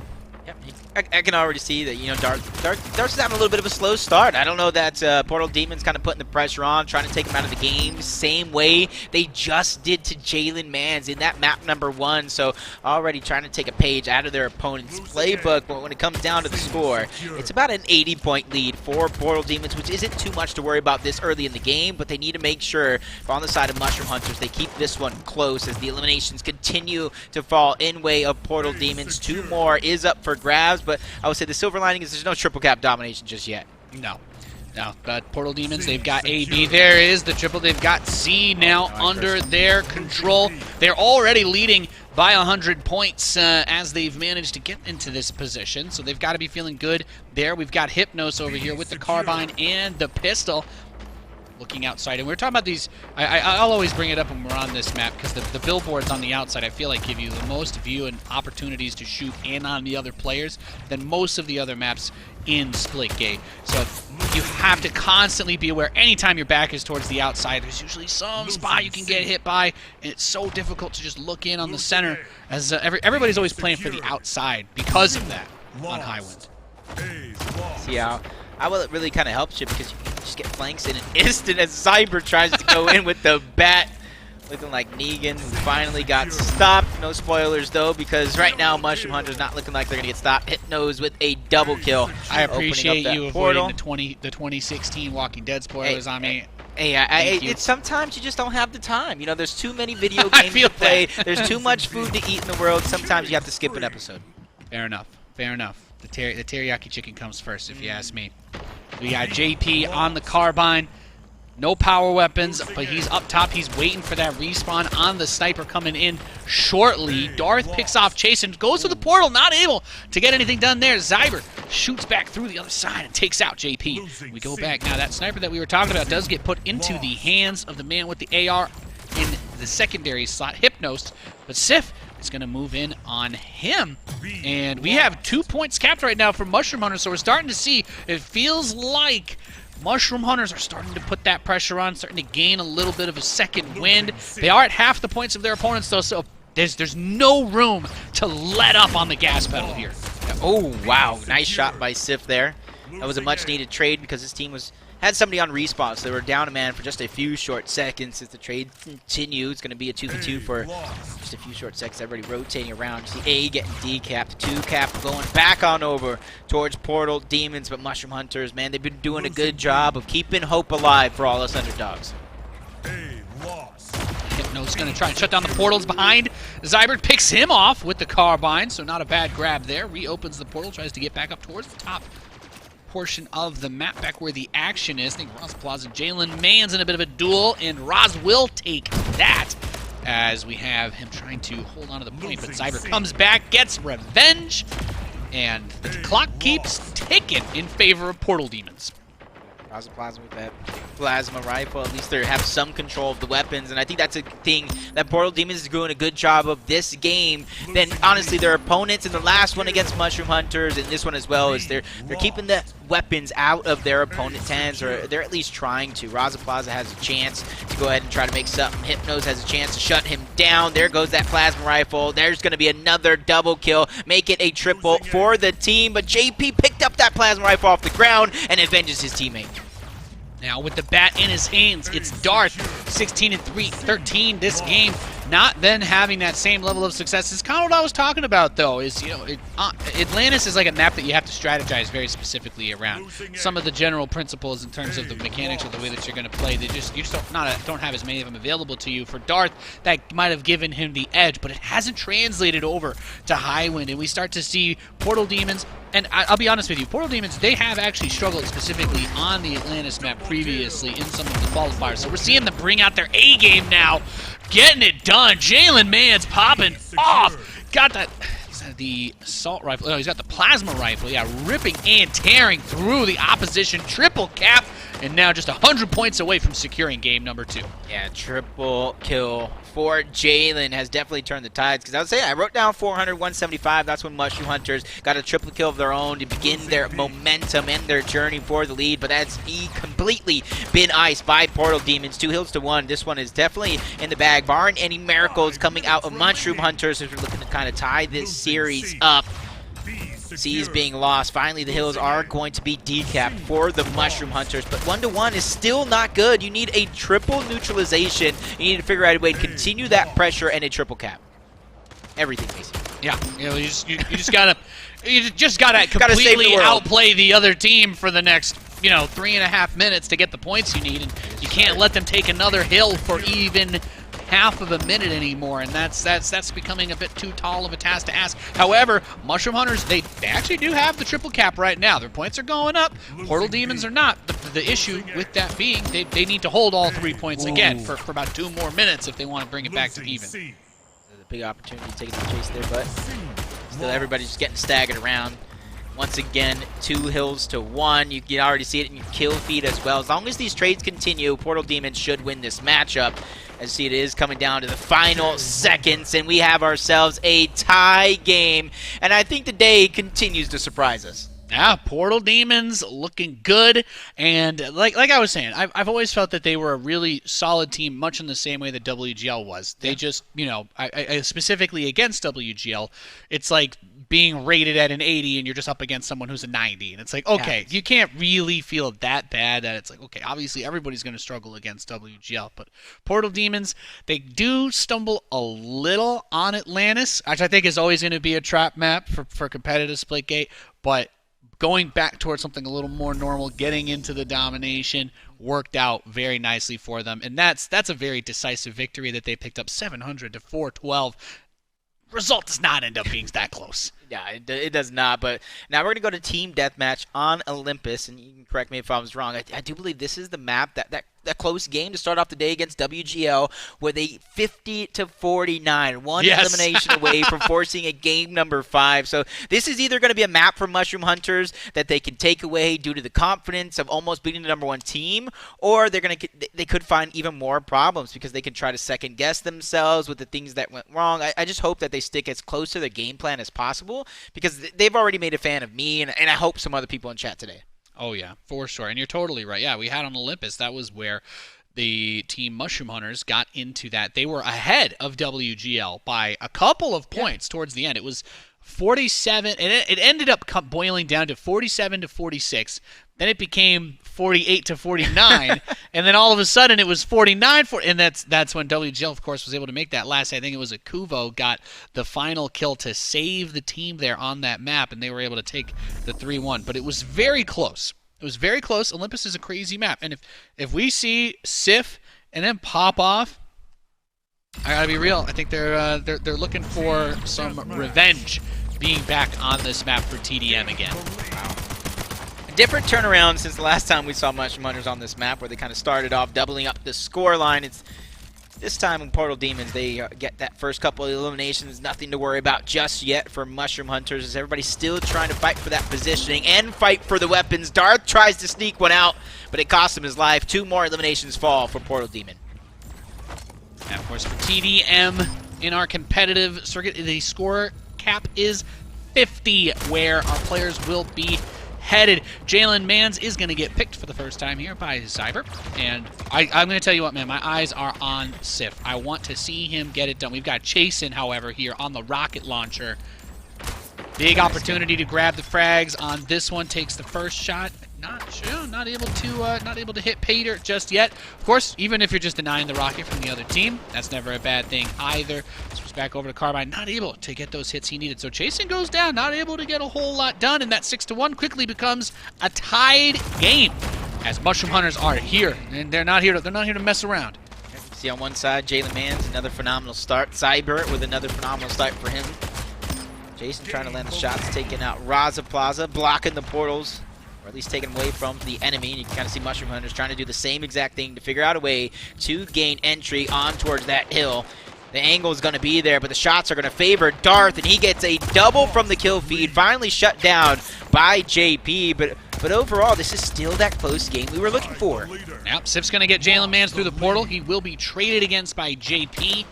We go over to Zyber, who's been an absolute terror. He's going to hit JP in the air, coming back around towards the outside, drop it down. Portal through, hits another, but unable to close it. Actually, Jalen Mans respawned, and basically he's like, oh, you're in my face again. Okay, I can kill you. Nice, nice, nice. And we go over to Hypnos. Currently, he's got about 6 frags. He's going to take out the portal on the top side, setting himself up to go up, and gets a punch on Zyber. Takes it down. Dropping down to try and finish him off with Sif. And, well, Hypnos is like, oh, okay, I see. Nice little delivery coming in. You guys just feeding me some kills. I appreciate it. Let's get the scoreboard running up a little bit faster. 19-16, still anyone's game. It's going to hit Zyber from the top side, looking down. And those power weapons, we talk about those snipers, there's a couple guys that just do not miss those shots. Hypnos on the sniper again. He's going to dome Raza Plaza from across the map. I love right now watching him with that sniper because whether if it's a hit or a miss, he's not hesitating. He's sure of himself, confidence at an all-time high, taking out Sif, bringing Portal Demons up by 3 as we're almost about to reach that halfway point. Mushroom kind of picking up 3 straight kills, 2 of them in the hands of Darth with that shotgun to try to tie this game up. And this shows Portal Demons versus Mushroom Hunters is definitely living up to the hype. And Mushroom Hunters in general, from Last Chance Qualifier to Bracket Busters, are putting in work. We were asking ourselves, how many good FPS players out there just haven't had the time to try and qualify or compete? Who would maybe just show up in right? You know, when we got for Splitgate in that Last Chance Qualifier, who would show up? Who would come in and bring that play, that tenacity that we haven't seen before? And so far, Mushroom Hunters, they've just done it in spades. They've been looking amazing. Sometimes it just takes an unknown team to really give hope, because there's probably a lot of people in chat right now watching this weekend, ready to kind of put their skills to the test, just like Sif, who continues to try to go on a tear. Darth actually gets turned on by Jalen. Jalen figuring out a way to stay alive here, which is going to be big. Back on board Sif, he does have those rockets, trying to find an opportunity, a window to open for his team as they have a 3-point lead. Rocket launcher in Sif's hands. We know that he's one of the most terrifying players on this squad when it comes to those fights. Has the BR as well for the long range hits. Going to get a couple shots in on JP. Trying to tag Jason as he goes through the portal, but he won't be able to get those frags. He got Sif and Cyber picked him off at the same time. Jalen Mans looking at the portal in the center area. Has that high ground. Just about has eyes on Zyber's going to grab him with the carbine. Not a bad hit. SMG comes out for Darth, dueling in the middle, but has to reload, and he's going to get picked. Yeah, that was great timing for Sif. I know he didn't necessarily plan the reload, but he definitely capitalized on it. See Chase trying to put in damage due to that reload. He didn't get the help that he needed from Hypnos. He's trying to blind fire. He gets taken out. And as soon as Portal Demons gets close, it looks like Mushroom Hunters pull away, but only 12 points. We've now reached the ending portions of this matchup. To one mistake can definitely cost you it all.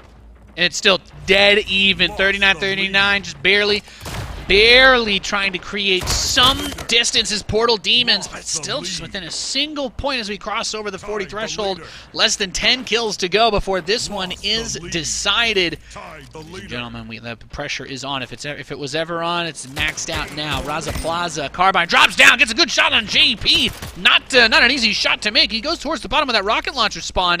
He's right behind Zyber. They are currently 46-42, so they just need one more team wipe on the part of the Mushroom team. And actually, he blew himself up with the rocket launcher and cost them a point. He moved them down a point, so they would be at 48. But because of the rocket self-kill, they lose that 1 point. So now they have to get the extra kill to make up for it. However, they seem to have maintained their gap enough. 49-43. Mushroom Hunters, one more frag is gonna do it, and they pick up the dub. Yeah, shout out Raza Plaza right there. Zyber killed himself. Luckily, he was holding his hand the entire way. Not only to make sure he was able to safely get the rockets out uncontested without taking shots, but just in case something like that happened. Because you got to imagine, if he's not there, the rockets change hands. That last second is the same thing that happened to him against WGL where they got that loss.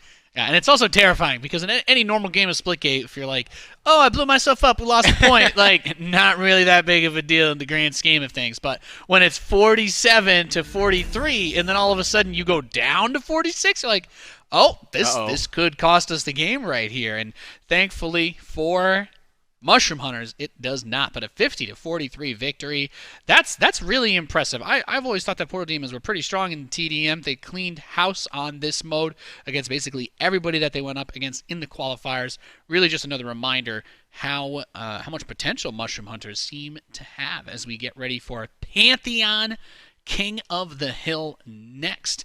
And, well, Pantheon, classic map for Splitgate. You've got a lot of portal boxes spread around. You've got that upper area with the bridges and enough inside little spots to work with. I think it's a pretty good varied map. We should see some interesting things here. Yep, and no matter what happens here for Mushroom Hunters, you're guaranteed a game number 5. So for a team that might not have all the experience in the world, you know, in this game, who knows? They can come from different titles and have more experience than any of us even know of. But you got to make sure if you do lose King of the Hill, and I might be stepping too far ahead, but you stay composed because you have that another map chance. So hopefully things don't get too awry. You've been doing a good job, especially Raza Plaza and Zyber controlling the power weapons, whether if it's the plasma rifle or the actual rockets. I think that has been one of the biggest keys to their success throughout the day. Yeah. Yeah, they played really well around the weapons, and it's just, again, it's still hard for me to process that the number 8 seed team took out number 4. Now they're leading against the number 2 overall seed from all the qualifiers that we've had. We've gotten to see and cast and watch just a lot of competitive Splitgate. So to see Portal Demons being kind of brought to heel, so to speak, in the way that they have been is nothing short of fascinating as we begin to load into Pantheon and get ready for what is a do-or-die situation for our number 2 team. And I love the storyline here from Mushroom Hunters because, I mean, we see it every day in real life, you know, with sports athletes, even last night with the UFC fight. Anything is possible here, and Mushroom Hunters continues to prove that. But unfortunately, Portal Demons, they get a good start, a couple of eliminations, and they get the first couple seconds in the hill. And as you always say, the most important thing to do is you got to play your game, right? You don't play down to the other level. You don't take things, you don't let up on the gas because you think that another team will be easy and you're saving something. You have to come out and bring your best down on every play, on every map, and that is what we are seeing out of Mushroom Hunters. They have been given a once in a lifetime opportunity, qualifying in at the final possible chance for this event, and they are, with every win, pushing themselves further up that prize money bracket that we saw earlier today. Several teams have already been taken out of JP. 6 kills, 0 deaths to start. Is getting some momentum for the Portal Demons. Every time I think he's about to get taken out, he just turns and does something fancy. And you see, already has a sniper. He's just locking down that SMG, whether if it's himself that's going to grab it or making sure it's safe for his teammates. That power weapon control from Portal Demons is the reason why they're up 40 points. And I think this is the best start that we've seen in the game today. Yeah, looking beautiful. Oh, just see Sif says, boom, quick tap a root. He's going to try and get Darth's feet through the portal. Great situational awareness. And in this King of the Hill, look, we talked about the way that the scoring works. It's 250. They just straight up ate the first hill completely on their own. And they've got the second one rocking and rolling. Still 20 seconds left on it as it gets cleared out. But if you're Mushroom Hunters, you may need to start reevaluating the rotation paths that you're taking. Going through, I think holding any of these top side areas is always crazy risky, so JP's going to get picked there. Pantheon, there's a lot of enclosed space that you can move through, but there are some vantage points. It's just, everybody can see you when you're on them in this one. Not very well, not many hiding spots high up on this one. Nice double kill there. Immediately kind of get an answer back. Not a double kill, but JP kind of finished off one of 2 players that did get taken down. You can Can already see 11-2, 11-2, 7-2. Portal Demons getting the eliminations, which is leading to such a massive amount of hill time this early into the game. So Mushroom Hunters, they need, as you see, 30 seconds left on this hill. They need to figure out a way to get these next couple of weapons and translate that into eliminations, which you can in turn use to get these hills. But it has to start here, which everybody is continuously getting staggered. 2 more players fresh off of the respawn. Let's see if this could be the moment they need. We got Hypnos. He's been having a nice game. Just 2 deaths on his part as they've been holding it down. He is on the point with Chasen. And then, you ask yourselves these questions, like, okay, well, who's going to stay behind? Chasen, he's not quite the fragger. He's going to stay behind on the point. We're going to see Hypnos move out. And Dart's going to push in on JP. Jalen Mann's coming in to try and help with that. He's going to get a double with the railgun. Now, we are still on Hypnos with that SMG, just waiting for someone to try and come push in on this hill. There you go. It comes up. Razaplaza actually able to take him down. 1v1s the SMG with the carbine. That high ground paying off. From above, just giving Sif a haircut, and he didn't even have a say in the matter. Tries to line up one against Dart. A little bit of damage, but that team shot from Mushroom Hunters is going to be the reason why he falls. JP, beginning, I wouldn't even say beginning, he's already been heating up since the early portions. He falls. Sif's going to be the one to take him out. 9-9. Nobody really having that stellar performance that you've seen from the Mushroom Hunters when they are finding success. So you can already see a slow start is going to put them into a hole. But, I mean, we've seen them come back from worse. Yeah, and these are great shots, by the way. Look, he gets 2 kills with the sniper. He's trying to move in on Jalen. Kind of barely loses that because he gets picked off the side by Chasen. But here's the issue. Yeah, it's great that you could headshot, insta-kill 2 people on the point. But if there's a 3rd player there, or, you're sniping them from across the map, nobody on your team is going there to get the time for your score. So playing that long position, if you don't have your teammates there to actually go in and capitalize on it, we're seeing Portal Demons, they're doing great in the actual fight, right? If this was team deathmatch, I don't know. Maybe it ends up being just a little bit of a lead for Portal Demons, but that's not what the mode we're playing is today. It's King of the Hill. And 155 points to 22 is, well, I'm very interested to see how Game 5 ends up now. I'm starting to vibe in that direction. Mushroom Hunters is going to need to, I don't know if there's some secret if they've all been wearing like 30-pound weights on their ankles and their wrists. Maybe it's time to take them off because they need every ounce of power they can get for this last bit of the map. Yeah, I don't know how they're doing it, but they are just getting shut down by Portal Demons. JP 21-8, Hypnos 20-5. You have just 3 players that are just consistently going with the shoddy. Oh my God, legendary. And Jalen's had enough. Like I said, you're gonna need to come up big on this map number 4. You need to force it. Game number 5, and he does it again. Is that even? Woo! Okay. Zyber finally put some water on the fire. As Jalen Mans just cleared everybody in Mushroom Hunters off the map for a second there. Is still at 22 points for Mushroom Hunters. They are in a fight for their lives, but they have been just having such a hard time getting control of that hill. They finally get another 5 seconds on it, a little bit more now, but they need to completely cap the next 2 hills, I think, just to almost catch up in points. And that's I'm trying to be very generous here with my language because it is such a hard spot. And I've given Mushroom Hunters enough compliments, I can say. This has obviously been a very tough matchup for them. Maybe Pantheon's just not the place where they have their rotation set up as well as they have had before. Portal Demons, this has been a historically strong map for them. And even against WGL, they've had some great fights here. We had a lot of TDM games in the qualifiers on Pantheon in particular. And I feel like right now Mushroom Hunters just keeps finding themselves at a height disadvantage. You see Portal Demons kind of striking from the top a lot. Now you have Darth trying to go up, but he immediately becomes a target from multiple members. So he has to back out of that position, unable to help, but he even has to drop down. The trades will come through in the middle of the map as everybody trying to fight for that hill time where, honestly, Portal Demons will be the last team standing as they continue to rack up their points. I want to say they're like on a 15 to maybe 75 run. It could be even worse. Yeah, it could be. I suppose there's always it could always be a little bit worse, but getting over 235 points. Portal Demons demonstrating their objective base mode prowess as they close in on getting this matchup back to 2-2.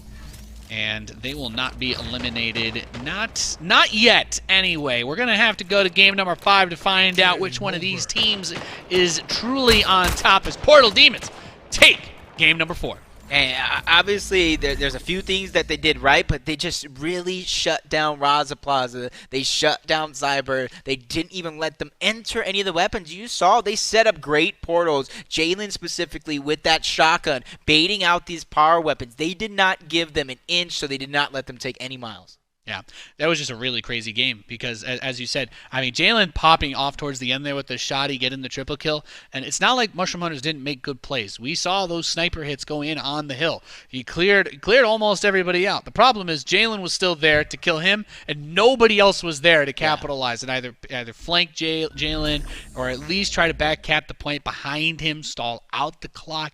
Those are the kinds of tiny details that I would say Portal Demons, they're actually very good about that. At any point in time, even if they got wiped, there was always someone still trying to play the point. So if everybody from Mushroom Hunters didn't immediately go over there, it was free points for them. And those little bits add up so much as we go to Abyss for a domination game to decide it here at the Splitgate Pro Series. Hope you're all having a blast tuning in. This is competitive Splitgate, ladies and gentlemen. There's a whole lot of portals, whole lot of action. Let's see now as we go into game number 5. We have the number 8 seed team. They just barely qualified for this tournament last week. They're tied up 2 apiece against Portal Demons, the number 2 team for the last 3 months here at the Pro Series. They've been dominating. They've been one of the most fun teams to watch, but they have been pushed to their limit. Let's find out who's going to make it to the next round of the lower bracket.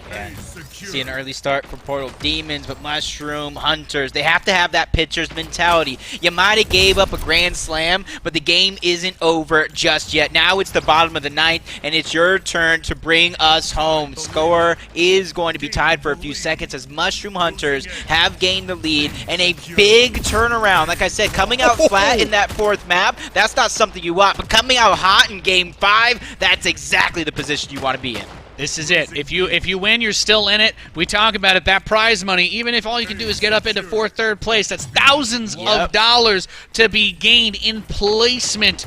And, well, being taken out here means you are eliminated from the tournaments. We got 2 points capped for a little bit there from Mushroom Hunters, currently sitting up 84-50. But Portal Demons doing their best to get a triple cap pretty quickly here. Nice moves by Hypnos. He's got the carbine, but he's got the bat in his back pocket. If somebody comes up to you, he's going to give him a big old smack and knock him to the other side of the map. So we are currently looking at a very close score, just barely getting up top, and there's that bat we're looking at. Hypnos smacks 2 in a row. You said home run? Well, here's 2 as he picks up a double kill, holding on to the 2 captures to none. So they're still gaining points, and now they go back up to a 3-0 capture. I talked about a good start for Mushroom Hunters. It was immediately put out and distinguished by Portal Demons, and they're taking it even further. They're trying to go up by 100 in the early portions of this game, and he goes back-to-back again, taking out 2 more players. Can he get the 3rd? No, finally. He gets shut down, but every good show has an ending. Yeah, well, Hypnos with the pistol there. Just, look, the situational awareness. He sees 3 enemy portals. He knows somebody has to be coming through one of them. Just backs up, gives himself the angle, and even with an inferior weapon, is able to get the cash money play. Jalen Mann's going to get a punch onto Raza Plaza as they're still holding on to 2 points, now back up to 3 for competitive domination. Our score limit is 700, so still plenty of time, still plenty of room for both sides, but we've seen that these gaps, once they're made, can be quite difficult to overcome. Mushroom Hunters, if they're not able to take control of at least one of these points for a little while, then Portal Demons is just going to run away with this game. They found themselves in this position before. Not the same map and not against the same team, but against WGL. They had a late game heroic that propelled themselves victorious, and now they have a 2-1 capture. So far, no elimination just yet until that Jalen takes out Dart. So they need this trade. He gets 1, but Jalen goes back-to-back, and that's going to be a big double kill. Almost gets a 3rd, but that's going to be Sif trying to even it up for himself. Blocks off the portal, but Jalen continues on his terror. And they've still got that 1 point cap. There was a full wipe on Portal Demons earlier. The whole team got taken down, and right now it was actually they just had another full wipe that took place, but they were holding on to those hills even while that was happening. This is a good opportunity for Mushroom Hunters, though. They finally get the triple cap. We're taking a look over at Zyber. He's got the carbine, just trying to get those tap shots from across, not able to get it done against Chasen, but that triple cap, they are starting to close that gap that we were talking about rather quickly. Almost now under 100-point difference between the two, especially since both teams are below 400 total. I think there's still anybody's game here. Holding the bat is Darth. He comes up, lands a couple of shots. He's looking for someone to swing it at. Keeping it moving. He gets one back-to-back again. Man, he's just swinging for the fences. He's getting all success all the way. Roughly 60 points separating these two teams. The gap has definitely been closed as Sif hiding around that corner, waiting for at least the audio cues, waiting for a call out from one of his teammates before he strikes. JP reveals his hands, but he gets shut down and sent to the Shadow Realm. He's jumping over to Sif. He's got the assault rifle and that bat. It's going to give a big whack to Hypnos. Takes him out on the hill, controlling the objective. Raza Plaza comes in. He's going to be able to support him as we switch over to Sif, who's got that SMG and the bat. Holding down that objective. Here comes Jalen Mans, though. He's going to be able to pick him up before he can use the portal to try and get around. You can see it in your kill feed. Portal Demons is doing a good job of at least getting some eliminations. But overall, Mushroom Hunters are keeping that pressure on. What are a couple eliminations that were just squad wiping you left and right? Finally, that triple cap, even double cap, has been stopped. And the scoreline from over 200 has now been dropped between 6. And it's going to be closed even further as Mushroom Hunter for a few seconds there did have that 2-1 capture again. And we reached the halfway points. And just like you said, a tie game. Yeah, 2 points in control now for Portal Demons, so they're going to try and reestablish that lead as best as they possibly can. But I love that you pointed it out. We've seen a lot of kills on both sides. Portal Demon are getting the frags in, but I think the key to success right now has been that when Mushroom Hunters gets frags, they're getting them all at the same time. And they're turning them into team wipes. When you get that ace and you're able to give yourself a couple seconds to take each of the hills, you can really rack up those points so quickly. And we have our eyes on Chase, and he's got the BR and the railgun, so high firepower, long range, and a little bit of that mid-range burst, but he is not going to be able to turn it into much else. Yeah, puts himself in such a bad spot going through that portal, basically in a triangle chokehold as he gets taken out along with that railgun. But a triple cap going the other way. Portal Demons have done a good job of turning these hills around to try to put a stop into that lead that is being gained and being opposed onto them. As everybody just keeping this rotation around. Cyber getting one, immediately shut down, and the trades will continue, but Portal Demons are the ones in the lead now. Now they've got that double cap working very well for them. It's not quite the gap we were discussing earlier, but 70 points, still very nice. Once you get to that 600 mark, you don't want to be behind more than 10 or 15-ish, honestly, as he's going to be able to pick off JP. Raza Plaza has the bat.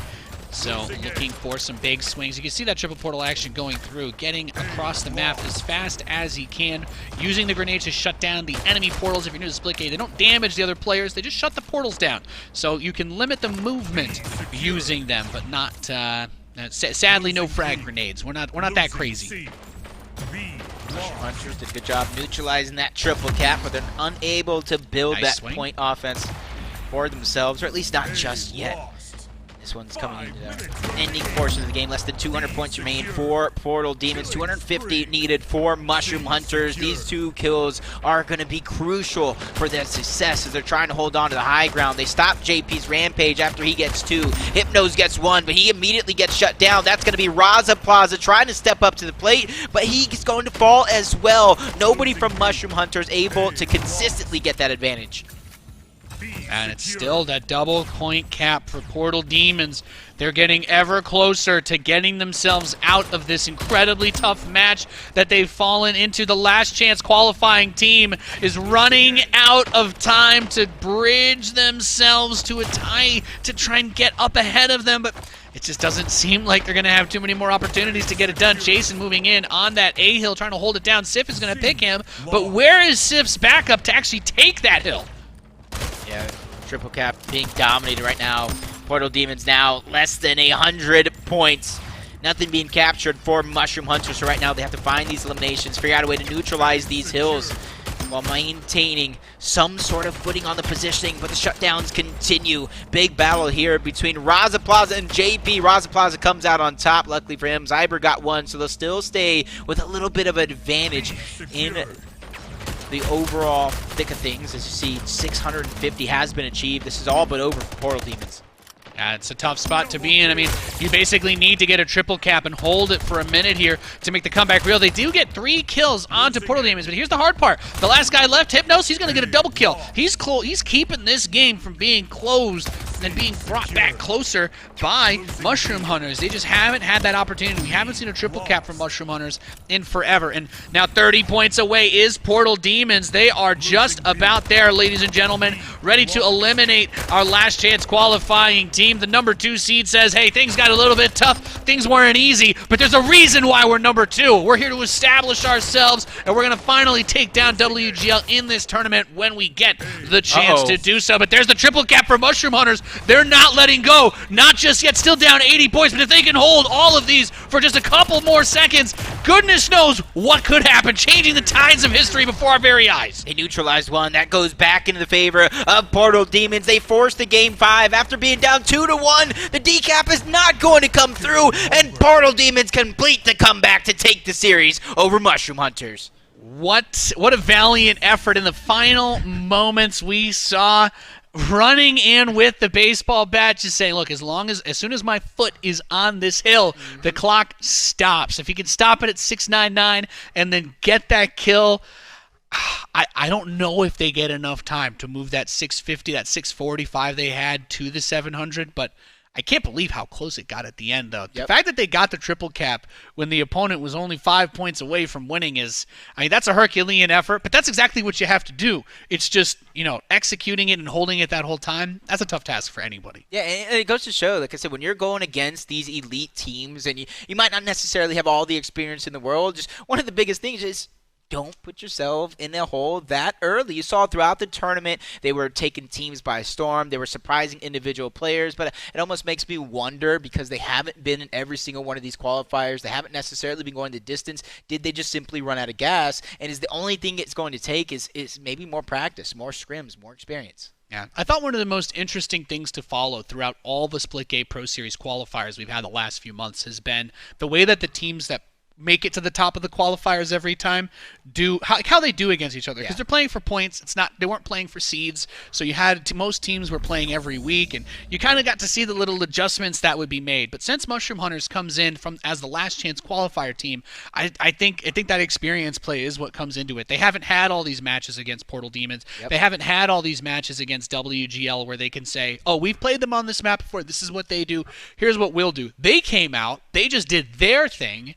And let's face it, I mean, 2-3 loss, it hurts. They're eliminated from the tournament, but what a hell of a showing for a team that, up until last Sunday wasn't even a part of the circuit at all. And that's just an absolutely fascinating run for them. But the number 2 seed keeps their dreams alive. Let's hear from Endo, his thoughts on this match. I would love to pick your brain on this one.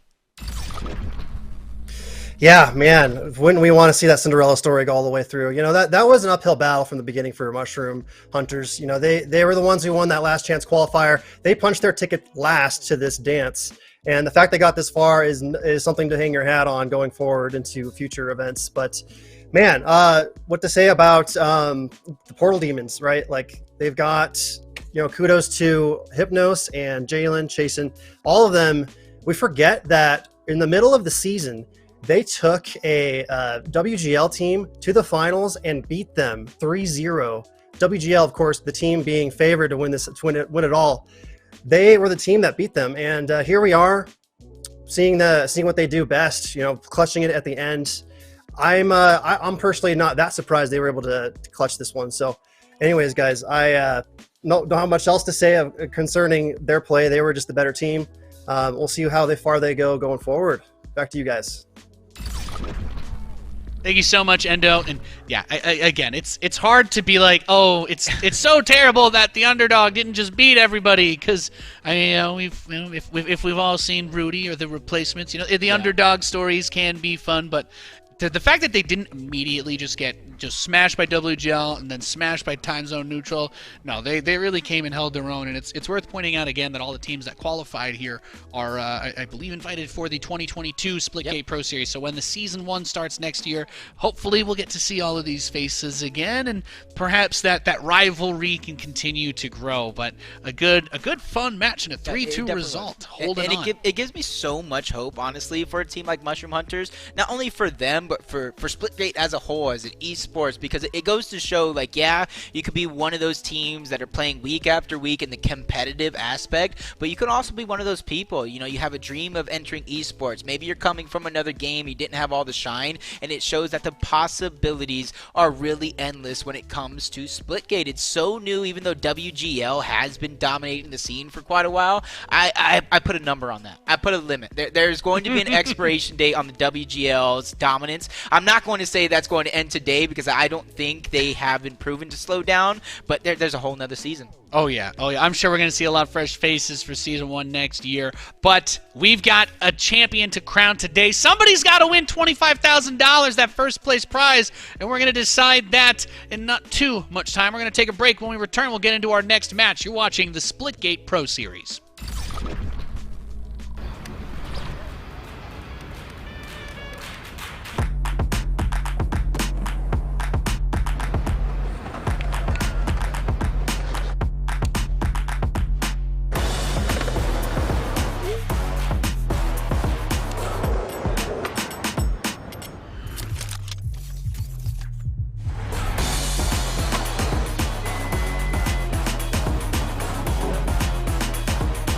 Nice play.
Welcome to the inaugural season of the Splitgate Pro Series.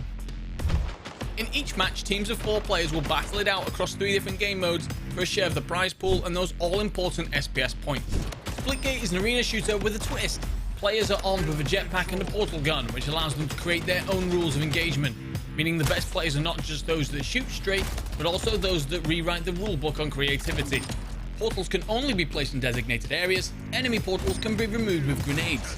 First mode, King of the Hill. in this mode, teams must hold designated zones by having at least 1 player standing in the marked area. Hills are only active for 60 seconds before changing location, with the new hill being revealed 15 seconds before becoming active. A point is scored per second the area is controlled, and the winner is the first to 250 points, or the team with the most points after 12 minutes. Our second game will be Domination. Similarly to King of the Hill, this game mode is about controlling designated points on the map. However, instead of 1 roaming zone, teams will fight over 3 constant points, referred to as flags A, B, and C. A point is scored for every second a flag is held, with the number of points multiplying per flag controlled.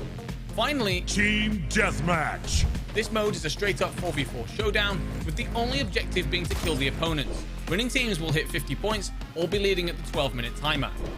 All teams will start with a set loadout of a carbine and a pistol, ensuring a fair playing field as possible from the outset. Power weapons are placed around the map that can give your team a major advantage. Types of power weapons include snipers, shotguns, and everyone's favourite, the big bat.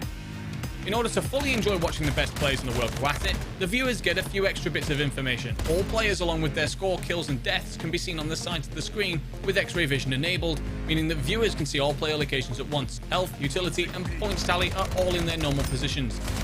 Now sit back and enjoy the action. 3, 2, 1.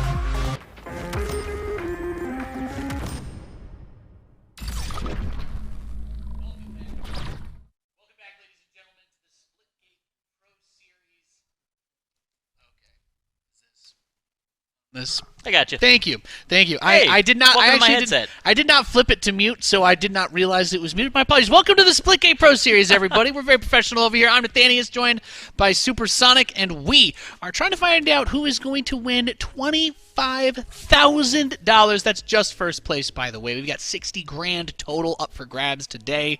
It's been a hell of a day, man. We've had some really close matches, and we've seen some pretty crazy upsets too. I mean, we just had a crazy run, right?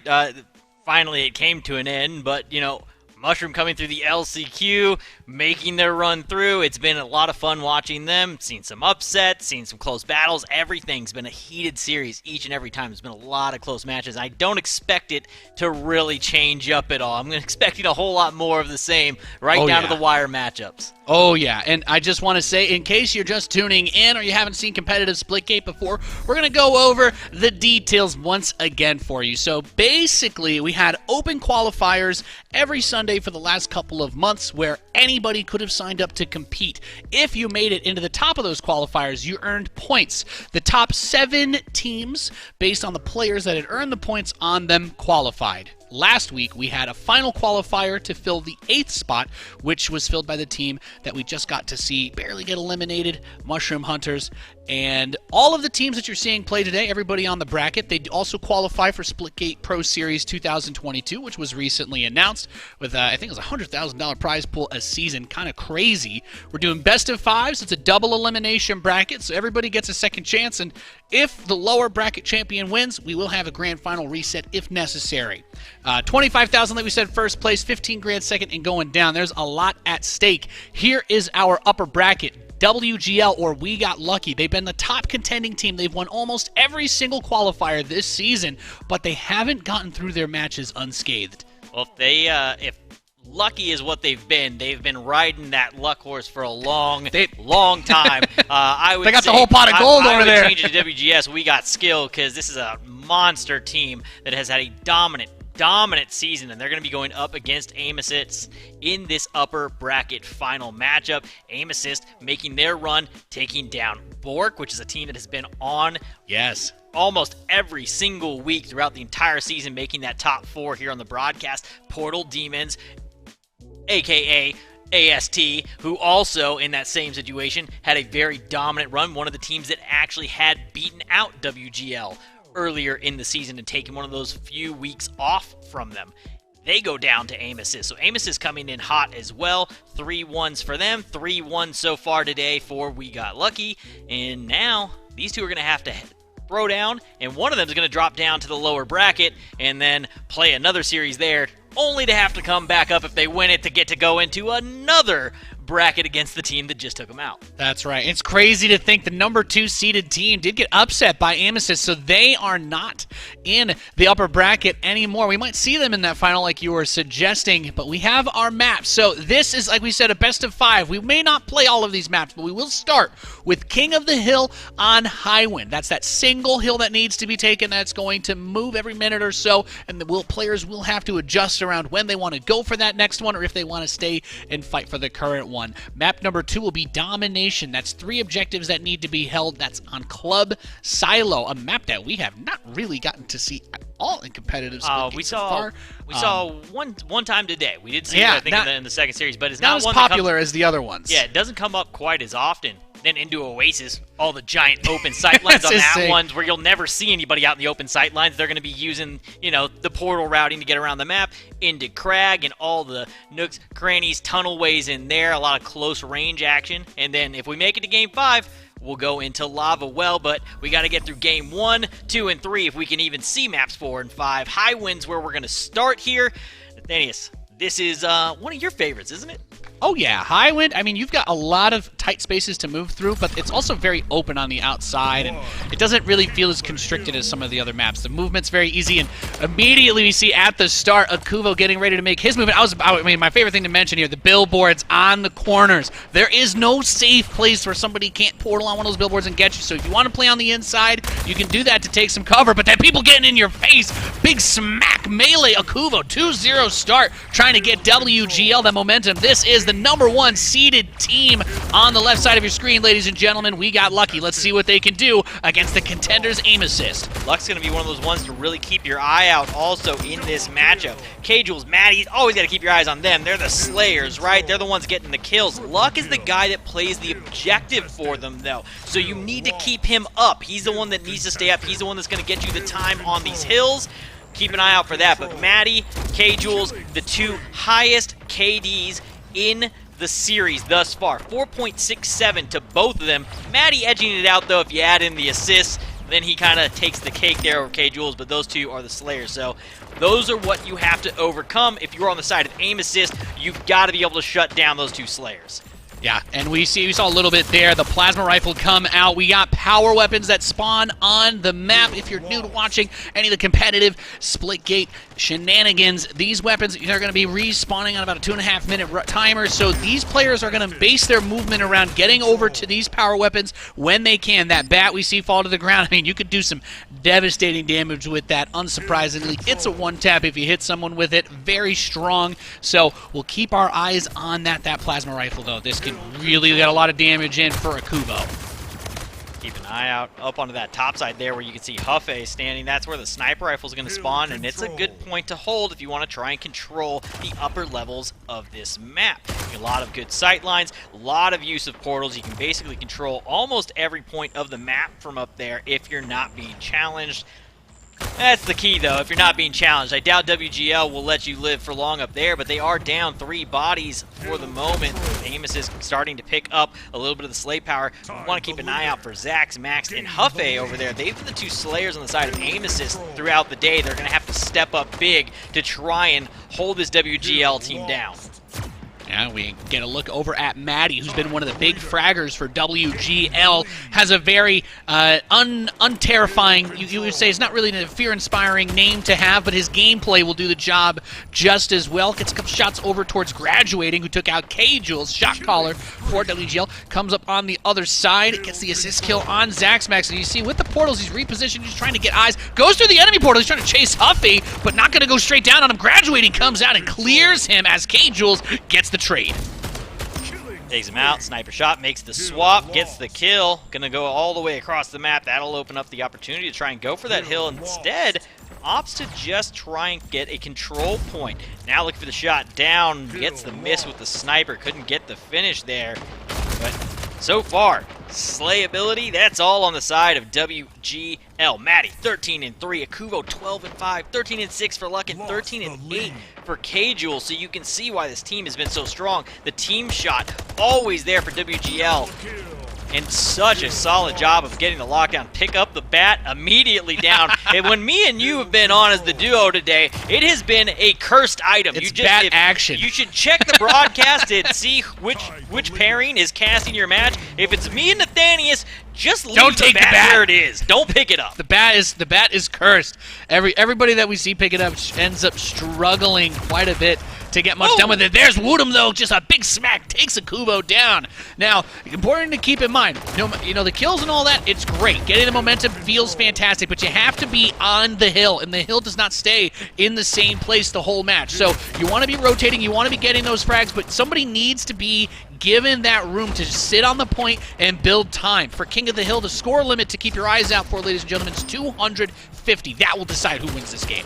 One of the things that's kind of interesting, I was talking with, production behind the scenes while you guys were casting last series about WGL, is that they're a team that when they do struggle against another squad, it tends to happen early. Once they build up their momentum and their momentum has started, they take over a series and it becomes very, very dominant.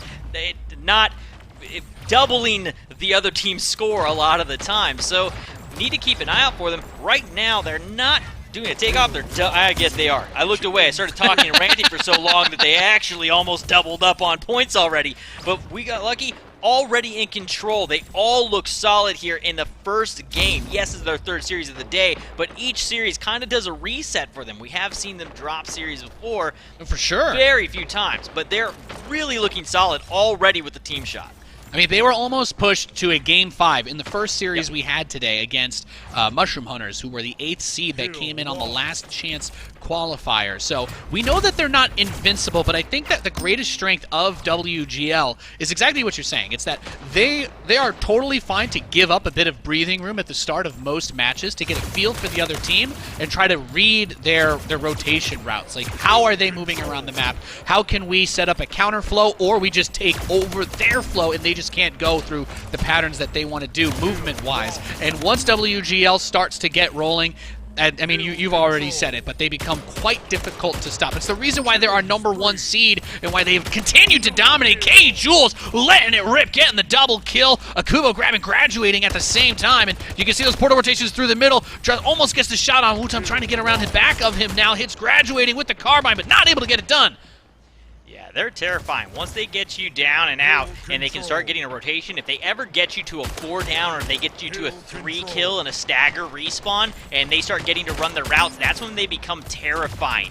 Luck will sit on the point, the other 3 will rotate around and just continue to catch you with team shots as you come up, as you spawn. So you've got to watch out. You can't ever let them get you into that 3 or 4 body down situation, especially once we get out of King of the Hill and we start talking about domination. That's where it gets scary. But right now, they are losing ground at the moment. Aim Assist has been making a great push back. We're sitting here kind of ranting and going on about how strong WGL is, but Aim Assist is turning things up, starting to get those kills going, starting to get some control on these points, and they are bringing it back.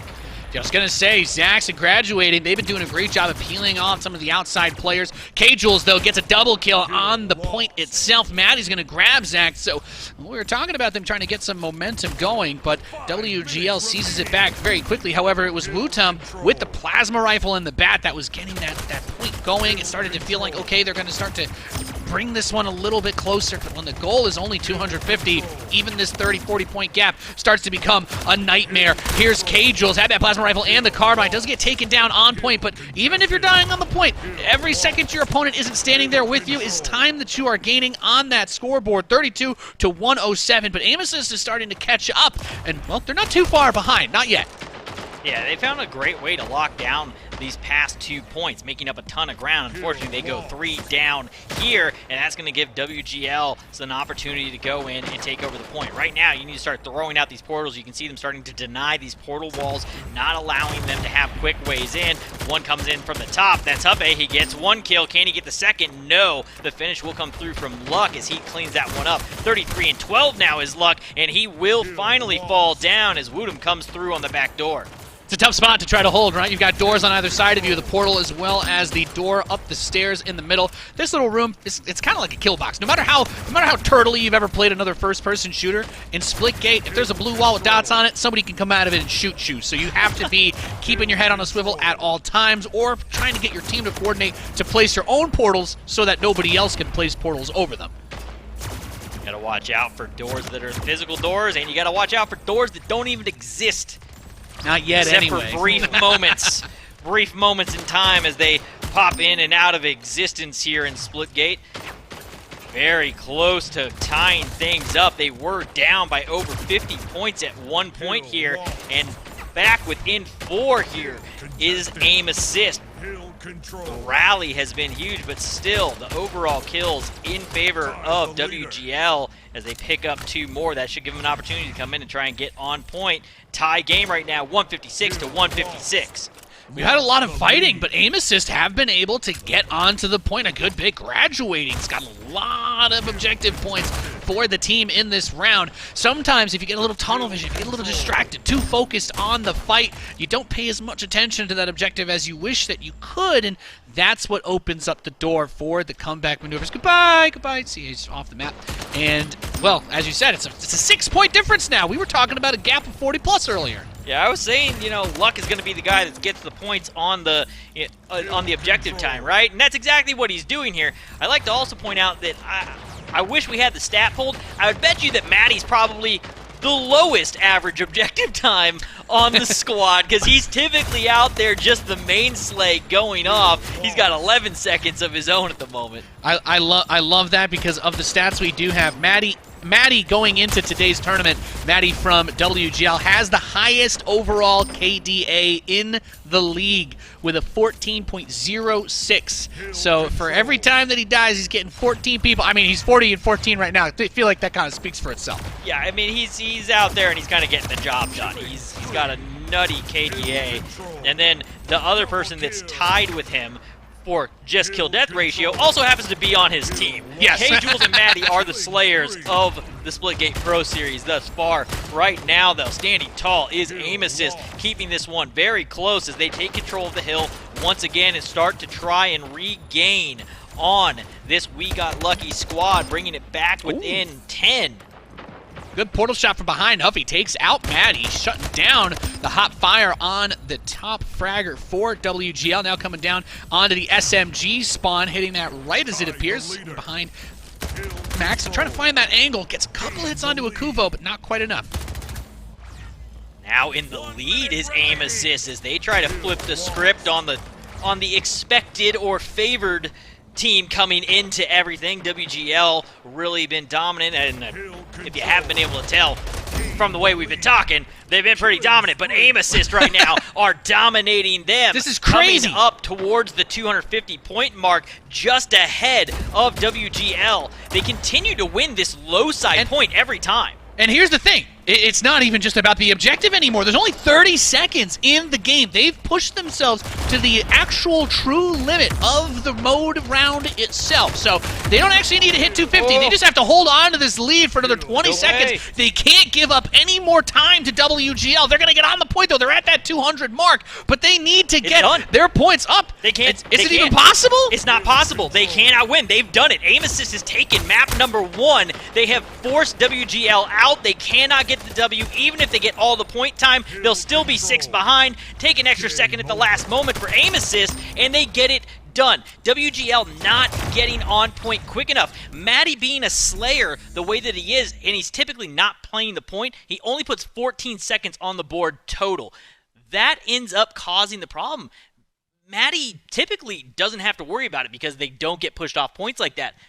This time, though, I think Maddie not playing point and not going for the hill may have cost them that match. Yeah, it's a really tough situation to be in because at any one point you're like, looking at who's going to be able to pop off, who's getting these moves. But towards the end of that round, as we were following a couple of those guys like Wutum, etc., they were getting onto the power weapons right as they respawned. They got the SMG right as it was out. They got the plasma rifle right as it was out. We saw them getting the bat action. And for WGL, they were a great team, but I think especially when you're trying to have everybody in those specific carved out roles, you can end up struggling a bit, like you were saying. saying. When Maddie, yes, he's going and getting all these kills, but you could get 1,000 kills in a game of domination or King of the Hill. It doesn't matter. You have to actually be on the point, gaining those seconds, or you don't win. You never will.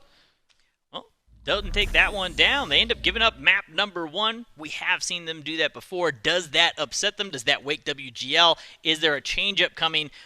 We're going to find out here on Club Silo as we go into domination. This, for me, is probably one of their stronger game types for WGL. Hard to say, WGL is typically very strong regardless of what they're doing, but this is the one when they get you down 3, down 4, they start getting to do their run their routes after they've taken 3 points, where they just make up these huge point leads or huge point swings if they're coming from behind. So we'll have to see if they can get that 3-point setup going. Yeah, it's a fun map too, Club Silo. I was saying earlier, and I guess what I was trying to say is that I think this is actually the first time I've been on for casting for one of the games in this whole league that actually happened on Club Silo. I feel like I just somehow haven't ended up getting any of the games that were on here before. It's exciting. You must have been on the weeks that didn't have it. I know that we didn't have it. What was it? Week 2? I think was the first week me and you were together. And yeah, I know we didn't have it then, but for some reason I've just managed to avoid having to see this one, even though this is probably one of my favorite ones to play. It's a good map. You've got a center area that goes up very high right here. You can see using the portal to get the vantage point. You also have these kind of windows up top, but they're actually just portal shades as well. So not really the same kind of deal as the billboard, but they're just kind of out of the way enough that you might run past it without checking, and that's when it becomes a very dangerous point to move near. We've got Akuvo getting into a duel with Graduating. Akuvo is going to win for WGL. We switch over to Maddie, who's got the carbine out and getting ready for some fights. So on this earlier when I was casting with PR, as we were talking about this CB hold was really the strong point on Club Silo domination. Keeping an eye on that. The B site matters a lot here. There's certain maps where like A and C, depending on the sight lines, B is kind of this off point that you don't necessarily want or need to hold. B is very, very important in this particular setup on this map. So keep an eye out on that B point.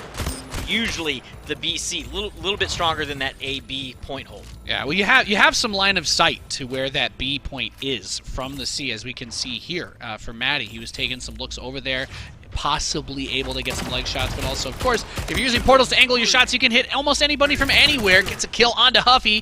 Maddie at 11-2. He is getting his fragging job done, trying to get into another fight here with Zax. Max switches to the pistol, gets him at the last second. This is where they become monsters. 3-point hold. They're winning their kills. They're currently up 2 bodies right now. Now they can run routes. Now they can try and keep you down 1 player at all times. Another double kill comes through. Maddie going off 15-2. Make it a triple. Of course, why not? Maddie just slay out on the point right now. I said he wasn't on the point collecting anything last game. Now he's just sitting on the point. He lives on everyone. This point. This point is his home. He's got a collection agency. 10 kills in a row without dying. Pretty smooth runnings here from Maddie for WGL. He is ready to put the team on his back, Greg Jennings style, and carry these men through this round of domination. That SMG putting in work. He finally gets shut down by Woodham, who we saw be a crucial factor on Highland last game. 16-3. A couple seconds without Maddie means you need to make some moves right now. Try and get something done here. They do get the A point back, so that 3-point hold is gone, but doubling the score of aim assist is we got lucky. Again, it did start off that way on King of the Hill, but domination, a completely different beast of a game, and they continue to build this lead as they hold that CB combo.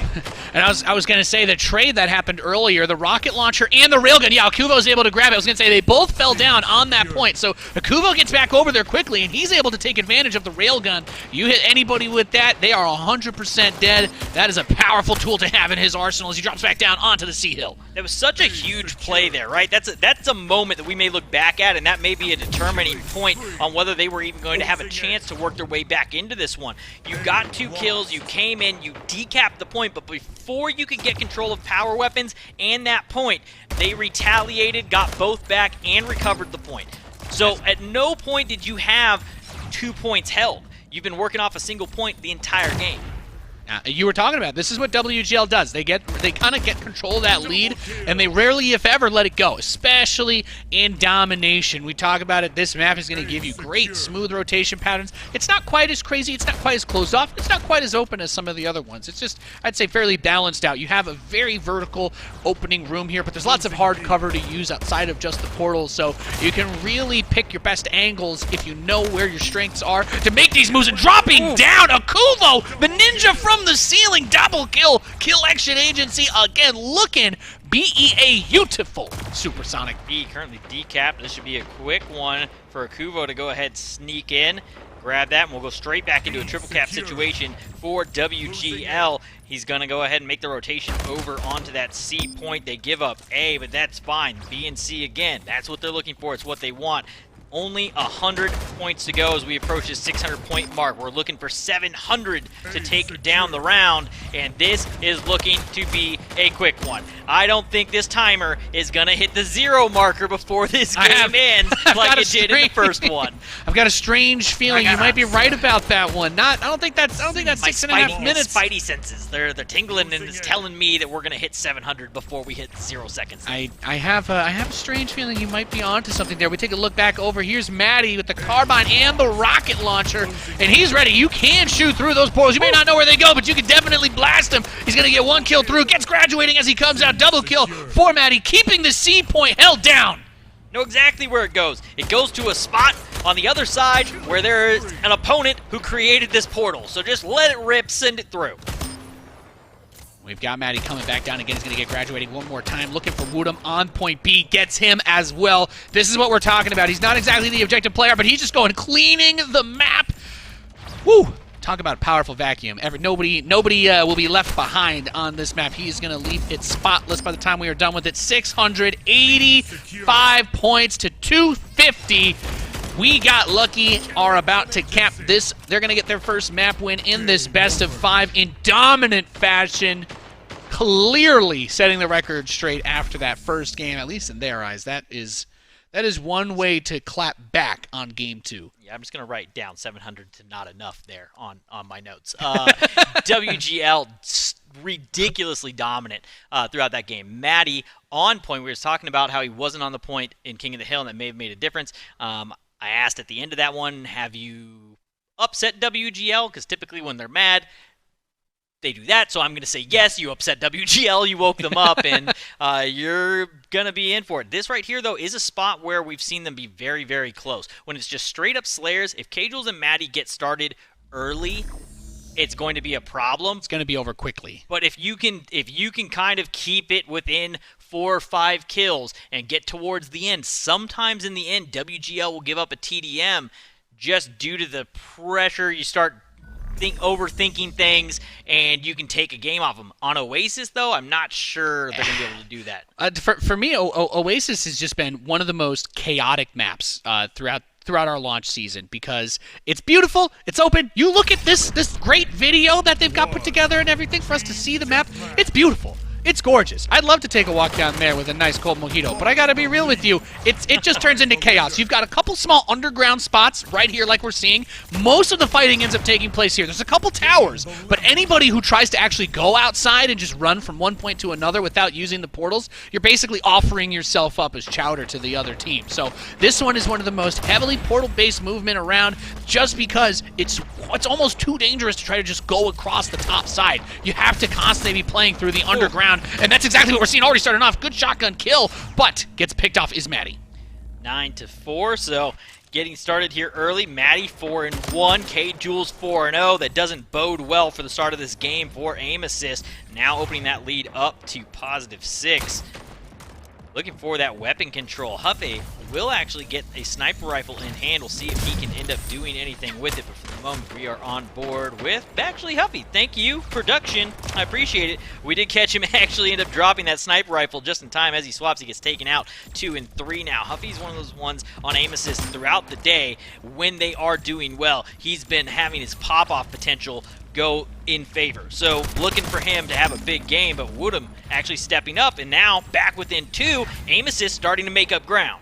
That's right, and you know, we talk about it, it's 50 points for TDM. That's the goal. It's just a straight-up kill race. There is no other objective than to bring the enemy team down faster than they do to you. But like you're saying, we need to see those pop-offs from the carries. Matty, he's 8-3. We have the expectation that he's going to perform, and that's exactly what he does. He's going to at least be trading each life for another kill. He's not giving up too much, but what we need is one or two of these other guys to really pop off for them. And that's where things get nice, because you're talking about Huffy, he's been doing well, but Wutum has also been fantastic on the aggressive side of things. He's sitting at 7-3, and they're keeping this one close. Definitely keeping this battle in the back and forth. It's what I wanted to see out of them. If they want to stay in this, they need to win the TDM. TDM's where you're going to be able to have an opportunity to make up ground. Whichever one of these teams wins the TDM, I think just kind of has the advantage. Yes, in the sense you have the advantage because you're up 2-1, but you have the advantage, and that's really a huge deciding factor in some of these series. If it does end up going to 5, all the pressure builds into that game 5, you feel a lot more comfortable. TDM's a big one in these best-of-5 series on Splitgate. Yeah, especially because, as you said, we can go up to 5 maps, but Team Deathmatch will only ever happen on Game 3. So we don't, I mean, who knows what the future holds, but at least for the purposes of the way these tournaments and brackets have been playing out, this is your one chance to just try and mechanically muscle out the other team without having to take the objective into account. So this is always one of those huge ones to pick up for that reason, and we see a lot of teams that are able to get TDM close it out on the map after. Maddie, though, with that railgun is going to pop Zack Smacks, who we were following, and take a look back over at Huffy. He gets sniped by K-Jules, so WGL trying to get some separation, a 5-point lead at the moment, and Graduating is going to grab K-Jules in the backside. We switch over to Akuva, who's got the sniper rifle, but as you can see, this down underneath area, it's a bloodbath. Really, right now, the reason we're staying as close as we are, because K-Jules going off 11-6, 14-7 for Luck, 18-6 for Maddie. Akuvo having a bit of a rough match, hasn't been able to get anything going. He's currently behind 7-8, and that's what's allowing them to stay in this. However, now 4 down. Of course, as I say that, the pop-off goes. K-Jules runs through him, and aim assist give up 4 points there, 36-28, and it starts to open up. Yeah, I start to see that gap increase ever so slightly. If you're looking at the scoreboard and a little confused, just to provide some clarification for the TDM, it's shared kills. So if the team players appear to have more kills than have actually happened in the game, it's just kill participation is counted for your actual kill count. You're so actually the scoreboard. looking at KDA. I do like pointing this out whenever we have new folks in, because it caught me off guard the first time where I'm like, oh, there's like 60 plus already. It's like, nope, that's just a sign that the team is working well together. We use a different math system. Okay, that's right. That's what we do. It's what we there do. You go. But kill assists and then deaths. The kill list is actually the assists and kills combined. So when you're looking at that, you can definitely tell if a team is shooting together or as individuals and what level of team play there is. 46-34, 47-35, and this one continues to open up. This is most likely coming to an end here unless aim assist just has the run of a lifetime. Maddie. I don't know that you can shut this down. 49, one more to go for WGL to take down the TDM. The game 3, the momentum swing, the hump of the week, or the hump of the, it's basically the Wednesday of the match. Yeah, I think that's a fair way to say it. Game 5 always feels like a Friday. I'll say that. As we have WGL pick up the TDM round, and yeah, well, once they started to break away, we had that 24, 25-ish, both teams very close. WGL, though, all of a sudden you see Maddie, you see K-Jules start to pop off a little bit with that carbine. They're able to land those medium-range shots, and then all of a sudden it goes from 24-26 to 26-36. You're like, oh, yeah. Well, Maddie gets to go 26-8. I talked about him not necessarily playing the point in Game 1 on King of the Hill. Guess what? There's no objective point that he has to play. All he has to do is his normal job. He turns into a murder bot. Yeah, basically, yeah. Just go out there, take him out, take some shots, eliminate some players, have some fun, and Maddie very clearly is on that skill level has been the most dominant player all season long. Yeah, having a player like that is just so invaluable. The pressure that you can put on in the objective-based modes when the other three get into a rhythm, because they're not, like we talked about it on the King of the Hill round at the start. Maddie not exactly playing for the objective, but he creates opportunities by denying the other players anything that they can do, right? By just hunting them all down. So it's always a little bit more tricky because King of the Hill is there's just that one spot. So if it's 3 people playing the objective versus 4, then it's always going to be tricky, even if the 4th guy for WGL is someone that can get 30, 40 kills. But we've really seen them make some good adjustments. Loved seeing Maddie on the point in game 2, and then this TDM was turned into a stomp at the end. Yeah, it turned into a bloodbath at the end, so we'll be moving over to the next map here shortly, which will be Game 4, back into King of the Hill. Now, they did take an L in King of the Hill to start this off. And it was on Crag, I believe, as well, too. Yeah, and I say Game 3 in a best of 5, and I would say this for any esport, is typically where the momentum shift is going to happen in a best of 5. However, momentum in their favor, they're coming in 2 in a row. If you can just shut them down in a King of the Hill again, that can shift it back into your favor. It's just really hard to do because the pressure's now against you. You're on match point. Everything's on the line. Amos is going to have to step up. Huge here. They do have 2 opening kills, but they drop 3 to get it done. 4 go down, 3 up on the side of WGL, and they will open up winning the kill race. Again, no points for either team yet. And as we get through the start of this game, I would like to just point out again, we are in the winner's final. The winner of this best of 5 moves on to the grand finals. And you know what that means? The worst they can finish is 2nd place if they win this match, which is $15,000. And that's, of course, not even talking about whoever wins the grand final itself. Well, that's 25 grand is a bit of a jump. So this match has so much on the line to guarantee yourself that jump up to the 2nd place no matter what. Winning here would be huge. Winning here, losing here, either way, I mean, winning here is huge. $15,000, that's a pretty solid holiday little bonus there. Oh, yeah. $25,000 is obviously what everyone here is aiming for. Nobody is going to have their eye not on that prize. But got to get through this game first. Also, winning this one and moving on also gives you that advantage once you do get to the grand finals. Right. So that's what you're playing for. You're playing for the money, and you're also playing for the advantage going into the grand finals. Whoever loses this series will go down to the lower bracket. They'll have to play in that lower final to find out who will make it through there. But that does kind of throw a wrench in the cogs. Of course, like you were saying, there is the advantage for having that loss to match the whole way through the upper bracket. As we get a look at Maddie, who was popping off, finally does get put down for the first time in this King of the Hill match. Huffy looking solid so far, 7-3, so he's somebody that wasn't quite popping off in the previous couple matches. He's somebody that I was saying at the beginning, want to see him really go off. If he can maintain that, keep them in this game. But right now, WGL has been controlling the point throughout, 66 points to 20 now. Back and forth battle, not quite yet. It has been all WGL thus far. Getting all of that pressure in, and I'm looking at that scoreboard again, and I'm seeing that Maddie is actually accumulating time on that hill. It really feels like there must have been a good, heartfelt conversation without too much anger in it, because they've been executing. The caster said that maybe you should step on point once or twice, caster Maddie. told me that you need to be on the point. It's totally not my fault, but maybe go on the point. He's like, all right, I got you, bro. Like, all right, why not? I can stand and shoot people from wherever. I guess I can go do that. 43 points. He's 2nd on the team right now. He's all over the place. And the convenient fact is, okay, maybe he switches over. K Jules, on the other hand, is like, it's okay. I'll be Maddie for this round, and I'll not stand on the point, but I'll go 11 and 5, so it's all okay.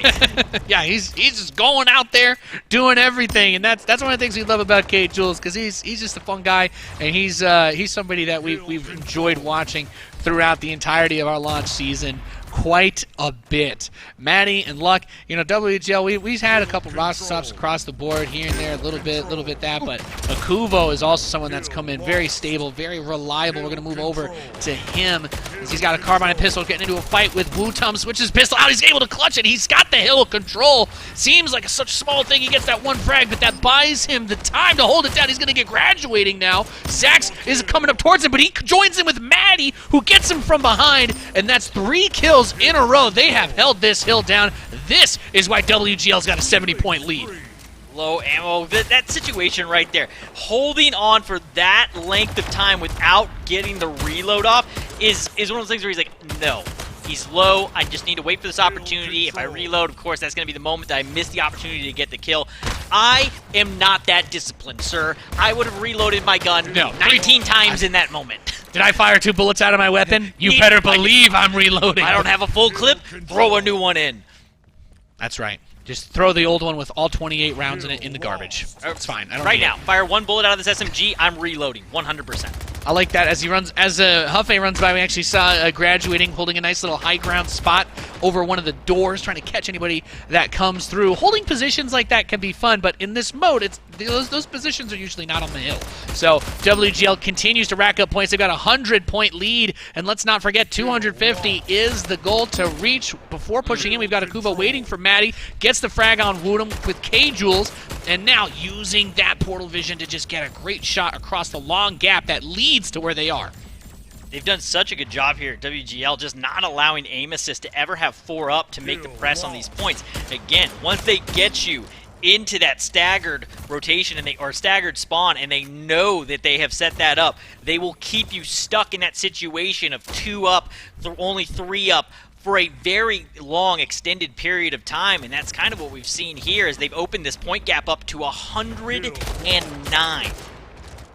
Yeah, it's just been an absolutely insane start for them. Coming through, Luck, rocket launchers down Woodham as he grabbed Maddie, and they're able to get point control once again. K-Jules does get picked there by Zax off the rocket launcher, but they've still managed to keep somebody on that point this whole time. Akuvo getting them up to 156.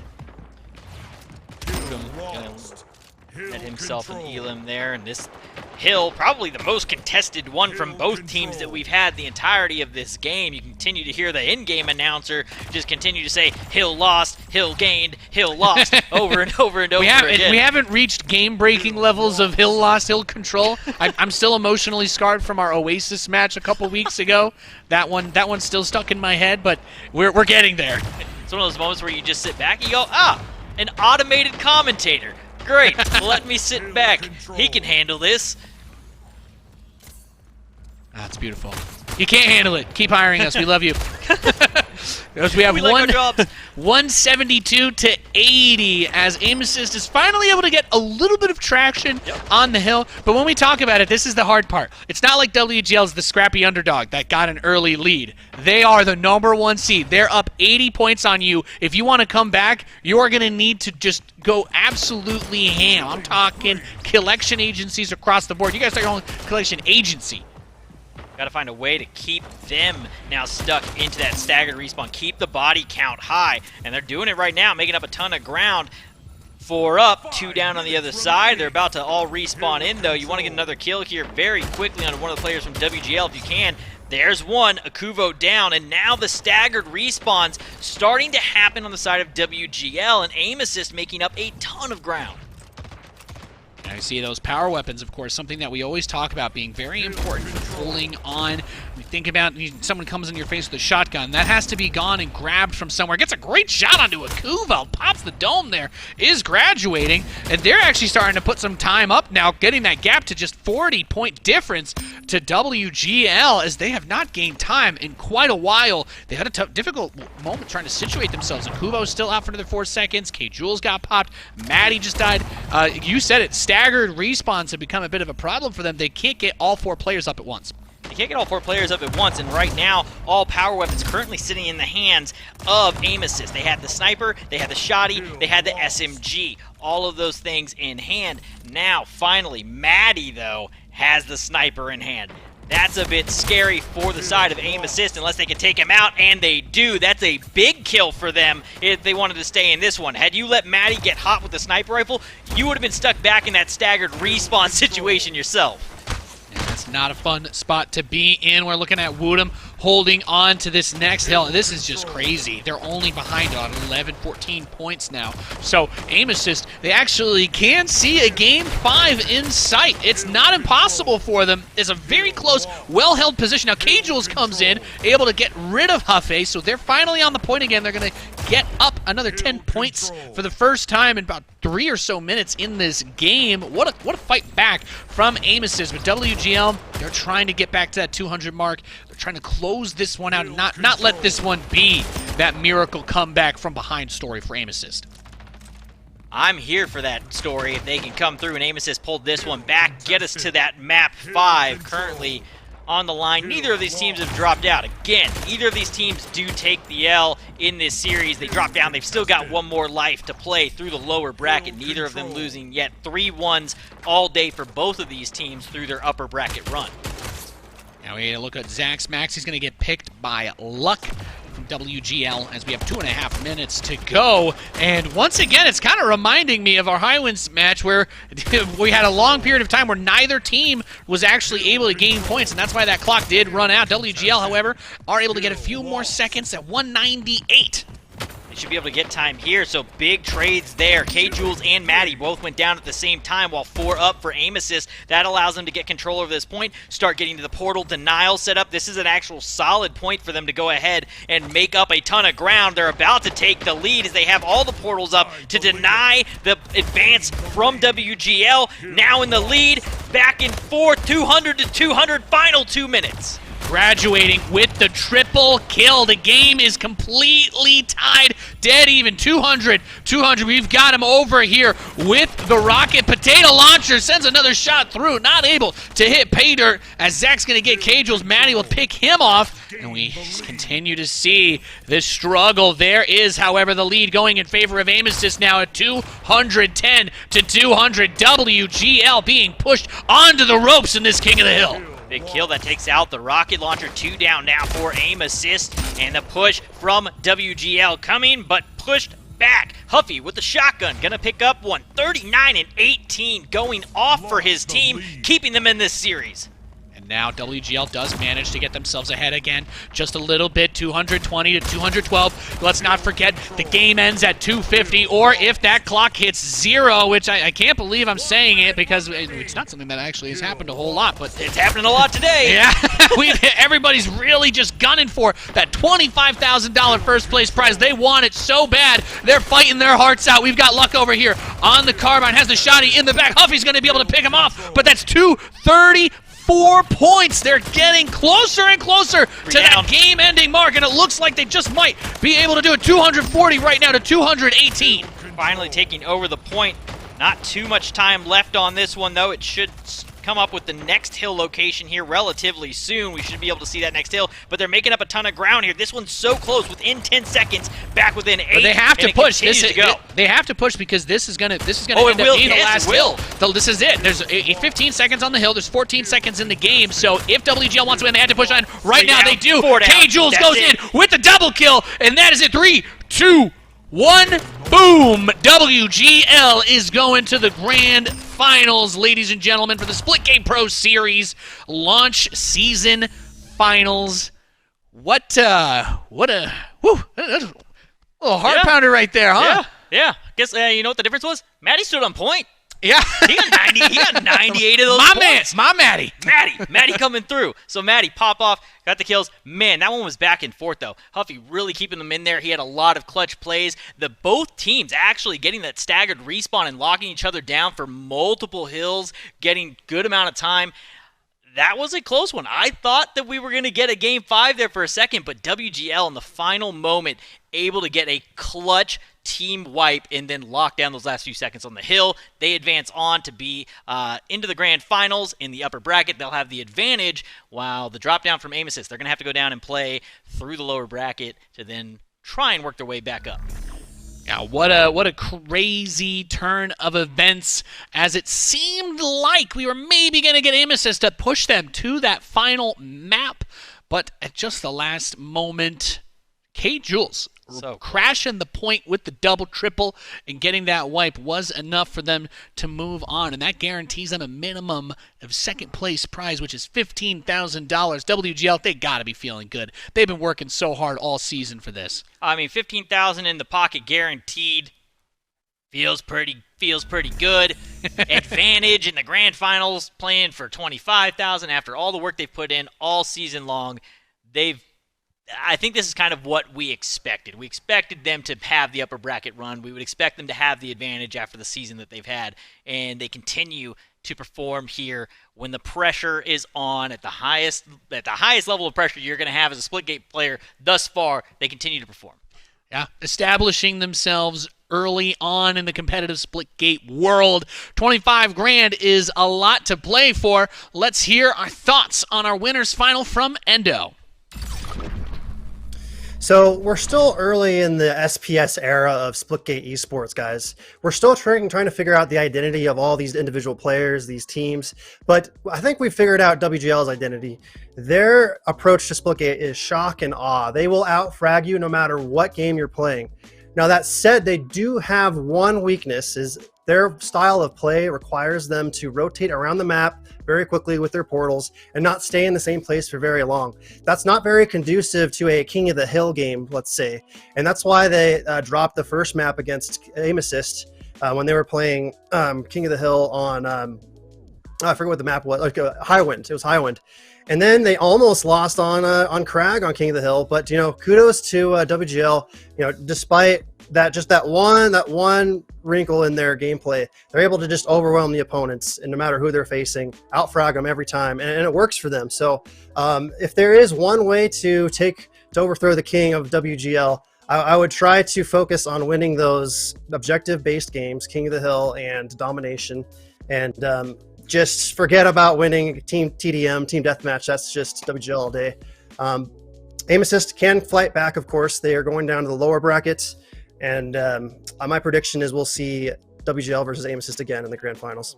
Those are my thoughts. Back to you guys.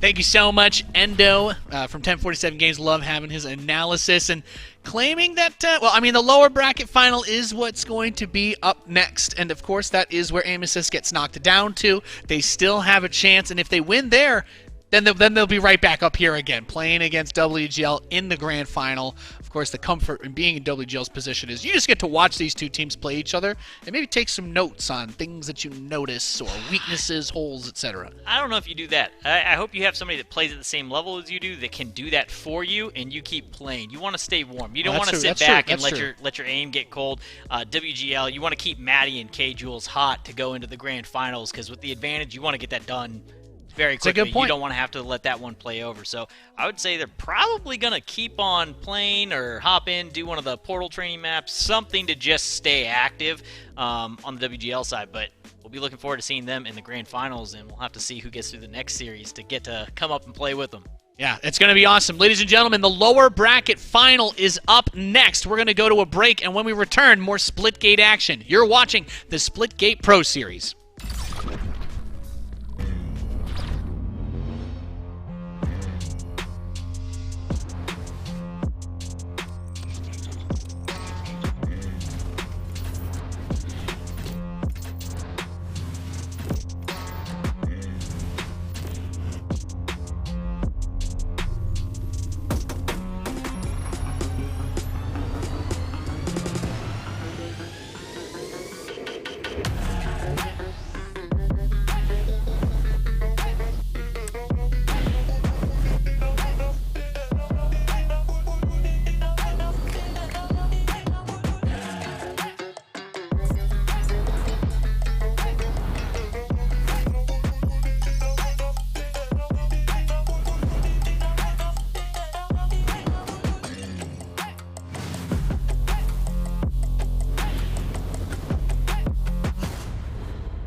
Welcome back into the Splitgate Pro Series. I'm Supersonic, and coming back to hang out once again. Jacob PR, how you doing? A couple good games thus far. A nice one while you were taking a break there. These have been nuts so far. We're gonna have something coming up. We'll get to take a look at the lower bracket in a second, but we're about to have the number 2 and number 3 teams go at it in the lowers, but not lowers finals. So you wouldn't expect it. It's been a crazy day. There's been a lot of some upset losses. There's also been a lot of wins. And for everybody at home, we want you guys to be able to get some wins in as well. So !Astro in the chat. Do it. Do it right now. Headset giveaway from Astro. If you want to get one of these headsets that we have been wearing up here, pretty comfy. I've been comfortable all day inside the A40 headset. Yep, I have tons of Astros, so I'm not even looking at the whole heads. I want those speaker tags. I want the speaker tags. I can plug and play. I got Astros. I got me a mix amp. I want to let you guys win. So whoever wins, hit me up. Maybe we can work out a deal. But I picked a great week to kind of have my debut Splitgate cast. Yeah. Not only is it the season finals, but to start us off, we had the number 1 team going up against the last chance qualifier team with the Mushroom Hunters, and they showed up and they showed out throughout the course of the day. Unfortunately for them, their run has already ended a little short. But man, I'm just so blessed. I'm happy to be here. Everybody's been so welcoming, and I hope to be back soon. Well, I'm glad to have you here. And as you're talking about the teams that have kind of gotten eliminated, we did see Mushroom Hunters get taken out. Let's take a look at that lower bracket and see just what has happened. Mushroom Hunters went down to Portal Demons. Bork took out and eliminated Most Hated, one of the other top 4 squads. So Bork moves on to take on Portal Demons, who used to be AST, which is the number 2 and number 3 seed teams. They're going to throw down to move into the lower bracket final to go up against Aim Assist, who then that winner will go up to face the grand finals win. So we'll be going into Portal Demons versus Bork here momentarily. We'll get to take a look at what the map rotation is going to be. Actually, we got it right now. Production got that for us. So we'll be jumping straight into Crag on King of the Hill. Domination, always the second game type. Map number 2 is going to be Abyss. Into TDM on Helix. That's that Wednesday hump day game where you want to try and get your momentum and carry it over. That's going to be on Helix. Atlantis will be map 4 if we make it that far. Back into King of the Hill and then into Domination on High Wind. Any of those ones kind of stand out for you? I just like the TDM so far from kind of like what I've seen. They're usually so close. You can be the underdog team and you can pull out a victory, force a game number 3. You can continue to put the pressure. But so far, I haven't seen too many blowouts. It doesn't matter if you, like I said, the number 1 team versus the last chance qualifier where they only lost by 1 point after leading the majority of the way. So I'm a big fan of TDM, but as a gamer myself, I love the objective game modes. I'm a guy, I'll go in the dive for some time. Yeah, it's one of those ones where I think TDM's like the game you hop on, you warm up, you get your shot going, you just go in, slay out, play for a little bit, and then you switch over to the objective modes. Yeah. Really, objective is the way to win. 4 objective mode games, 1 TDM. But again, TDM being that middle point, something to keep an eye on. So, game underway. Portal Demons versus Bork here. Opening up, though, first 10 seconds will go the way of Bork here on Crag, King of the Hill. No big weapons out just yet, but does it kind of look already. Strafe does have the shotgun in hand if he can lock down maybe some sort of short corridor when the hill goes in that direction, kind of where he's at now as he takes out Chasen. First one on the board, already on a killing spree. A hot start for Bork. And as you said, Bork doesn't have any major qualifier wins coming into this Sunday. But what they do have is a very balanced out team game. Everybody floating around is 7 KDA. Everybody kind of doing their job. But I want to see somebody today, with all the pressure on the line, this is an elimination match, step up to the plate and become a superstar. Yeah, it's going to be one where somebody has to step up, especially if you make it into those grand finals with WGL. Someone's going to have to step up huge on your team. That is a tough squad to go against, but first things first, you got to get through each other here. Bork and Portal Demons.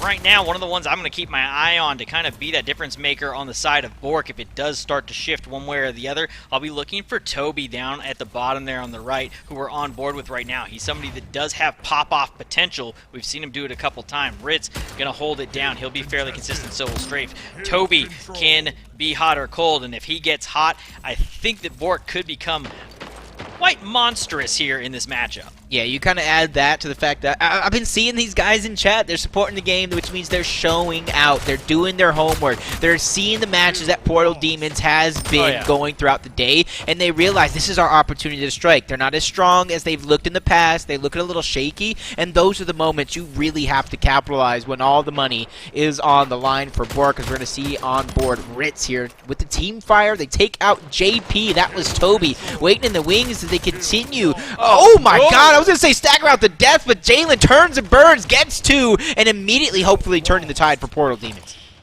Ritz gets absolutely turned on by Jalen. Jalen going off so far. We're on board with Strafe, though, for the moment. He finds 2 before he gets taken out, but 3 kills straight to 1 on the other side. So a lot of kills coming out from Bork currently. Just outslain. Chasen not able to get online yet. 2 and 6 over on the side of Portal Demons. Trying to grab the rocket launcher is Jalen, but he gets taken down by Strafe. Gets that denied. Will one of them be able to go over and pick that up and grab that rocket launcher? That'll be a big, useful tool in the hands of breaching a point. See Rich trying to just hold down these corridors, camp the SMG, taking out Jalen. He has to be careful here. One wrong decision could cost him, but he's making right decision after right decision, getting 2. Finally, he's shut down, but I think he's did enough. He went ahead and backed off opponents from that SMG, which I'm hoping his team got in their own control. He also happened to kill somebody that had a power weapon, went down the hole, and he had the other power weapon. He died. That also went down the hole, so at the very least, they threw everything down the hole, and nobody has those power weapons in hands for a few seconds. See if anybody's going to be Alice in Wonderland and follow that rabbit hole down to kind of get these weapons, and already it looks like Hypnos has the shotgun in hand, so he's doing a good job so far. 15 and 7, holding down those narrow corridors, which is going to be key when you have those weapons. So it's not enough just to pick up those power weapons and control them for your team, but putting them in the right position to get the most effective damage from it is going to be crucial. It's one of those tough points to kind of get a lot of time on that sight line from across the way here. You also have an upper level outside and then the 2 side entrances into this room. Makes it a little bit more difficult to hold. You can see nobody really wants to move in. Everybody's kind of fighting and dancing around it. Nobody's actually jumping out onto the dance floor, though. Just passing through it here momentarily. Just dancing around, make sure everybody kind of at least keeps the right target in mind, staying on the same page, blocking out some portals and keeping the rotation intact. Only trailing 20 right now from Portal Demons, and honestly, that's been the trend for a lot of their King of the Hills on the day. About 20 points down. They usually have a nice end game finish when they have found some success in their matchups. As they continue to kind of shut down the lead, that's going to be Ritz taking out Chasen back-to-back. Unfortunately, he's going to fall to Hypnos. That is going to be a trade, but 3 players are down from Portal Demons. JP is going to be the only one alive, so this is the chance for Bork to pick up those points. JP actually gets eliminated right as you say that, too. The respawns come in from Jalen's, Chasen, and Hypnos. I mean, you don't mean to curse him. It's part of the job. It's just something that happens. We'll ignore it for the time being. But Bork continues to open this back up now, taking control. Point back into this little battle there, and Chasen actually ends up getting the elimination, takes down Strafe. And the Rockets takes himself out, and Bitey. Rockets, I do believe, are still going to stay there on the ground for now. There it is. But teammates are going to be there just in the nick of time. I'm trying to see who's that in. That's going to be on Jalen. He has the shotgun as well, so a very crucial combo, but misses the first rocket. Oh no! He actually missed both of those rockets, but returns to the scene of the crime. He takes out Toby. Doesn't have any long-range weapons, but his teammate's going to be the distraction. He gets right back in, unfortunately. Doesn't pick up an elimination. That's going to be Ritz, who shuts it down for 2. Uncharacteristic there of Jalen's. He does get the 1 kill, but 1 hit for 5 shots. Not the way to do that, especially when you got 2 power weapons in hand. You got to make use of those when you do have them. Not able to get a ton out of it, and Bork continue to hold this lead while Portal Demons are currently holding the point. They got a lot of ground to make up. Yep, got to make sure when you're trailing this much, the effectiveness of the weapons have to be at an all-time high as Strafe and Ritz get a pair of kills, making the rotation that much easier as the next hill did pop across the map. It's going to be in possession of Bork as you see Strafe going back and forth. The bait and switch with Toby, but the angles are there. That's going to be Jalen cleaning them up, but a double kill as JP continues to keep things going, but a 2v2. This is where, when it comes down to a 2v2 and you lose a player, buying time for the reinforcements to come through is actually a big play. It's like an unsung hero. Look at some shots Ross now, hill control still in favor of Portal Demons. They're going to go ahead and close that one above. Looks up, tries to see if he's there. Ritz, great shots as he comes floating in. Will he be able to get a second one? No, he does get taken out by Chasen. So that press to take over the point, denied by Portal Demons. Portal Demons not only denying that, but also coming back in. They're holding down this hill. Good amount of time left as well. I do believe they can get the lead. To see him blocking those portal spots in his background, making sure to kind of cut off any chance for a flank to come through. But it already looks like Bork might be giving up this hill and going for next and trying to catch anybody on rotation. Yeah, in those final seconds, they make the decision, you know what, let's get the setup at the next point. Let him clean that one up. Let him have the finish. 1, 2, 3. Can he get 4? No. Shut down at the end, but getting down 3 is going to open this one up for Portal Demons to go in and take control of the hill. That was a huge play. Almost just taking out the entire team single-handedly. Brought it back within 8 on the side of Portal Demons. Is 7. 2 players do get shut down, though. This is going to be Bork's opportunity to kind of stretch it, but to even get one more point on the side of Portal Demons is going to cost Hypnos his life. I just see only 20 seconds. Just scrap time remaining onto this hill as Bork does have control of it for now. Rocket's going to be used, and I like the way he's forcing out those rockets before the next hill rotates over. That's going to make your job that much easier. 3 straight rockets missed! Chasen does a good job, even though he gets taken down. No more power weapon in play, or at least maybe one. I think he actually did catch one on the hill. It looked a little bit odd because somebody else got an assist at the same time, so the point score popped up a little strange there. But again, the Rockets, you've really got to try and make better use of those. It's been just off the mark each time, and it seems like the combination that makes them miss is when you combine the shotgun and the rocket launcher together. Then your shots go awry. Maybe you need to have one or the other. Spread the love. Give the other weapon away to somebody else on the team. Sharing is definitely caring, but honestly, if you kind of pinpoint one thing, Portal Demons is doing a good job, but overall, you got to think if a couple of those rockets really did hit the mark, this match could be a different beast. 100%. And Endo's probably agreeing with us right now, putting that one in his notes for the breakdown afterwards. Triple kill coming through for Toby, and this is the late push that they need. Yeah, just write that down, Indo. Just write down that you agree and you concur, and that's the perfect analysis that we can get. It'll at least make us feel good that we called something correct. Every dog has his day.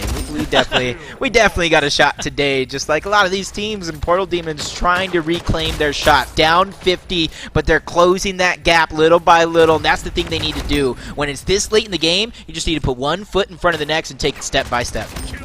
Oh my Back God. behind, great turn. That's a collection agency before he goes down. Toby starting to turn on here in the back half. 221 to 190. 2.5 minutes left here in this game number 1. The number 2, the number 3 seed coming into the tournament on the day. And a battle ensues on this point. Just a slaughter there as Portal Demons take control, getting 4 down. That's going to give them quite a few seconds of free time here on this point. Hypno, 41 kills. He's got to be feeling at least a little bit of alleviated pressure now that his team is kind of giving him the help that he needs. Is now at one point, about 40, 50, 60, they have taken the lead away from Bork.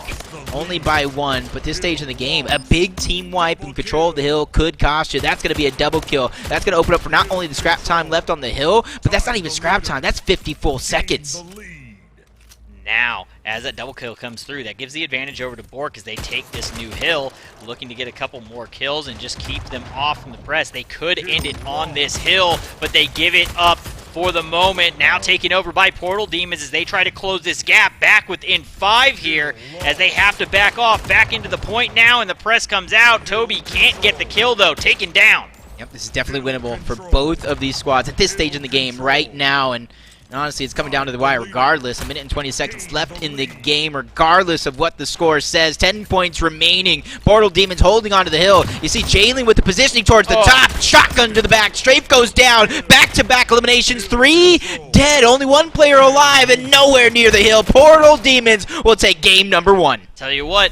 You give Jalen a shotgun, you take out the rocket launcher, and he starts getting it done. Yep. Shots on point, cleans it up, clutches up in the end. And Portal Demons, where it looked like they were going to be down and out, and Bork was going to take that one in the final moments, clutch up those last 2 hills to take it down. And now we'll be moving on to game 2, switching over to domination momentarily. But great play out of the guys to clutch up in the final moments. Yeah, and I don't know if it's the course of the matchups, the journey throughout the day, or maybe just a wake-up call from some of those close calls to kind of start the day, even losing to aim assist, but they've definitely turned their overall strategy around. You can see when they're going against Mushroom Hunters, when they're going against aim assist, they lost control of those weapons very, very early, and it took them so long to regain that control. In this matchup, it was very, very similar, but towards the mid portions of the game, you say Jalen controlling that rocket launcher, the shotguns, baiting out the SMGs and the rest of the power weapons. I think from that moment forward, like I said, I think they woke up. I think that was the wake-up call they needed.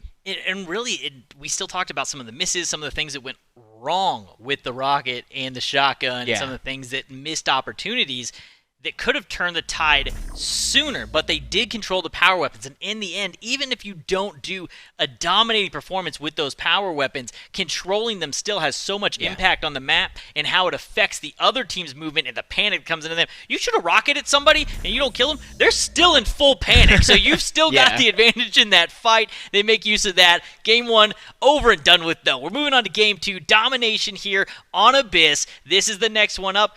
We're looking at the map fly through right now. It's about to do a little bit of a change on you, though. We're going to Christmas colors here, and it's all iced up. Most wonderful time of the year, and for one of these teams at the end of this matchup, it's going to be a great time for their year. Still in the hunt for the lion's share of $60,000, possibly up for grabs here. And you can correct me if I'm wrong. This is not a 3v1, is it? This is not a 3v1. Okay. This is a 4v4. I trust you. I trust you with my life. Missing a little bit of UI. It looks like there's more people than 4 on the map, so I'm going to say that there it is. There it is. The UI has updated itself. We're back in business. We've got audio. We've got players on the board, and we can see who's killing who again. And we got somebody swinging for the fences with the BFB. I love that. I love the BFB, man. It always reminds me of, Negan with Lucille. I was talking to Thanius with that one. No spoilers. Doesn't matter if it's 7 years down the road. I haven't finished it myself. So. No spoilers ever at any point. Anytime you watch, play, do anything, never talk about it. Don't spoil for others. Not in game chat either. That's happened to me one too many times here. 2 hills to none, though, for Portal Demons. 30 points and counting when it comes to lead. JP on a killing spree, 7-1 overall. Finally, Bork is getting their hill, but they're still down 2-1. They lose this as an opportunity right here. 3 players dead, 4 Portal Demons. They have to start getting these hills under their control. Bork starting to get a couple of eliminations. They could have put him onto a staggered respawn here if they can get another kill and keep one down. Looking for the kill on Jalen. Jalen gets out of there. Other player turns around, finds the kill, but they do lose 2. So 2 for 2, trade out. Portal Demons, Bork still going at this, currently in favor of Portal Demons. They have had a little bit better rotation on making sure that they get onto the point.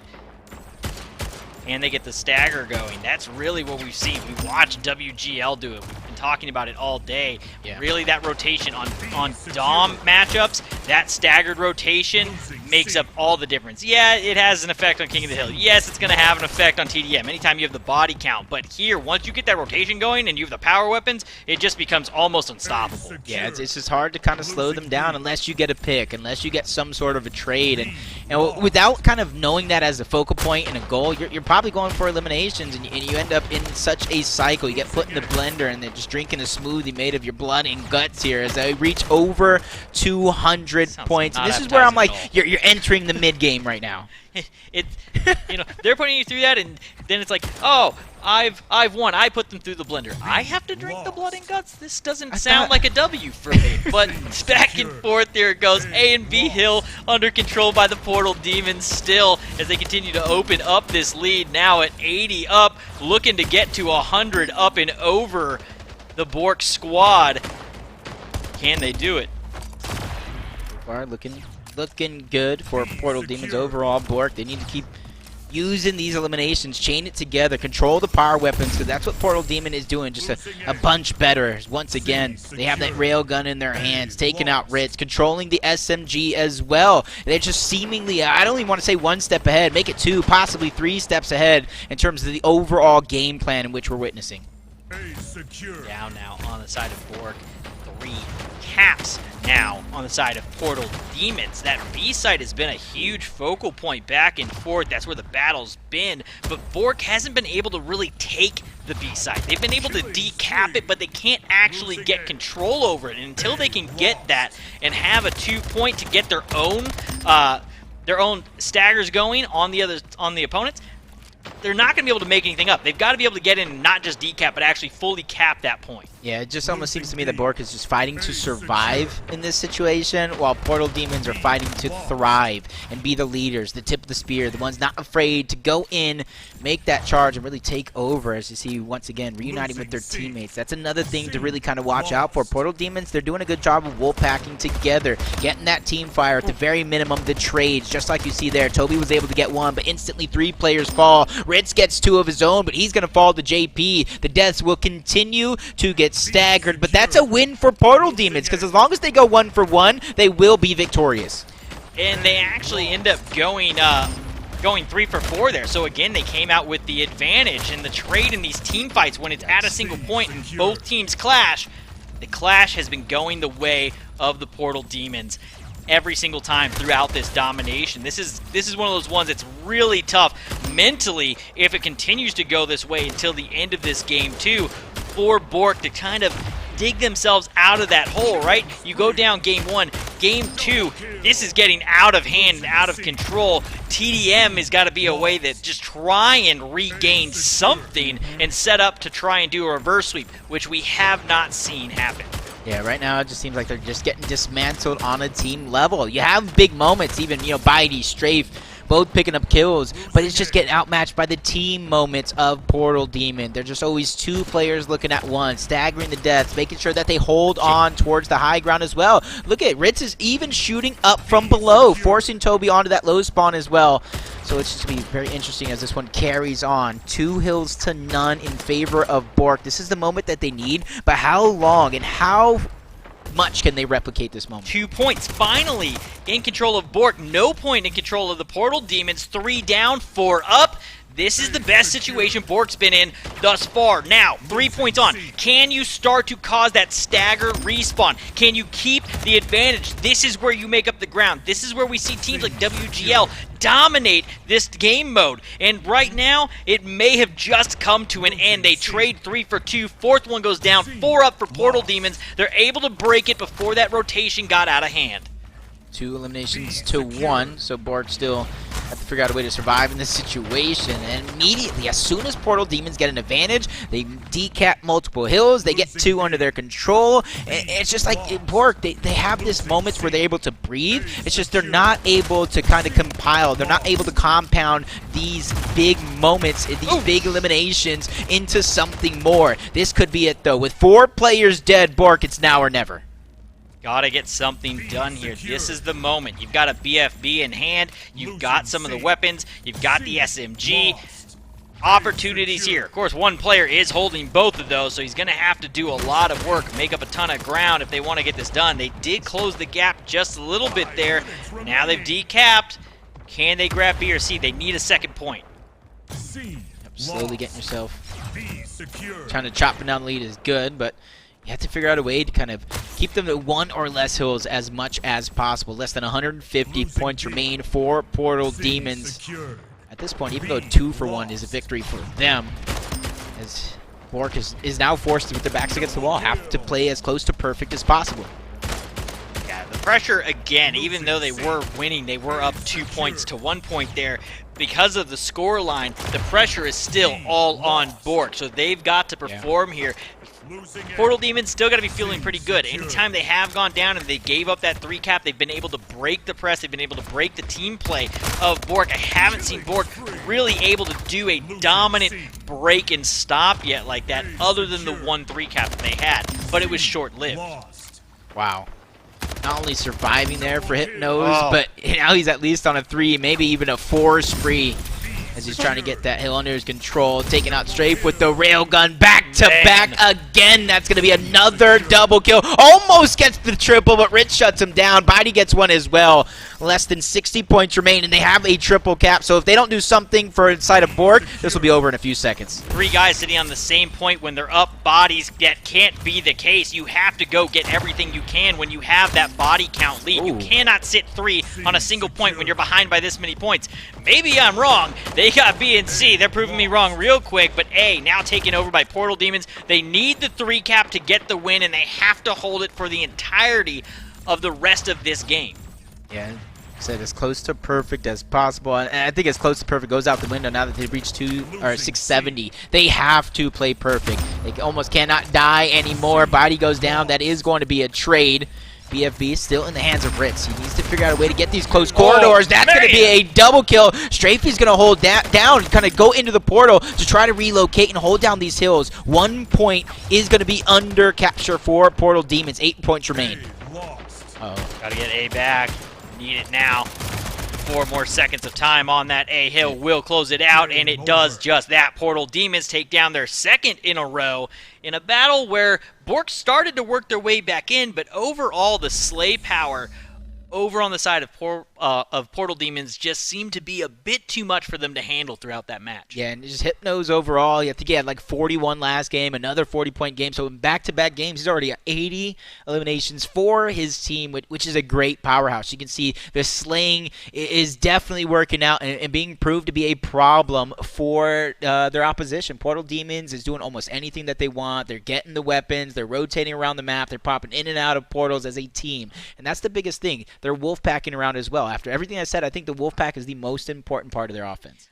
In the domination maps, 100%. That wolf-pack mentality, you typically have like one kind of lone wolf slayer, and those other 3, once you get that advantage, if you can continue to move from end to end and your routes are good and everybody is able to make that move and get that team shot down, you're able to just kind of lock them out.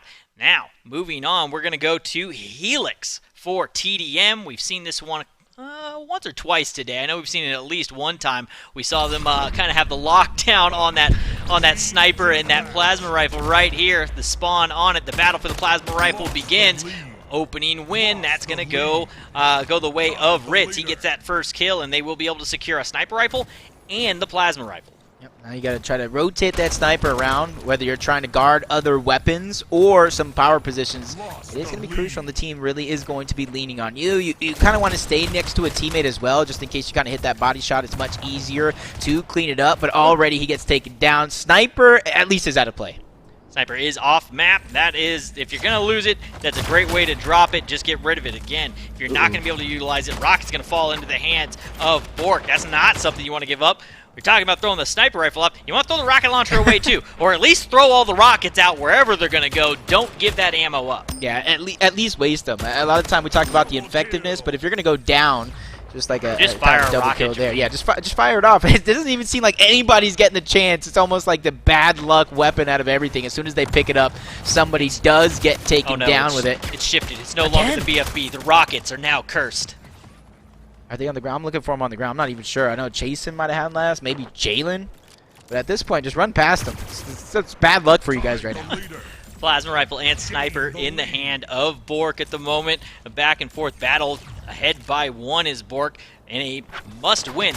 This, again, is an elimination match. We are in the lowers of the map, or of the bracket. So this is a must-win to go on to get to play in the lower bracket finals, which will then give you the opportunity to try and go back up and play in the uppers and play in that grand finals against WGL. Right now, Bork is getting control over this. This non-objective setup seems to be working well for them. I don't know if it's either the map or the mode, but right now they are in control. Up 5, SMG in hand. Ritz going to get another one, and now up 6. So great play thus far out of Bork in this TDM. A lot of team shot coming out as well. It looks like he was going to play a little careful until he found that SMG just kind of on the ground and immediately knew to get aggressive. And you can see the control of the weapons from plasma rifle to the assault rifle, even the BR. They're just making sure that they have everything under their control. Nothing for Portal Demons to use, but even after everything is said and done, and that's a nifty little trick right there. I might have to put that one in my own playbook, but they're up by 3 on the side of Bork. Gonna go up and over, cut that play off real quick, see if I can go find myself a plasma rifle. Not a bad one. unexpected area to be watching for sure. Toby Repellent gonna get taken down by Chasen. And again, this one's starting to come back for Portal Demon. They started off slow, but starting to build up a killing spree for Chasen now as he goes to 7-3, looking for another. Doesn't get the kill, but gets a lot of damage. See if one of his teammates can get the kill. No, he will get taken out by Strafe. Basically opened up the portal to his own death. Or straight gets another one onto JP. Rocket's still in the hands of Jalen, though. So no matter what happens here, he can end the run, and that's going to be a double. Talk about effectiveness of a weapon. How about a triple kill for your efforts? For everyone that was missing before with the rocket launcher, that's what you're supposed to do with it. 3 for 2, that's a rocket launcher type usage there. Sniper rifle in hand, looking to see if Jalen can work his way through and find himself another kill. Nobody so far even standing up in front of him yet. It's always the worst when you have the power weapon. You're like, I need somebody to shoot at, please. Somebody shoot. You just can't find anybody. You're running around and you just feel useless. Yeah, it's exactly what happened, though. He got antsy. He chased that elimination. Yep. He gives up a power weapon. He gives up a death. Luckily for Portal Demons, though, they're still up by 3, and JP has that plasma rifle. So a big power weapon, especially if this thing does end up slowing down. Portal Demons does not have to make a push, possibly to get some power weapons, but the pressure is going to be on the Bork to make the moves. Yeah, at the end of the day, the pressure is on Bork here. Ooh. All the pressure of, well, they're tied up now. I was going to say, they were behind in the game. They're behind in the set. But now, in the lead here, only by 1. It may be short-lived. Jumping on board here with Jalen. Little portal check. Let's make sure the room is safe before he makes the move in. Should have 2 right in front of him, and he is going to get ran over. Trucked down by Toby Repellent. Reeds gets 2 as well. So 3 players down and out for Portal Demons. This is where you see Bork. It's your opportunity to get some high ground, try to get the position, figure out where the spawners are at, but Ritz just gets deleted off the map. JP gets 1 as well. So even though they were trailing, they brought it down to within 2. This is where I would think the game would kind of slow down as it is kind of inching towards the ending portions of the game, but at the same time, if you have an advantage, you press forward. You know, it typically plays, from my experience thus far in the Splitgate Pro Series and watching some of these matches, it goes until right about the 40 mark. Once we hit 40, you'll see it slow down a little bit. One team try and take control unless they have full power weapon control. Then you may see them go ahead and decide to get aggressive. Rocket launcher should be spawning relatively soon. You can see Jalen setting up early, looking like he wants to grab it. They've got 2 down there going for it. 1 comes down. Do they have 2 to get it? Toby Repellent gets dropped, but he does get 1 before going out. He takes down Chasen, so they get the trade. Yeah, that's one of those risky, so I can't necessarily blame him because that goes over to the enemy.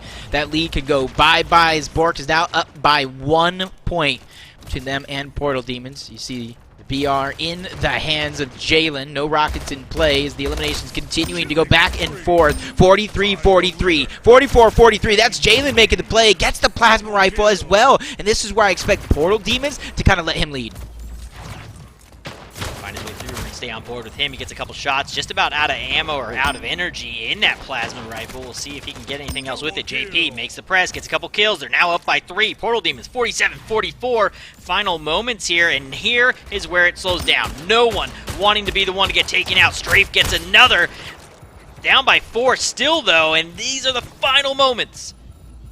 Portal trying to close out the series here, but Bork trying to play it to perfection. Down by 3, but they bring it back within 2. They have to outscore them 4-1. Almost perfect here from on out for Bork, and they find 2 more. They bring it within 2.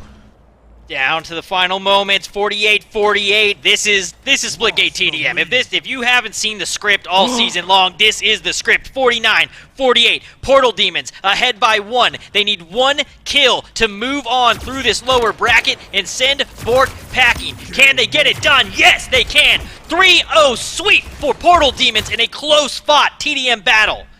Yeah, I like the way they did it at the end as well. They had the high ground. They put a couple of shots. I think it was like 2 30 damage shots and a 17, and immediately poured over. 2 players just pounce on that opportunity, knowing that's it. That's the game and the series once we clean that one up, regardless if a trade came through. And so they decided to get aggressive in that final moment. They were like, hey, you know, somebody has to cause the action, right? Yeah. You can't just sit there and have the standoff. Somebody has to win. Somebody has to go. And they decided, hey, we'll send 1. If he does get taken out, we'll press after he comes through the portal. That gives us the option to then clean him up. Go in, just get a hit, put us up a shot on that guy, and we'll finish him off. But instead, comes through, gets the kill himself, cleans it all up, and they take it down. So they will move on to play in the lower bracket finals. Yeah, and it just goes to show, even though I was saying Portal Demons have a little bit of a shaky start to the beginning of the tournament, even losing to aim assist, I think sometimes once you play as many matches as they have, you end up with a wake-up call, drop into the losers, the lower bracket in general, and that's when you begin to fire on all cylinders. I know Justin Wong, one of the greatest esports competitors, used to say the same thing. Once you go into the losers bracket, it's just a different beast. Yeah, the pressure level goes up, everything's there, and it's one of those, do you thrive under pressure or do you crack? Exactly. In this situation, the thrive moments, because this one's a 3-0, right? 3-0 series. It's a sweep.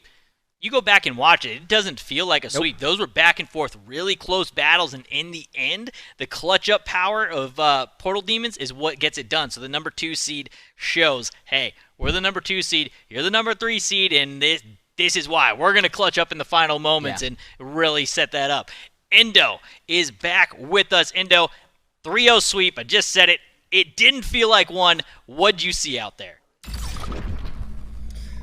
Well, first up, I got to say, I agree. I concur with your assessment earlier, guys.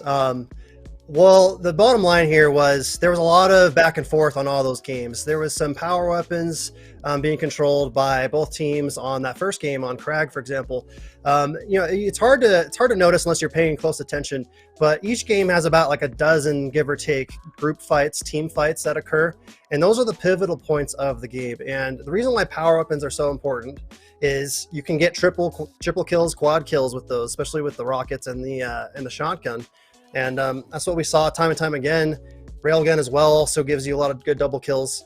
And, that was the main reason why I saw Portal Demons just scraping their way to a 3-0 victory. So kudos to Hypnos, by the way. I've seen in chat that Hypnos is he's like one of the biggest grinders in Splitgate. And, I play ranked in Splitgate maybe once a week. And every time I just pop in randomly, I see Hypnos. He's queuing, he's trying to grind, he's trying to get better.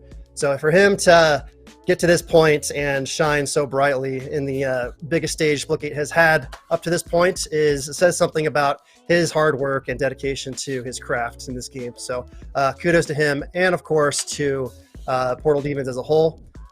Best of luck to both teams going forward, to Bork as well. See them, of course, compete. And on to the losers finals, guys. Back to you. We got it. We got a concur out of him. He concurred with us. We get a W. Portal Demons get a W, and a shout out to Hypnos. He definitely had a solid tournament. He's somebody that was in there, keeping his team involved, keeping it close, just going off over and over and over again. So locks it in. 105, actually. You look at it right there. It's right behind us. It's hiding out on my side there on the blue. 105, leading his team in kills, getting it done, helping the team out, and Portal Demons do move on. So we will end up with Portal Demons going up against Aim Assist here very shortly. It's the rematch. It's definitely the rematch for these teams. And Portal Demon, they're looking like a different beast. And you can see Bitey with 86 total eliminations. Hypnos had that almost in 2 games. And if our third was another King of the Hill or Domination, he's dropping 40 a game. He is dropping. So I like the way you give him a shout out. The man definitely deserves a shout out. If there's any kind of major part of success, it's just he's not missing a shot. He's taking a lot of his 1v1s, and that's something that you can really hang your hat on if you're a fan of Portal Demons. If I'm playing and I'm his captain, I'm like, yo, Hypnos, kill him. All right, Hypnos, kill him. All right, Hypnos, him next. It just makes it a lot easier. It's just smooth sailing. Can you just go out there? I'm giving you a mission here, Hypnos, and your job is to just go and absolutely destroy everybody on the other side. Hypnos does just that. Portal Demons get it done. We have to go to a quick commercial break, though. When we come back, more Splitgate Pro Series. We'll be going into the lower bracket finals.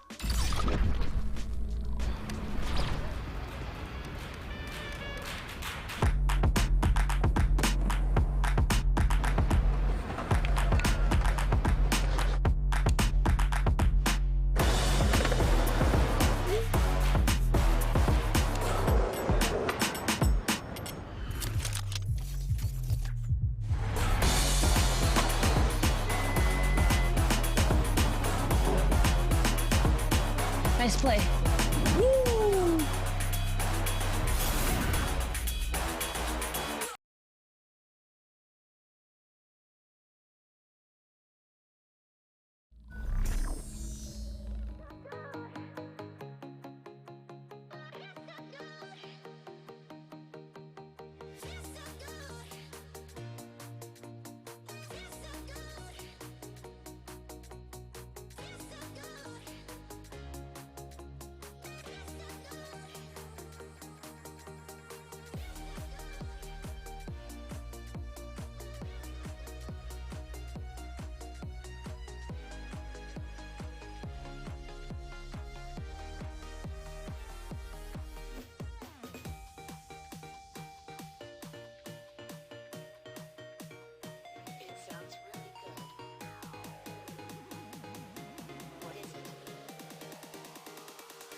Welcome back, ladies and gentlemen, to the Splitgate Pro Series. We are here with the launch season finals, and there's only a couple of matches left to determine who's going to walk away with the lion's share of $25,000. Not an amount of money to scoff at at all. I'm Nathanius, joined by Jacob. How are you doing, man? We're getting to the lower final. Someone's going to win this match, and then they have to take on WGL. Yeah, I'm feeling good. I'm feeling energized, but I've been calling these matches. These guys have been going through the gauntlet match after match, and that's kind of why we're here. We got a rematch between these two teams, and one of them is hoping for a different outcome. Now, are you saying that you don't have to play against WGL after you cast this match? Luckily, no. But if any of them want to maybe help me and let me join your team. If you're looking for a couple of potatoes, I'm also a hype man. We can be the hype man, right? I'm open to be. You can carry me. You can carry me. Get my battle pass leveled up. I appreciate it. Okay, when you're missing your fourth and you just need a warm body, I will be there for you. But it is a rematch that we are going to be seeing from the upper bracket, as we're going to have the Portal Demons going up against Aim Assist one more time. Aim Assist, I believe it was a 3-1 victory that they claimed over them. But if I believe in anything, it's the power of memes and anime, and I'm going to tell you that there are a lot of people in the chat right now that have been pulling for Portal Demons. I was hanging out during that last match. I think Steph's going to have a heart attack.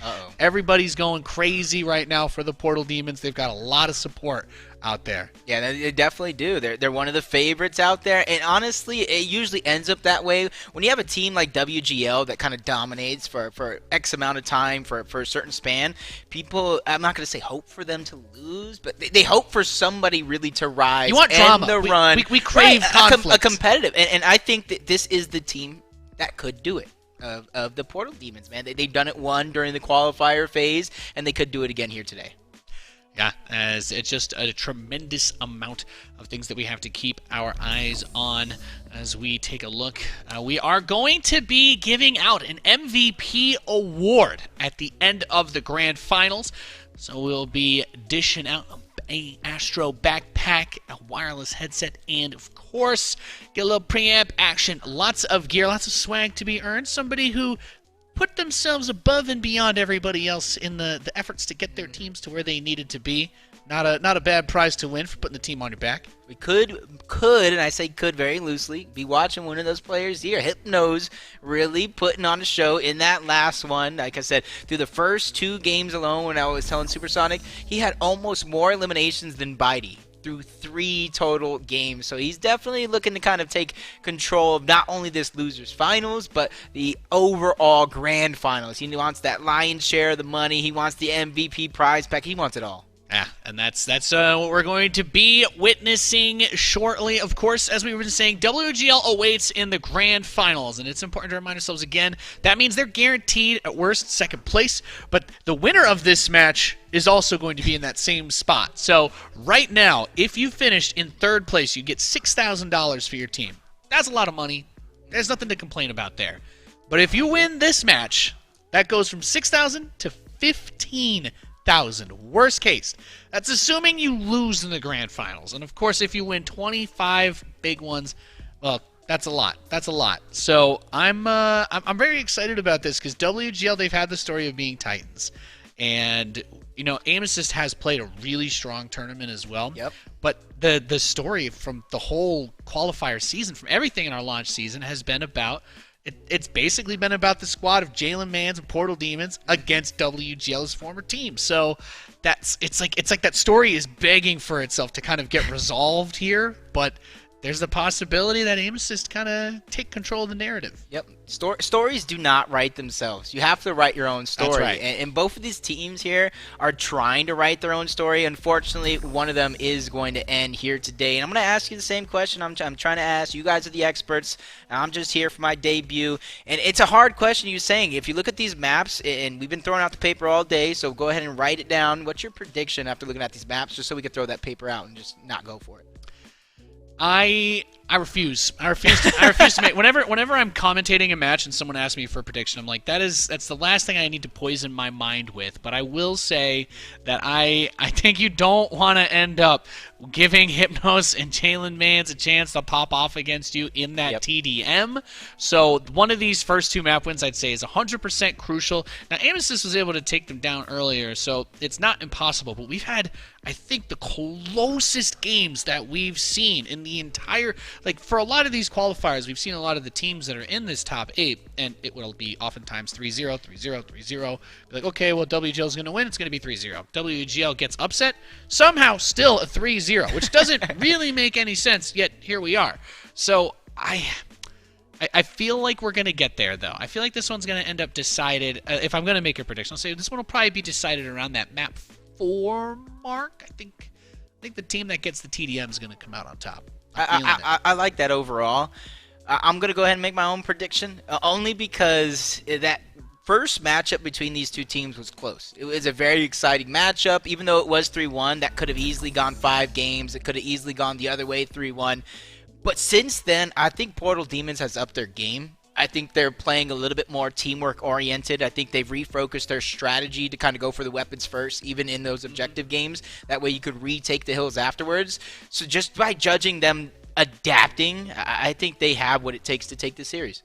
I think I couldn't agree more with you. We've seen adjustments across the board when we were talking about WGL earlier and making sure that Maddie was actually, moving a little more towards the objective. Not like he was making mistakes per se, but it was just what the team needed given the circumstances. Yeah. And if they can make those adjustments, then that's going to be awesome. We're going to take another look at our prize pool as well. Like we've been talking about, there is a lot on the line. So first place, whoever wins that grand final is $25,000 like we were saying, but whoever wins this match is going to be locked into, at minimum, that second place spot if they make it to the grand final. So second place, $15,000, Jacob. Again, that's a huge jump up from getting out of third place. And the thing that kind of hurts me just knowing this is I used to be a competitor, right, in my own mind.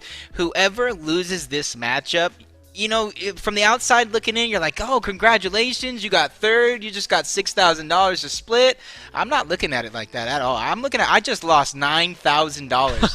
Because that is the difference between third and second. So whoever loses this matchup, man, they are definitely going to bed with a big bittersweet feeling. Yeah, we have the admins doing the map rotations and getting all of that sorted out behind the scenes. But as another great reminder, of course, Splitgate is free to play. And anybody can download the game. Anybody can play Splitgate. That's one of the best things about it. The game runs really well. It's pretty. You got Battle Pass and skins. You can have a cardboard weapon if you really want to. But I think it's really cool because we also had open qualifiers for all of these. So the top 7 teams that we had here, like we were talking about, they qualified week over week. We had qualifiers every Sunday. And then, of course, we had the last chance qualifier last week where, I'll just say it. I thought Mushroom Hunters gave us quite a show today. I loved them, man. I expect them to be back stronger than ever. I don't want them to make any roster changes because with as little practice as they had a very good showing. They could have easily brought the #1 team that we've been talking about, WGL, to a game number 5, and then who knows what the possibilities would have been from there. But one thing that we didn't talk about is no matter who wins this matchup, this is a double elimination bracket. WGL has not lost yet, so they're going to have to do the impossible. Not only beat them once, but beat them twice to get that extra $25,000 for first place. Yeah, it doesn't get too much harder than that. But then The again, final boss. That's the trade-off. It's like, do you want it to be single elimination and you only get one shot the whole tournament? No, of course we want to give everybody, a chance to come back. Sometimes you get a mismatch or you get the comeback story. But then obviously there needs to be some sort of advantage for the team that didn't lose at any point. So you're right, WGL is going to be fighting from a fortified position, so to speak, and that's just terrifying. I'm not sure if I'm ready to talk about trying to take down WGL in the grand finals because beating them once is something that everybody's pretty much failed to do since like week 3 or week 4. But beating them twice, we haven't had a finals for a season yet for Splitgate, right? This is it, I guess. This would be the place. But this would be the first time. I'm like, I don't know if that will ever happen, but time will only Who's tell. writing these stories at Splitgate? Let me know. That's the magic of the portals. It's the magic of the portals. There's too much going on to be that shrewd about it. We just have to experience it as it comes to us, and we get ready to kick off our lower bracket final. The winner goes up to face off against WGL for $25,000, and we start off with a big pop in Jalen Mann's face from graduating. Watches that next one, destroys the portal, gets taken down by Jason. Hypnos with the railgun, immediately heating up, getting a pair of kills to kind of trade back those two players that he lost. But Zach with the plasma rifle gets a double, but he gets taken out. It's just double kills for everybody. That's that bloodbath that we talk about at the beginning of these games. Of course, King of the Hill, things we're going to have our eyes on. You really want to make sure that you can get up to that point where you can actually hold on to it, take the objective. It's not just about the kills, but, well, I mean, okay, well, let's talk about Impact. This map, this particular hill on Impact is just insane because you have a small room that leads into the big room, but then that becomes like the gatekeeping point. You actually can't really portal into that small room very easily, so you either come around the long way outside or you move into the kill box. And that's, I think, why we're seeing so much carnage at the beginning of this one. But Impact's a fun map. You've got a couple of nice underground tunnel areas to go through. You've got these sides over with the pillars, and I think there's even that blocked off door. But it's a good, varied map. That outside area, away from where that first circle is, probably worth pointing out the billboard there. We've seen a lot of big plays come out, rotation-wise or snipes. Like that outside area is never quite safe. Rotating around. Hill's going to be contested for now. Aim assist off to another hot start. Very, very similar since their first matchup earlier on today. As you see some shots being fired through the portals. That's going to be Huffy. He gets taken down regardless. 2 straight eliminations for Portal Demons as they're slowly but surely trying to climb back into this one as they trail 17. Yeah, so for this, it's 250 points is the goal to be reached. And these little areas, like we're just seeing move through, get really complicated because you can't really block off where the portals go here. It's not just a small single box of where those portal walls are. It kind of goes all the way up and down the pillar. So if somebody wants to go up or come down on you in those spots, they're generally speaking going to be able to.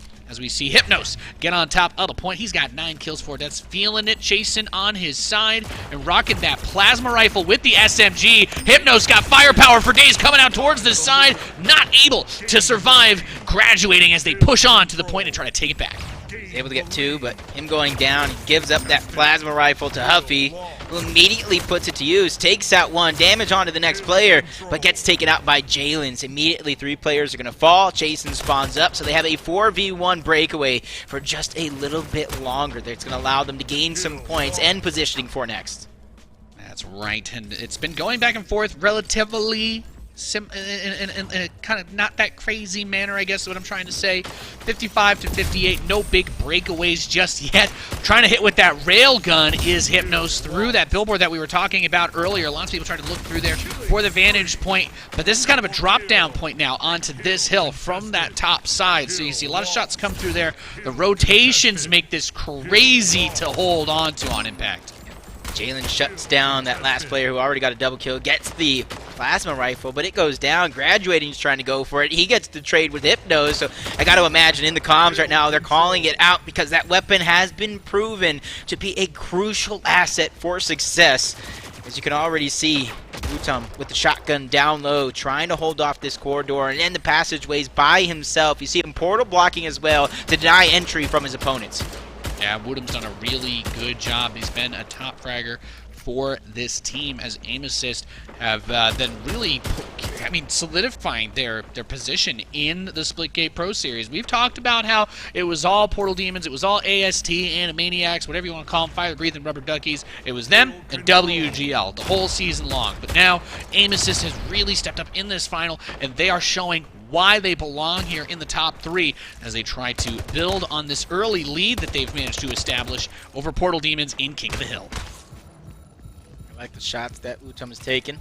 He's not getting over aggressive. He's not overstaying his welcome at all. He's just putting those shots, slowly backing out, baiting these players to get aggressive into him and his team. But you see 3 players hiding behind the box. Graduating, he's going to get 1. Gets that flank onto Hypnos with a little bit of help. They get 2, but Jalen gets 3. He got a triple kill of his own. He gets taken down, but that was the saving play that Portal Demon absolutely needs. But they need to stop surviving. They need to start thriving.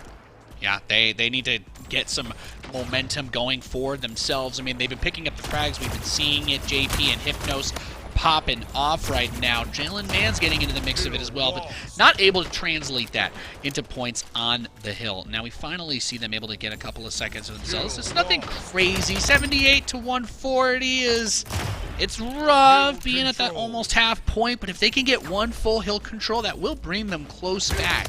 But they need to maintain it the whole way through. They need to hold and lock this building down that we can see Hypnos holding with that SMG and the carbine. He's ready to pop off. Someone gets in front of his face. Those bullets coming out like hail. Gets Zaxmax. Graduating comes into the side, though, and he's going to get traded out. Just take note again, portal blocking, one of the only safe portal entrances into that room, forcing them through the passageways and into his SMG. If he had just a little bit more time, maybe taking a little bit less damage, I could see that being a double kill. But aim assists are not letting go. They have stumbled. They have faltered here recently in the game, but with those eliminations, they're once again trying to compile some sort of a lead. They're going to get the SMG as well. The hill is rotating towards next, so nobody really wants to fight for the remaining 10 seconds. So this is where your rotations, how you play as a team, is going to be so important. That goes through with the energy rifle, gets that plasma shell through on to Huffe. Is JP, we're seeing him tap down with the carbine, portaling in, looking on point, but not quite making the move on there just yet. Has eyes on the enemy portal, kind of playing a sort of controlling of space position, just watching where the rotations are coming through on this spot. Gets that collection agency as he's been fragging out of his mind. Another double kill for JP. Plasma rifle doing work. He's kind of keeping himself towards the high ground as much as possible, bouncing around from the passageways to the weapons, making sure to turn out every opportunity, and still putting out a good amount of damage. He gets that one. That's going to be a double as JP goes back to back. The lead has definitely been dwindled, and you said it yourself. One big hill hold is all they need, and guess what? They have delivered. Yeah, they've done very well, gotten themselves right back into this game. We've been following JP. That plasma rifle is about to run out of energy, but I think he's well spent the energy that it came with. Carbine taps up on graduating, gets knocked out by Woodham, who gets a triple kill. And we go back over to Hypnos, though. He's got that SMG. He's ready. He cleans out Huffe, and he's trying to hold on to this next circle where it's coming in. Woodham is on top of him, though, and graduating shows up for the assist, making things really, really difficult. They're going to wipe 3 of them, almost a full stomp on Portal Demon. So aim assist gets back on top with this hill.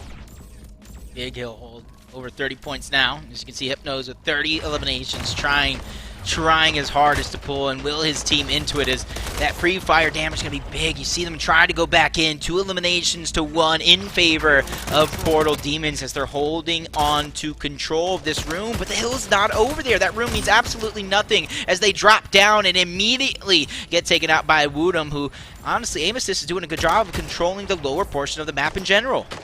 Yeah, and that's been such a strong part of their game plan. When we see them go down into those lower rings, it got a lot easier for them to maintain that control. The top side seemed to be a little bit more in Portal Demon's favor, but they struggle when they go down. And here's Jalen Mans. He gets the frag on Woodham, but everybody else gets wiped at the same time. Full team ace in the 4 in favor of aim assist. They're going to drop back down, and this is Hill just coming in, holding the low ground. They go in for the portal blocks to try and protect billboard shots towards the bottom, but you can reposition away from those. Going to hit Jalen Mans from behind, and that's another wipe.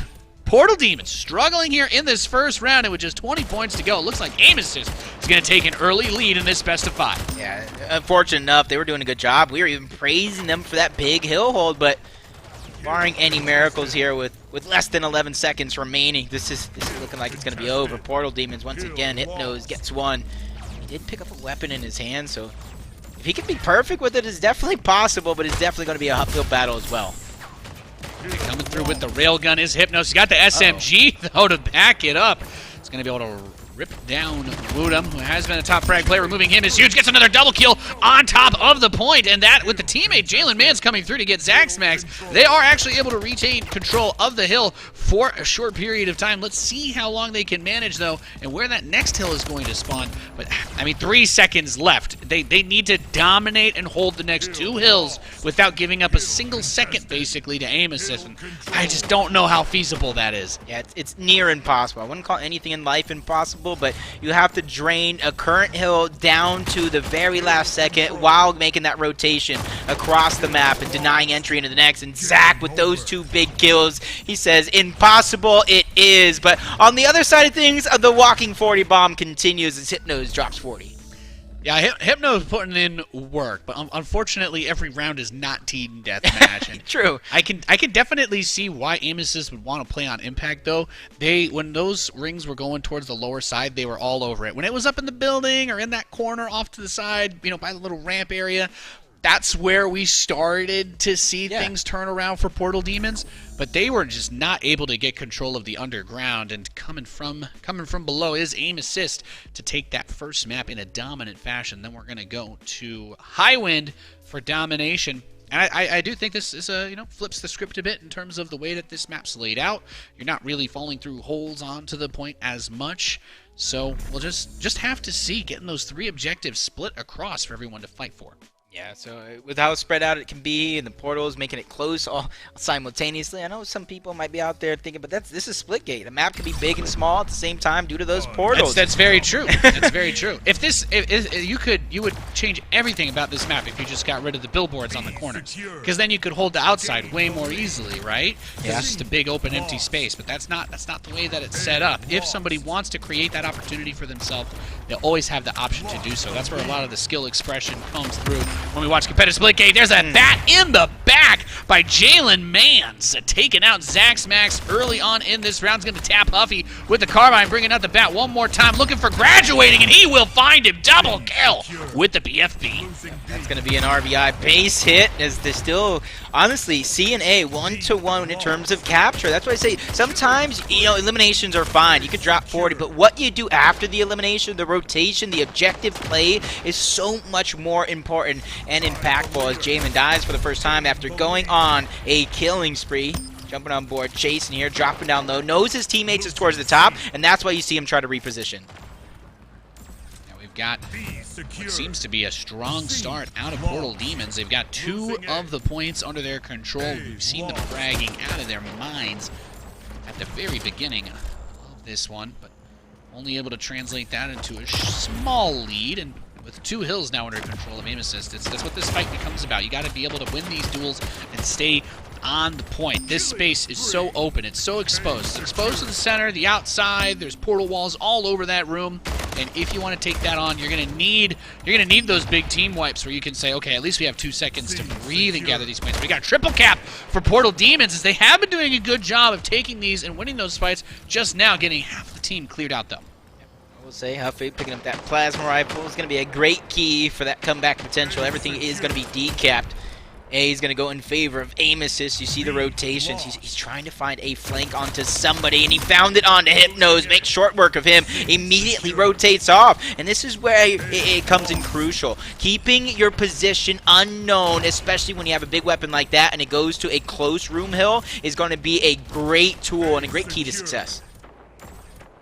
Yeah, 174 to 121. Of course, when we talk about domination, this is not to 250. This one is to 700. So quite a bit more game to go, and those leads can be cut down rather easily. If you get triple capped against, you aren't gaining any points at all. So you do need to constantly keep up the momentum. You need to be consistent. As consistent as possible. There's no quick save that you can make in domination outside of a triple cap, which, I mean, again, if you're going to do that, you still need time to turn that into points. Both of those weapons. Body shot with the sniper immediately turns to the BR to finish that one off. Jalen is heating up, to say the least. It's 16-4. The kill leader for his team, but also the least deaths on the team as well. Just overall a menace to the opposition. Tries to line up another sniper shot. Bouncing around, securing the weapons for his team. Double kills going over to Aim Assist though, but a double kill going to Jalen. This is going to be the control that they can use to get that hill back under their own. Yeah, 261 to 199. Holding A and C, as we've got Jalen Mans, who's 19 kills and 4 deaths. He has kept himself moving this round. Done a great job of that. Of course, you can't see through those enemy portals, but when that reticule turns red, you know somebody's on the other side. Just having that little pre-fire set up. Tried to get some taps in there with the SMG. Didn't work out. Rotates back towards the other side. Actually going to try to flank. Buffet gets him. Punch in the face to take him out and gets that kill action agency. See him just moving as quick as possible, and that's why I love the portals. He's constantly going on some flanks. He's constantly attacking from the high ground. Now he has the BFB, and this is where I want to see him put himself into these rooms exactly like he is. Close off a certain passageway, and that way the 3 of your teammates can lock down another side of the map, and he finds one onto graduating. Look at him locking down the plasma rifle as well. Yeah, doing a great job controlling the power weapon spawns and maintaining the use of his own. We talked about how if me and Super were casting, the bat would be useless, and I guess if you and I are casting, Jacob, the bat is pretty damn good. I mean, sometimes that's just the way the cookie crumbles. Some players are known to hit home runs. Other people just come in as a pinch hitter.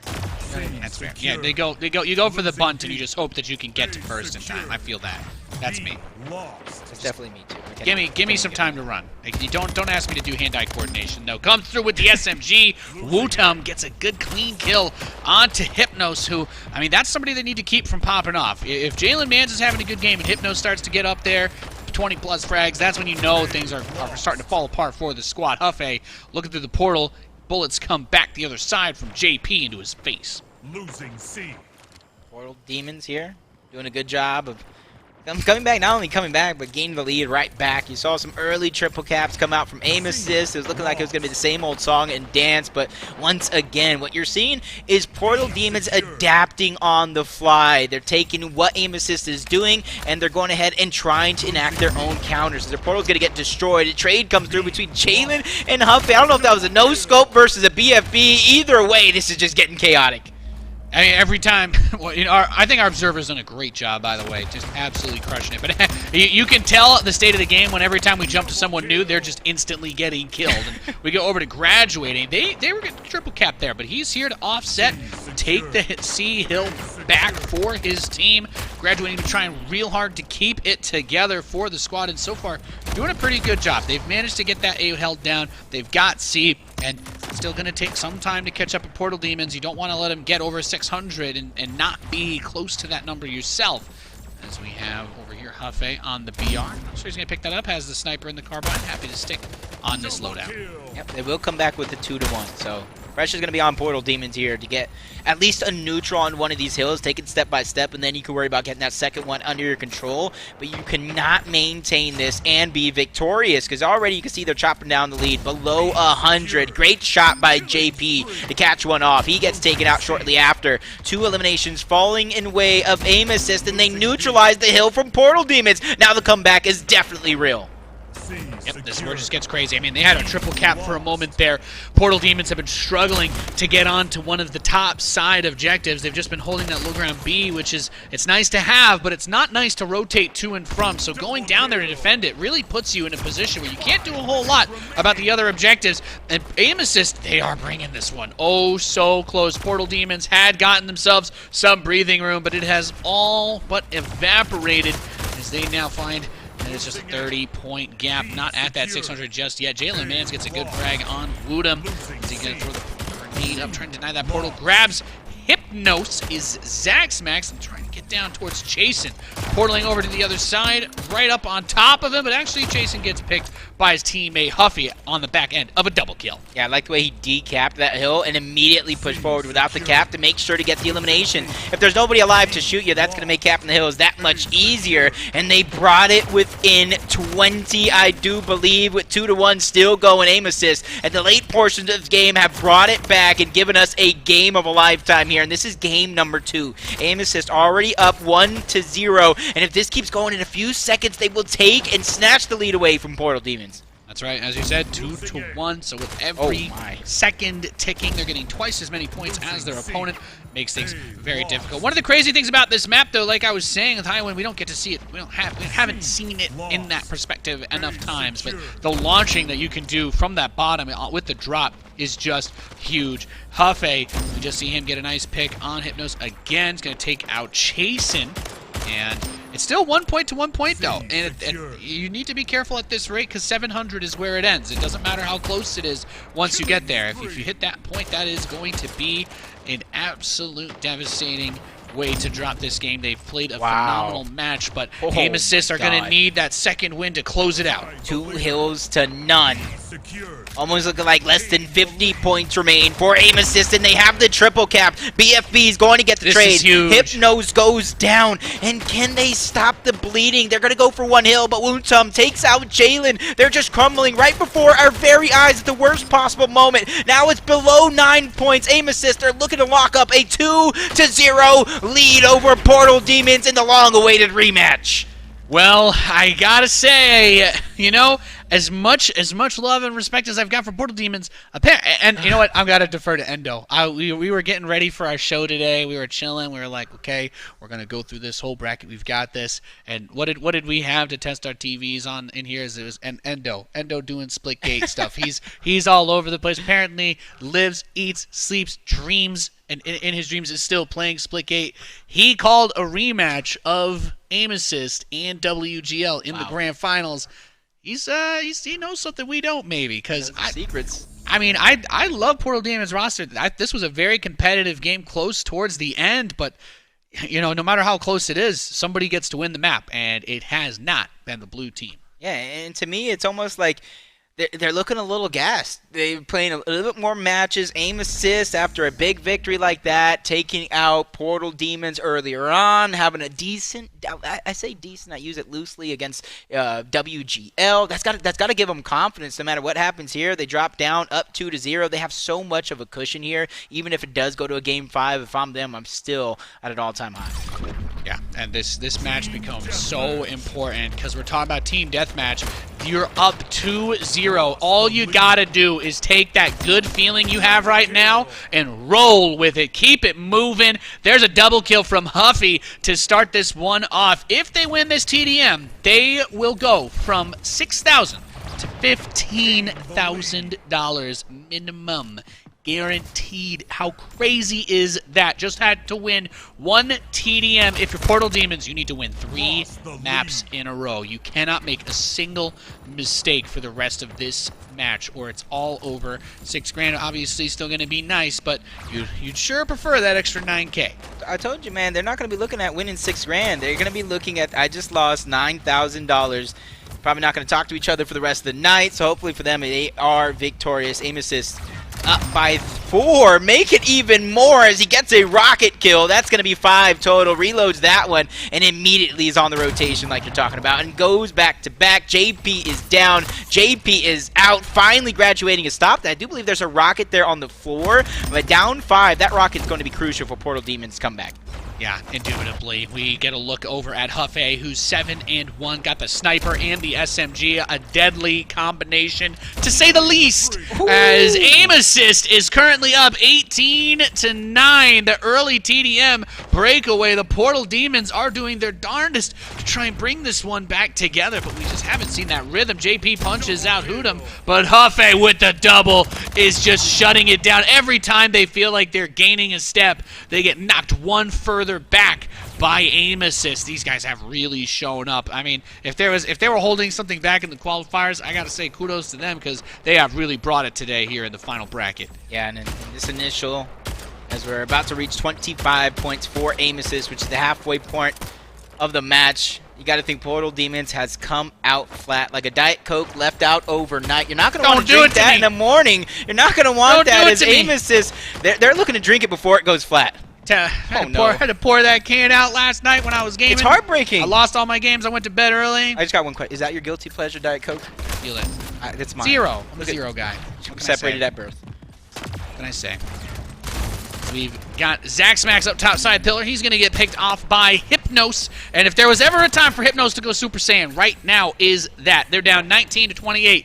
They will lose if Aim Assist gets to 50 kills in this time limit. And I'll be real with you, I'm pretty sure within 9 minutes we're going to get up to 50 kills for one of these teams. So Huffy on the chase. Jalen Mann's bot side waiting for that rocket launcher, but as he goes to pick it up, he's going to get sniped in the back by the carbine. This is that power weapon awareness that we've been talking about, ladies and gentlemen. Ooh. And, well, And if you've ever played, if you played Splitgate before, Olympus is like the meme map. This map's crazy. There's just so many different aspects of the game that you can take advantage of with the portals, the jetpacks. Everything's open, and if you miss a single jump, you fall off a cliff and die. Or you hit that middle jump point in the bottom, and you do it all over again. You have to have your head on a swivel unbelievably quick here. Zax Max getting JP with the rocket launcher, portaling over towards the middle side, now trying to get a flank on Jalen Mans. Bops him with the rocket launcher. You can really see using those portals, getting to the place where it needs to be. JP is going to show up and try to clean him out with Chasen, and they will do so.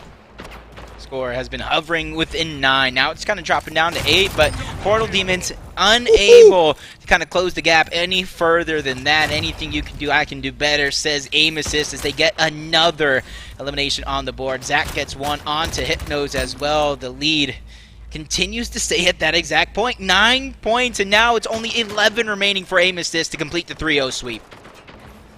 Now they just need 10 more frags to do it. Make sure you don't blow yourself up and cost any points, but otherwise they are sitting pretty. 42 to 32. This would become a Herculean effort for Portal Demons to bring it back. They'll need to get 17 just about unanswered kills now if they want to make it. Jalen Mans getting up in the face of Woodham, and he cleans him out. So they're trying to get these steps going. His body goes careening off into the abyss. Now portaling up towards the outside is Jalen Mans with the SMG. Can he get his team into a spot where they can start to see an end? He's going to get another SMG kill onto Zax. Jason grabs graduating 38 to 44. They're starting to bring it a little bit closer here, Jacob. Yeah, they are, and then off the back of that sniper, big plays yet again. Been killless on the side of Aim Assist for a couple of exchanges so far. 6 points, make it 5 points needed for Aim Assist to 9, make it 8 as they continue to close that gap. I said for most of it, it's been floating around 9. Now they brought it within 2. And coming down, we've got with that SMG picking off Huffy. It's Jalen Mans trying to put the team on his back. 5 kill spree, 44 to 66. It's within reach. 44 to 47. One wipe of Portal Demons will end it for Aim Assist. But can they get there with the SMG coming through the side? Jalen Mans tries to get him with the sniper. Woodham is going to pick him off, however, and they just need 2 frags to move on to the grand finals. Great denial of the portal to get that elimination. Like you said, only 2 points needed for Aim Assist. A squad wipe for Portal Demons. Rockets in hand. He didn't connect with either one of those rockets, which is a saving grace for Portal Demons. 49. One last kill is going to decide it. We've got JP with the rocket launcher. They do it. They get the last frag. Jason brought down Zax Max in the final second. We had our eyes on JP, but Jason saves the match for his team. For now.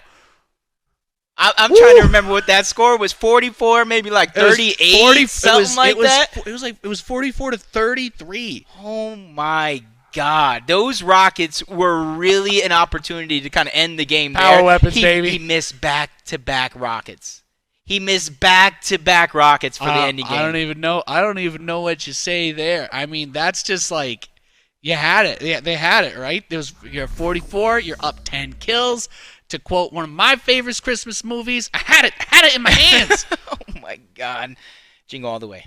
It's fantastic. It's a classic. Shout out to Turbo Man. You're based, even if you're not real. Next up, we've got King of the Hill on Abyss. So they survived Team Deathmatch. How many 50 to 49s is this? This is the second one I've cast today in the TDM. I don't know if I've missed one of these other ones, but man, those somehow always end up being absurdly close. But I mean, there's still a dark truth in front of us for Portal Demons. They still need to win this map and the next one to move on to the grand finals. Aim Assist only needs to win either here or the next. But if they can win here, and this is obviously you want to give yourself a little breathing room. Don't need to push yourself too much. But I'm just going to be super biased and just say, give me Game 5. I'm okay with that. I'm not going to complain. I said I picked a great day to make my debut. We have some Cinderella stories with Mushroom Hunters. We have some upsets in the upper side with Aim Assist taking them out. And then we have the rematch in the lower finals. That's what I'm saying. I don't know who's writing the stories. I don't know if Endo is breaking it down and writing the stories for Splitgate He's pulling all the Esports strings as we secretly speak. behind the scenes. I believe there it. You go. He's a puppet master. I believe it. All right, we are loaded into Abyss. looking beautiful as ever. As we've been talking about, Splitgate not only free to play, but they've got some great holiday events. Wow. I'm a sucker for holiday themed maps. Okay, all you got to do is remind me when I live out in the desert that it is in fact Christmas time, and I'm quite happy. I'm a huge fan of Christmas myself.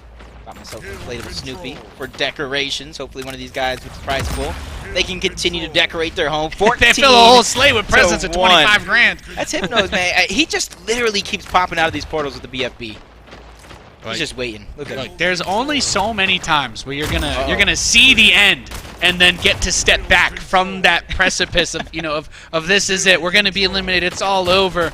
But they've got this second life. They got saved by Chasen getting that final kill in a 49-49 situation. You can't ask for anything more than that. Being able to clutch when everything is on the line. If I'm Portal Demons right now, I'm feeling renewed motivation. That has to be the sickest adrenaline rush to feel like you're about to get 3-0'd. No.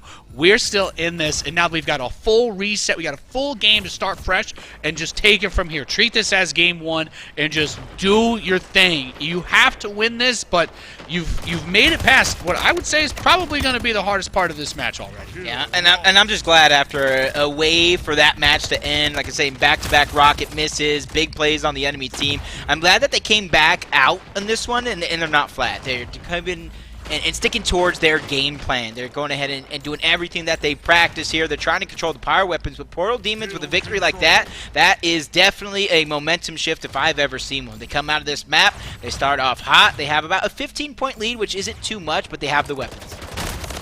Yeah, going for the grenade to shut down that portal is Huffy. Takes out Jalen, man, before Hypnos punches him out. Hypnos liking his melee today. He really wants to just frag out here, create that space for his teammates to get on the point and get it done. Remember, this is to 250. It's not that crazy drawn out, but the hills do move, so that rotation game is still very much at play. As we have our eyes on JP. Getting some carbine pops on Zaxmax, but graduating. Double kill, triple kill, I think, actually, to pop him back. It's been big graduating. I'm not going to say he's been silent by any means, but you got Huffy and Zax, who's been really taking over games. I heard that goes for somebody to go sneak under the radar, but a 10-5 start, he's ready to pop out on that radar and say, hey, you guys have been missing me for a while. A couple of missed railgun shots there, but it's going to intimidate them. It's going to back them down and make them second guess which way they're going to attack from, but Jalen goes in. He gets a smack before Huffy takes him out. I was gonna say I knew graduating was gonna have a good match when somebody he got hooked up with a gift sub in the chat during that last match when I was watching y'all get into it. There's some good times. He is feeling it. As we look back over at Hypnos, who's gotten a couple good taps there, took out Woodham. Looking with the pistol forward, the follow-up finish circles back to JP, but Zaxmax is gonna take him down. Chasing quick on the follow-up, but Portal Demons are currently up about 10 points. It's not like 15, 20-ish, but it's not a crazy amount, but I think just keeping that buffer at all is something that you really want to do. And I mean, they've had that buffer before, they've lost it, but they've got to have that renewed tenacity from, again, surviving the TDM. They've got to be, 100% on their A game here if they want to keep their hopes alive. It's the difference of getting $6,000 and getting 15 grand. Graduating was trying to stay down low as much as possible. Those close corridors to continue to use that BFB. He got a decent amount of deaths, or I should say eliminations with it, but now it's going to be in the hands of Zax, kind of from one teammate to another, but he gets taken down by JP. Hypnos gets one as well, and Hypnos is beginning to heat up. Earlier on in map number 1, I called him the walking 40 bomb. Let's see if he can replicate that. All right, well, Hypnos with the SMG. I'm going to tell you, I think that's very much so on the table. They're dealing with some portals that are coming in around the hill, but so far they've been able to get the time out of it. Zaxmax is coming through. Portal on top side needs to reload. The SMG is going to be picked off in that moment. Woodham getting in there as well as Huffy. So the last couple seconds of this hill, there's about 20 on it. Should be heading in the way of aim assist. Portal Demons might consider just trying to set up on the next one, but they are going to take some shots in on this. They want to at least disrupt it if possible. Okay, Hypnos not content to sit back and give up anything. And if you blinked, you might have missed it, but Amosys have taken the lead away from Portal Demons, and you got everybody kind of really doing their part here in this one. Everybody very, very similar eliminations, very, very similar deaths. They have their game plan down packed, and this is like poetry in motion. Just all members of this team playing into that team-oriented style of play, maneuvering around, making sure that they finish off the eliminations for the players that are one-shot as well, which is crucial. You don't want that pesky player to survive. No, because we've seen any of these guys, they've all got the potential to have their moments.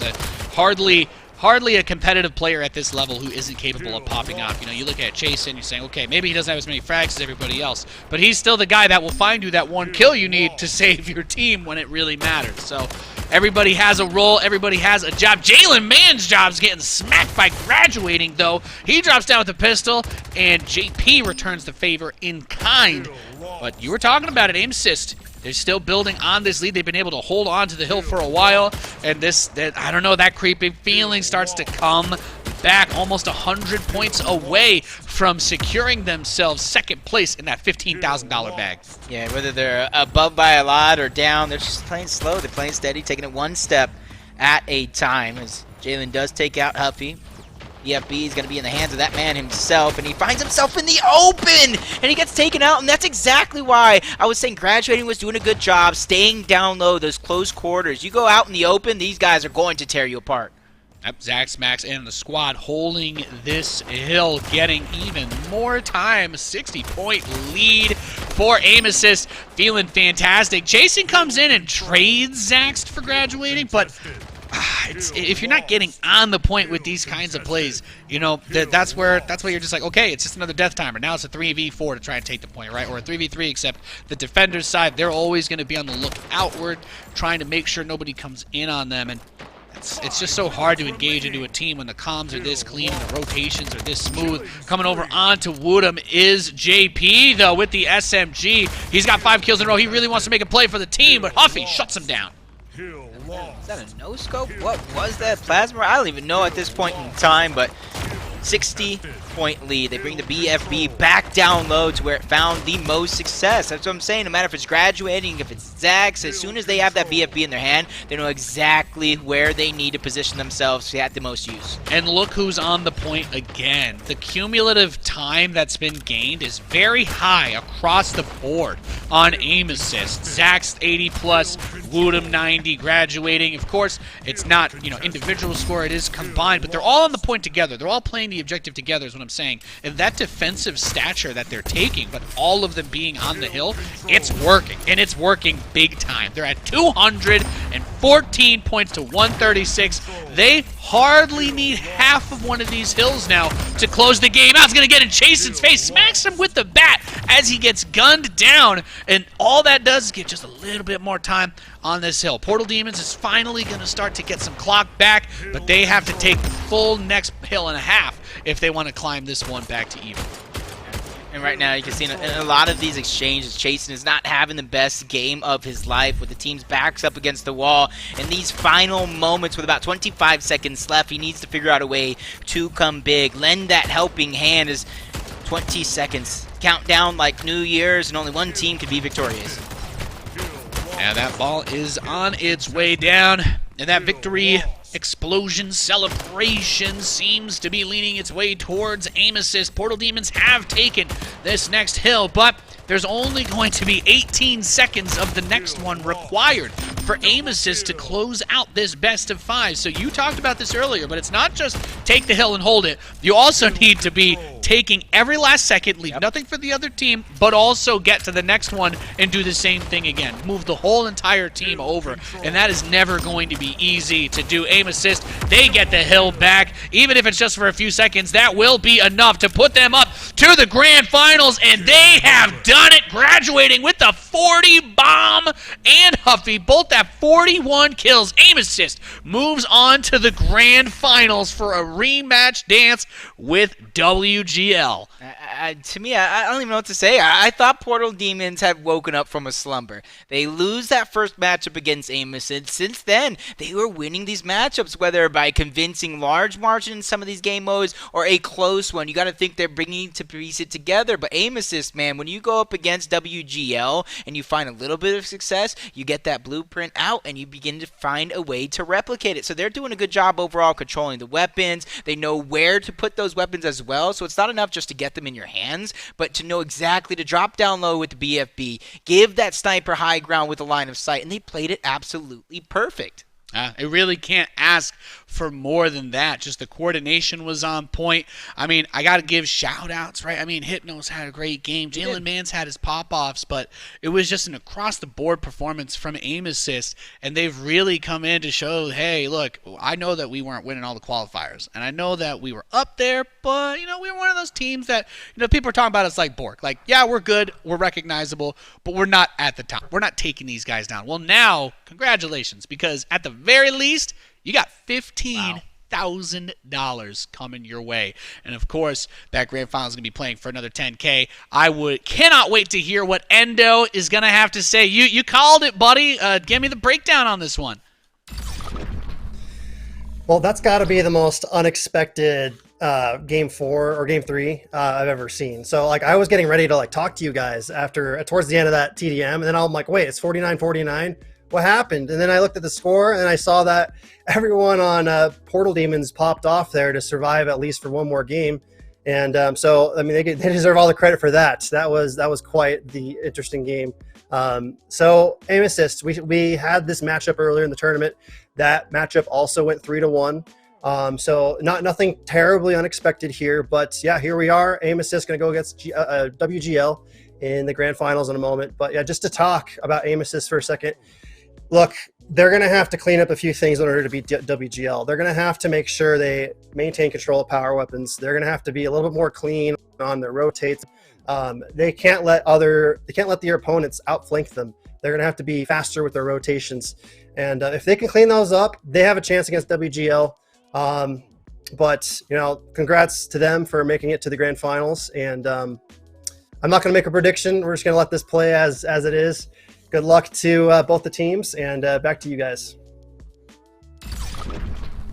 Thank you so much, Endo. Yeah, I will say I've learned from my history, my StarCraft background, not to drop the caster curse on anyone. So I always try to avoid picking who will win. I like picking scores though, or at least how long a series will go. But man, they really did step up in a big way, and just again. Shout out on the TDM that they were even able to save themselves from that 3-0. Yeah, and you can kind of see like the stats behind us. Just look at the pure like eliminations. And I know that doesn't say the full picture. That doesn't tell you every single thing that's going on. But when you have everybody with a minimum of 104, 120, 117 on the side of Aim Assist, and then everybody 120, but then you have one guy, and I don't want to harp on Chasen so much because he played phenomenal throughout the day. He's saved one of the few people to even get a win in the qualifiers. But the thing is, when the pressure is on, when you're on the biggest stage in Splitgate history, you have to show up. So even though he might be beating himself up a little bit, I expect him to be back in the next season. I expect him to be better than ever. So I will be taking a close look at him and Mushroom Hunters, of course. Yeah, for sure. And we're, of course, excited to see the future of Splitgate Esports evolve. But we need to finish this season, our launch season of the Splitgate Pro Series. Ladies and gentlemen, we're going to take another break. But when we come back, it's time to find out who's going to win it all in $25,000. We'll see you in a few.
Today, we're analysing some pro-level split game. Let's open up the play as WGL look to see off time zone neutral in this SPS qualifier. We're on Atlantis, playing King of the Hill, and the kings of competitive Splitgate are leading. However, the next hill is out of their hands.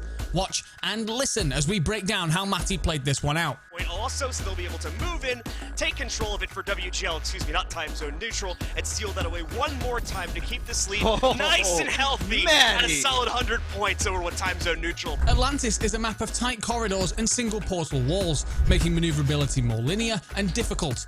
Any team trying to attack from one area risks being bottlenecked and shut down. Matty has scooped the railgun and is pushing down red side, whilst his teammates stack blue, the opposing lane of the map. I'm already on this red side. I know that they have that side. I have a railgun. I can sort of hold this side down by myself, and they're able to go onto the blue side and just pinch the hill really well. His instant grenade and double portal combo means he can push straight up on the opposition, giving them no time to react. As long as I'm pre-charging it up, I can get a kill pretty easily. The moment someone peeks, I can easily get that kill. It doesn't take as long to fully charge it up. Matty cleans up a second and his teammates arrive to secure the hill. From here, it's about setting up their defensive hold, and Matty knows exactly where he needs to be. I already know that, Luck cleaned up that kill, he's on the hill getting time, so I can go and do a different job to help protect him on the hill. Note how he's peak-shotting his portal. By jutting to and fro, the glowing portal giveaway that he's there may switch off, and any opponent looking at the portal may be caught unawares. But even if he does have the flashing, opposing players will be hoping to use their red crosshairs, and this movement will make him more difficult to locate. Sure enough, Hypnos becomes the next victim of the railgun. Not done yet, Matty makes a push up red side. This allows him to defend from a location that is not so deep as to be a final stand, and also shuts down the counter push. At that point, it was actually a call out for my teammates. They were saying that there were people pushing from mid, specifically multiple. At this point, I did just get a kill. I already know that everyone else has spawned on the enemy team. Everyone else has spawned in and they're fighting. So I can confidently assume that no one else is in red SMG. And I know that there are people in mid, so I'm going to go out and try to peek people in mid. This play sets WGL up perfectly to see out yet another win in the Splitgate Pro Series and shows the types of plays, tricks, and strategies used by the best players in the world. What will you take into your next matchup? Wonderful analysis. I love seeing these breakdown pieces. It's so good. It's so methodical. And I feel like I go to play Splitgate, I get all hyped up, and then it falls out the other side of my head. Supersonic. There's so much going on, and you just kind of get lost in the portals a lot of the time in Splitgate. That's the best possible way to Matty, describe. on the other hand, never gets lost in the portals. He tends to find people in portals. A lot of them, shot after shot, tend to ring true for him. He does not suffer the same issues that we have. No, he does not. Welcome back, ladies and gentlemen. We're here for the Splitgate Pro Series launch season grand finals. It's all led up to this. We had weeks and weeks and weeks of open qualifiers. I mean, it's a free-to-play game, free to register to play in these tournaments. Anybody could have tried to come in and compete here, but now it all boils down to two teams left playing for the difference of $10,000. It's 15 grand first place. 15 grand second place, $25,000 first place. This is it. There's nothing left to leave on the table because we got a little bit. We don't have all the exact dates for seasons for 2022, but this is it for the inaugural season. Yeah, it'll be coming to him. We don't know the dates yet, but we know that it's coming. It's been announced. That's happening. But let's take a look at the upper bracket and see the run that's gone on. We got lucky. WGL, the favorites coming in, maintained that favorite position, and we'll have the advantage coming into this. They took out Aim Assist in the upper bracket final. Aim Assist dropped down for a second, hung out in the lower bracket, won the lower bracket final, and they're back to try to get some revenge here on WGL. Last time it went 3-1. Can they do it? If they're going to get it done, they're going to need to do it twice. That's right. In a tournament where, as we talk about, if you've got two brackets, every team then has 2 lives. If you lose, you go down to the lower bracket. But since we got lucky, have not lost a single match today, they will need to be taken down twice by the lower bracket team. That's what they've earned themselves by being undefeated throughout the entire match show today, as they've already beaten Aim Assist, and Aim Assist is coming in here. They made the most of their second life, though, as they were able to take down the number 2 seed Portal Demons, and of course, the the most hyped up guy I think I've been seeing everyone cheer for Hypno today. But we do also have something for all of you. We appreciate you hanging out with us, talking about video games and watching people drop portals and take objectives. Helix 99. If you go to splitgateproseries.com/rewards, get yourself an in-game loot drop. I have absolutely no idea how many people can redeem these, so I would suggest you do it quickly. I don't know how many people either, but go grab them. Might as well get them while they're there. Get yourself some free stuff. Yeah. A number got said in my head, but you were talking and production was talking, so I didn't hear the Yeah, number. so There's a number that can, so you should beat the other people to it. Yeah, Go for get it. that. Go for it. Go get that right Call now. your grandma. She plays Splitgate with you. It's free to play. Boom. Get her on there. You got a few Easy. seconds. Grab it. Grab it Yeah. right now before this starts. Don't get your family involved in games with you if you can't help get them skins. Come on, let's be real here. If you can't skins to win it, you can't win it. Get your friends into games with you and make them play with default skins. That's just cruel. Let's face it. So there you go. Helix 99, splitgateproseries.com/rewards. And also just a great general reminder, if you want to know more about the Splitgate Pro Series, how we got here, or what's coming next, splitgateproseries.com has all the answers for you. But we've been super hyped up about this. WGL, they've been the juggernaut, the titan of the Pro Series for our launch season. They've dominated the majority of the qualifiers, and they've made it look easy. Yeah, they have. I mean, when you have coming into the season, the hype we got here day one. Hey, get the landscape. What's going on? Everybody's like, yo, K-Jules, best player in Splitgate. Period. And then Maddie just pops off all season long and has the highest KDA in the game. Now, sometimes he likes to be on point, sometimes he doesn't, but he slays out every single time. Yes. So when you've got two guys that have that level of pop-off potential, it's so hard to stop them. It's almost like, yes, you got to play objectives, but when two guys can 2v4 in the slaying game, it allows those other two to be free on the objective maps a lot of the times, and their lockdowns are so good. We saw that the team comms and the communication from Maddie and how they make their moves. So it's not just their abilities as individuals. It is the team play. When you go and watch them, they shoot together, they play together. It is a squad game, and they do it very, very well. So they've been dominant all season long. I think they've only given up one or two of the actual qualifiers coming in. They've dominant in points. They've crushed it. And they've been dominant here again today. So aim assist up against it. This is going to be a Mount Everest type task for them to try and take them down twice. Yeah, I mean, WGL, we talk about how good they are, but and not only is it impossible, nobody's beaten them yet in this tournament, right? At least in this bracket today.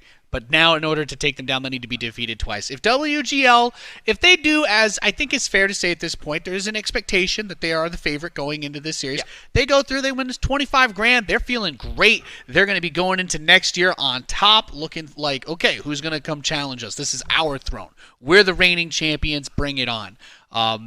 As far as upsets go, anything can happen. Endo was talking about it. It's not like WGL is invincible. If you can force them to have to try to play the objectives more and get them off that rotation path where they're constantly sharking around and getting picks, then you can offset them a little bit. They've still lost maps, at least one in each of the series that they played, and it's been through exploitation of things like that. And you throw that in there, you mix in a close team deathmatch, maybe that's where you get one of your other map upsets, and then that's it. Then you just need to win one really tough game after they've made all the adjustments and fixed all their holes, and then maybe you get to beat them, and then you get to do it all over again. And then you get to go through it once, and also the other thing is that typically once they take a loss, regardless of whether it be a domination or a King of the Hill, they're not going to lose TDMs. They just don't do it. Nope. They lose us. They tend to get really mad in the next game, and it tends to not be kind to their opponents. They're like that boss with 2 health bars is probably the best way to describe them. And for the context of this tournament and them being in the upper bracket in the grand finals, they literally have 2 health bars. And that second health bar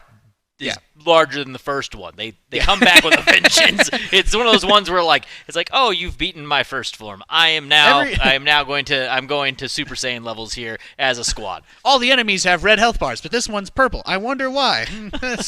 Well, that's going to be a huge challenge. But I think one of the other cool parts about watching WGL play too is all of their guys can do those 1v1s, right? When they need to spread out, if they're forced to have to fend for themselves, there's nobody on the roster that can't fight by themselves, that can't take a crazy 1v2 and turn it around. And I think that's the real the real magic is we talk about how you get these half resets, the staggered revives, people are coming in, you can't get everybody onto the objective at once. But for WGL, they don't need to. They can have one guy just go. They could just have a Kuvo run in with SMG and get a double or triple on the point while the rest of the team's dead. He's done that before. Yeah. We've seen it from all of them, and that's what makes them so hard to deal with. It's not like, oh yeah, we just get 3v1 and win. It's like we kill all of them except for one, but the last person turns into John Wick, and what do we do then? Yeah. Right?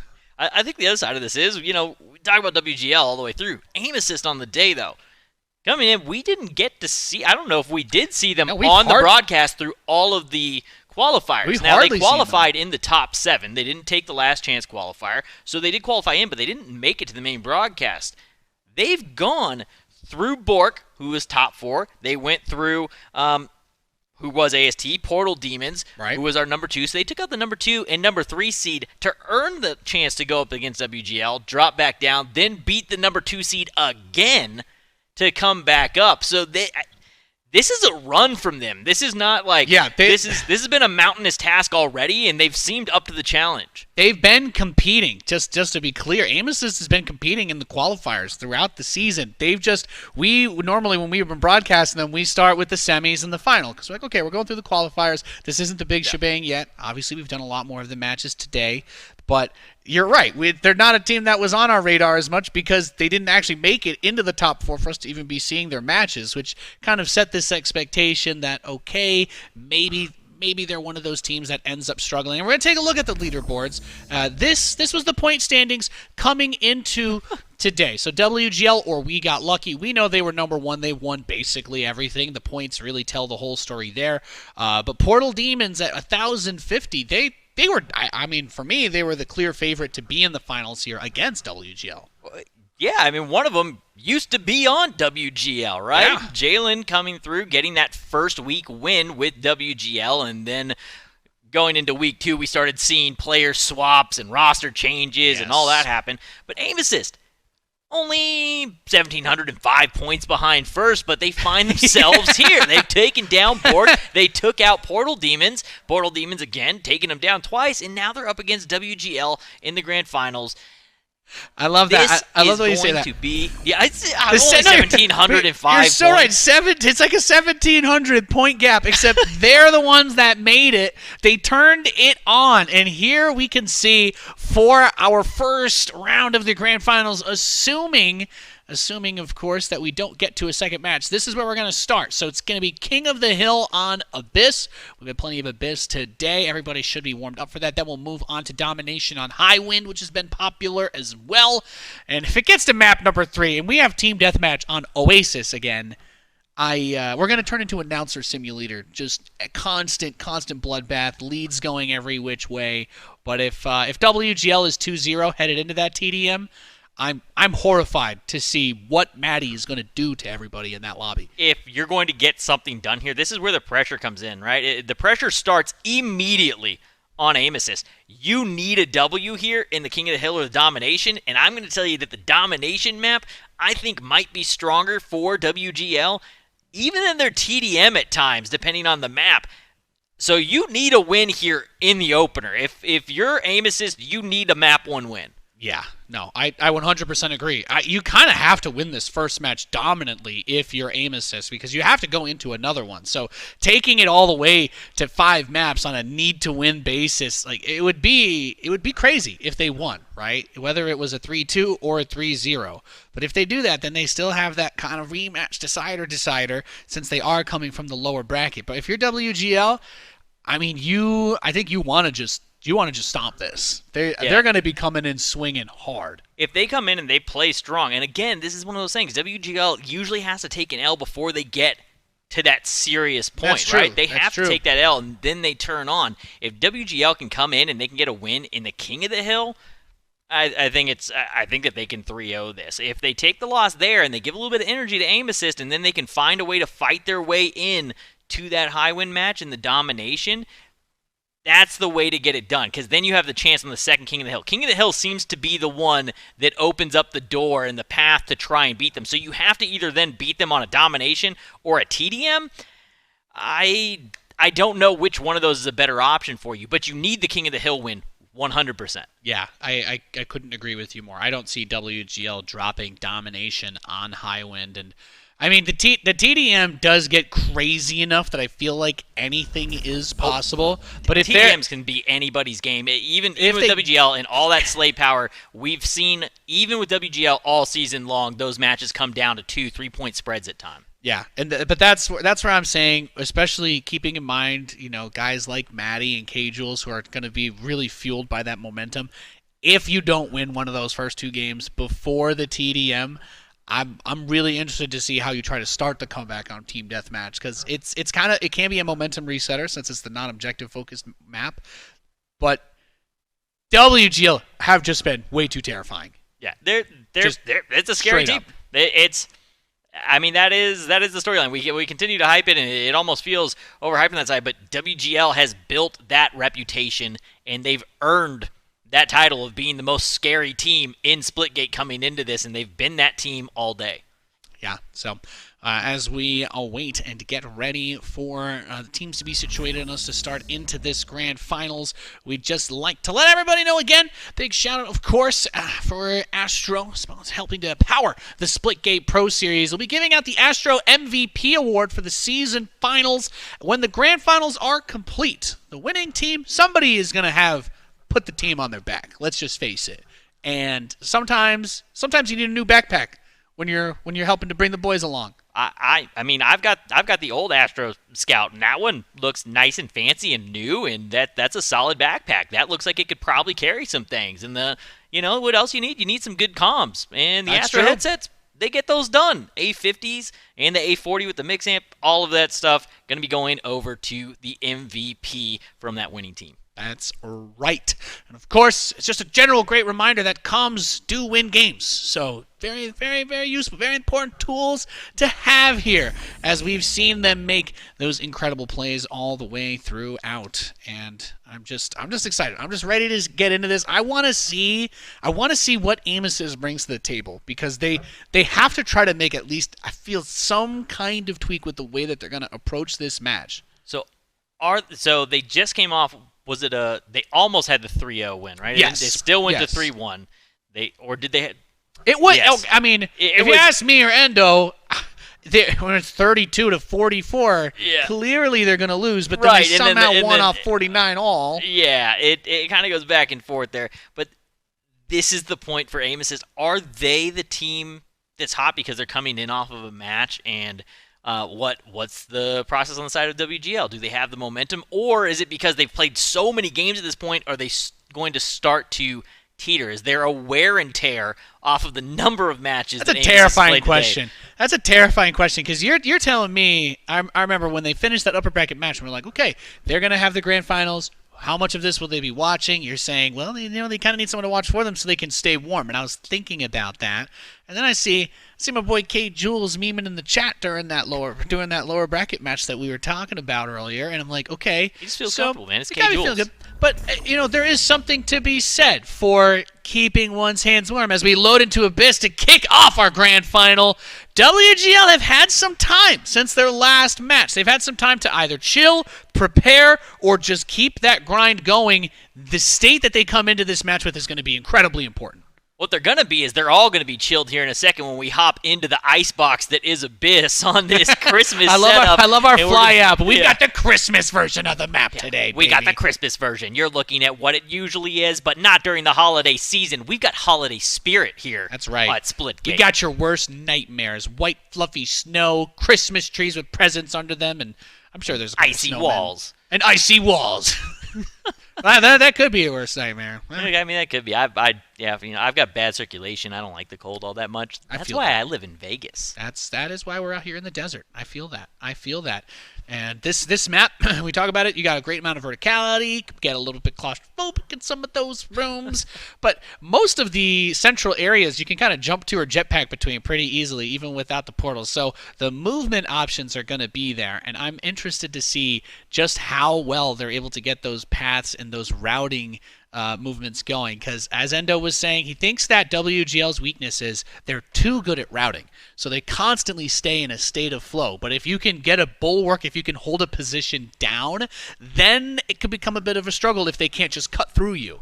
And that's kind of why King of the Hill, I think, is the ticket to success. You start your battle to try to beat WGL on King of the Hill. Because when you're routing on domination, you're at least going to be traveling through 2 points. Let's say you're not routing through mid, you're routing around the outer side. You're running circles. We're going to play NASCAR around the map, right? Make left turns only. We're going to go for that. They're going to cross 2 of the points. So they're going to be able to control that. That allows them, and they tend to route while watching mid. So they're going to get shots in the mid. That's going to allow them to get those 3 caps. That's why they do so well on Dom. King of the Hill, you have to stop.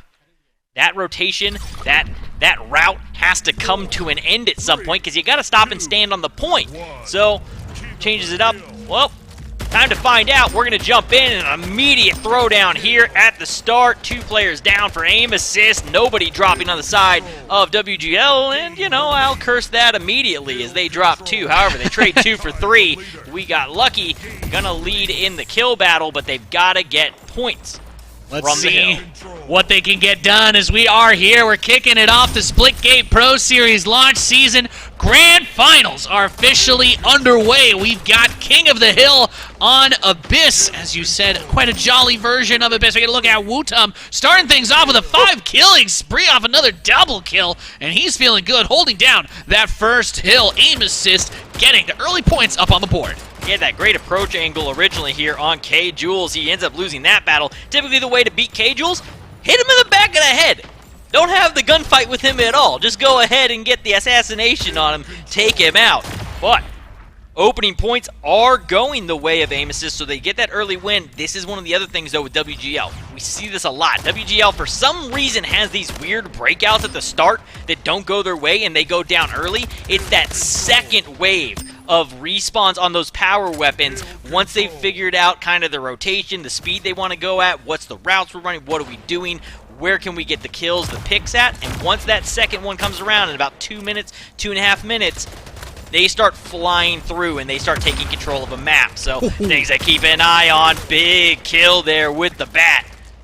Kuvo portaling in behind the opponent. I love that you bring that up because WGL, they're totally prioritizing at the start of these rounds getting to the power weapons and not going for the objective. But you see it turns from, okay, we gave up 20 points, but now we've gotten 40 points because we have the bat, because we have the SMG. And K-Jules had a nice start with that SMG before we saw him get picked off the first time earlier. Luck now holding on to the bat. We will be monitoring those power weapons very carefully as they've been deemed a key to success. BR in the hands of K-Jules, going to get Wootum, get Zax Max, and getting ready to portal back up top after that double kill. Yeah, it's 2 left up. Can they hunt them down and find them? That's going to be the question. They need to try and keep this going. That's the ticket to success. WGL, as you said, they don't necessarily care about the point in the opener. They care about the weapons. They're not here to say, hey, I'm in the lead the whole game. They're there to win the game and whatever the best strategy is going to be for that, and they know that that's going to come through that power weapon control and their ability to just slay out. And as we see, already doubling the score of the second team, or of aim assist here, by doing just that. They get control of those power weapons, immediately get a couple doubles, and right into the driver's seat. Now K-Jules 15-3, feeling strong. They've got the first hill about to run out, and that of course means it's going to move to a new position.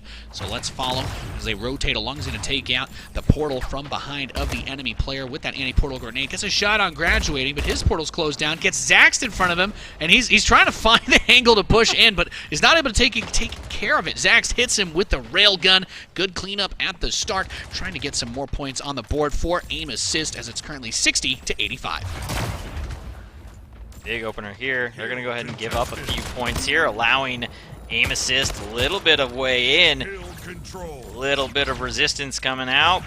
But back into control in the driver's seat on that point as they have to back out. Bat comes through, punched in the back of the head though, and cleaned up now. K-Jules does go down, takes out the bat before falling. Graduating will go and pick that up, and he's just gonna hunt on the point. Come on in. He wants you to come and hang out.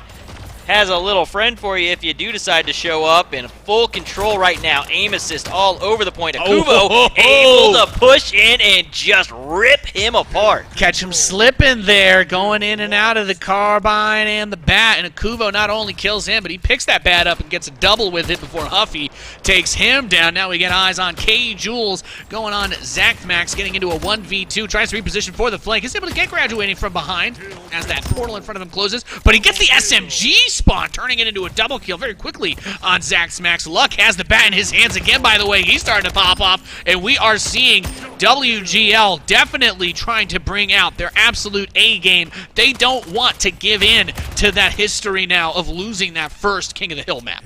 One of the things to keep an eye out on the side of aim assist. We've been talking about him all day. Huffy, he's been that guy going through, getting the kills. He's that main slay for this aim assist team. Can he bring it in? Maybe throw some people into an Astro backpack and keep them in this match. Right now, WGL is in the lead, up about 50 points, so it's not gotten out of hand quite yet. Still very much in this is aim assist. On board with Graduating, who's looking to try and find somebody. Railgun in hand. I was going to say, making the play for the power up against the railgun is going to go zap on Maddie. Doesn't matter how good you are. If this bad boy gets you, you are super dead. Gets Luck looking for a Kubo. Another kill there with this railgun, and we've been seeing it absolutely blasting off, and they're able to take control of this hill with that. It's low on energy, but hey, it's energy spent for your team and not the other. Waiting to see if anybody will come through. He's just going to throw a shot into that portal. No one home, though. Starting to do a couple triple portals here, route himself around to see if he can't find a different angle. Finds Luck in the back of the head. That's a killing spree. Luck, a good one to take out again. That's that guy that's going to be playing the objectives on these. Maddie and K-Jules aren't going to be going to get it too often, though. I do have to take it back right now. Kuvo currently the one that's kind of running around and allowing everybody else to hold the point, but Luck, always, always, always the OBJ leader for this team. Now we've got Wu-Tum now with the bat going in, grabs Akuvo, but K-Jules is going to shut him down before he can go off, and then K-Jules also turns that into a double kill, assault rifle on Graduating. We switch back over to Huffy, who has the candy cane. Oh, look at these skins. It's beautiful. Just go smack somebody with a candy cane. Merry Christmas. He was trying to chase through. Portal got closed before he could get him. He was after him. That kind of brings it out in you. The chase comes out when you've got the bat and you can tell. Your blood starts to warm up. You feel the thrill of the hunt. Bat always gets him going. A little punch battle here. That'll go the way of Graduating as he takes down K-Jules. Yeah, actually gets a good smack on Akuvo quickly afterwards as well. But, you know, we're talking about the scoreboard, and 179 to 117. Things are looking pretty good for WGL. They seem to have that good early momentum. They just need to hold on to it. Going through with the bat is Huffy. He gets picked, but not before grabbing a double kill off the backside of that bat. And, well, it does look like the clock is still ticking a little bit in favor of WGL, so was it enough?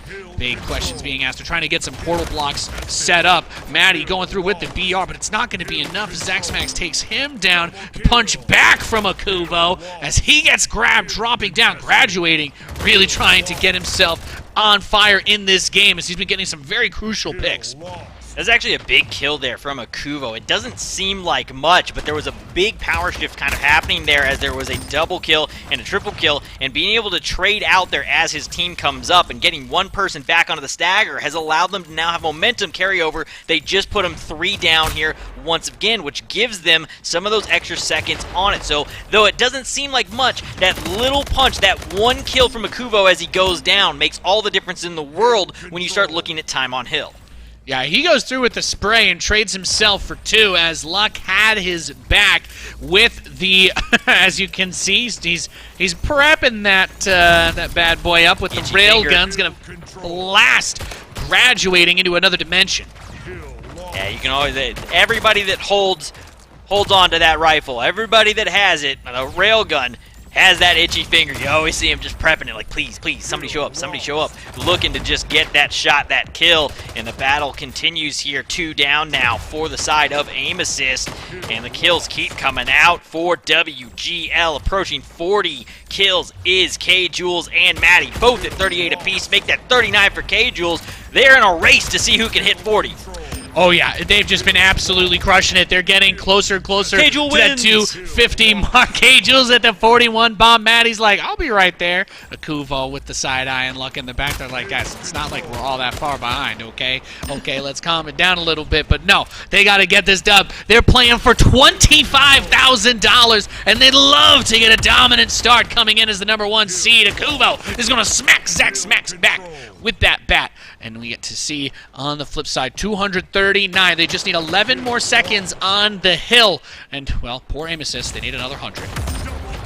Yeah, this is a big opening round for WGL. If they close this one out, they look serious here in this opening round. And again, we were kind of saying it, King of the Hill is one of those ones where the door is open. It's one of the tickets, one of the keys to trying to get through WGL. So the mountain, it gets a little bit taller here as WGL is up 1-0 in the series now.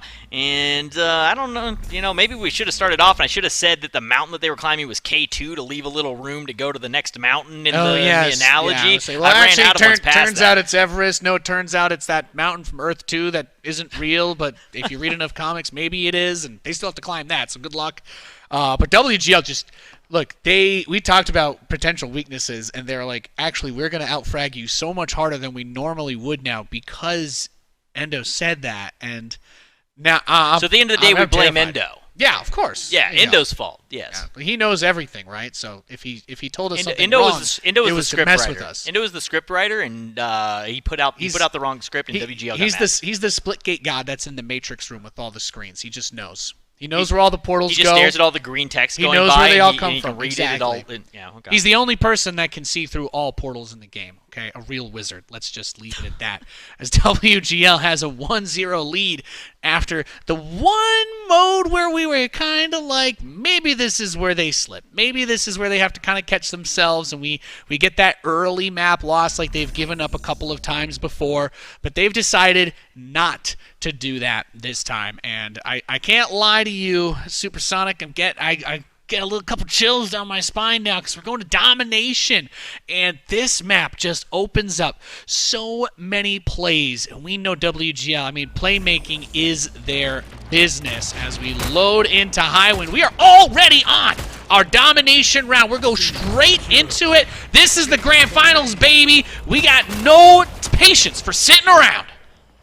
Opening 3 kills in a row there for the side of Aim Assist will give them an opportunity to get the first double cap of the game. Maybe looking for the triple here. Can they pull it off? They do have it for the moment. Couple more kills. The bat comes through. They get another double. They trade 1 for 2, and it feels good to start off here. Triple cap.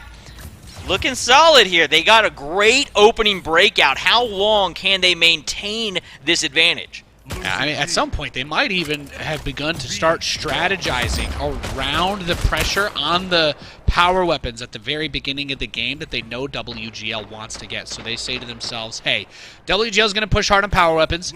We can try to contest them, but the priority should be to get the early triple cap just because they'll give it to us, Just because we know that opportunity is pretty much always there at the start of the game against them. So WGL, they've got their power weapons now. They're starting to feel a little bit better, but they actually didn't get all of them. Kuvo gets a punch on graduating and takes him out, but he had that plasma rifle in his hand. So as these weapons go back into the hands of WGL, we do typically see them start to strike back. They've got a double cap. They're bringing it nice and close, but this one's to 700 points, so still plenty of time left. Yeah, they immediately got control for a moment, and in that moment they did triple cap and start making up a bunch of ground that they lost early and brought it right back within 20-30 points here, but not out of it. Aim Assist not backing down at all. Continues to battle forward, push through. They got that AC combination, which is the one you're looking for here on this map. You want those two. You've got better sight lines. You're able to portal around through them a little bit better. B's the one that you want to leave. That's the third cap. You get that once you're up on body count. Huffe, he's going to get the high ground here. Gets that sniper rifle. Ooh. He'll be able to shoot across into the hill. Gets one, but cannot find the second. He goes down, and now it's going to fall into the hands of WGL, and that's a scary thought to have them hanging out with a sniper. Yeah, that sniper, they're getting a lot of work done with it. Of course, the double cap is starting to close the gap in terms of the score, 156 to 200, just a 50-point difference, nothing super crazy. As we take a look over at Matty with that sniper, we know he's a devastating opponent to deal with. Not able to get the kill on that shot, though, and only 2 more sniper rounds left before we're going to need to see him swap. He is near that plasma, as we were discussing, but also as he gets picked off by Woot on that snipe, the sniper respawn's not too far away either. Matty actually ends up not getting too much done with that. He actually had the sniper plasma combo and really nothing to come of it. Zach ends up getting it, but he's going to drop as well, which puts them back in play and on the map to be grabbed. It doesn't look like anybody snagged him yet. Matty has found that plasma rifle again immediately. You know Matty's always itching to get those power weapons in hand. He loves to slay out. Right now, this one neck and neck, 231 to 232. It's going back and forth, just edged out into the side of WGL's lead as they get the A and C combination under lock once again.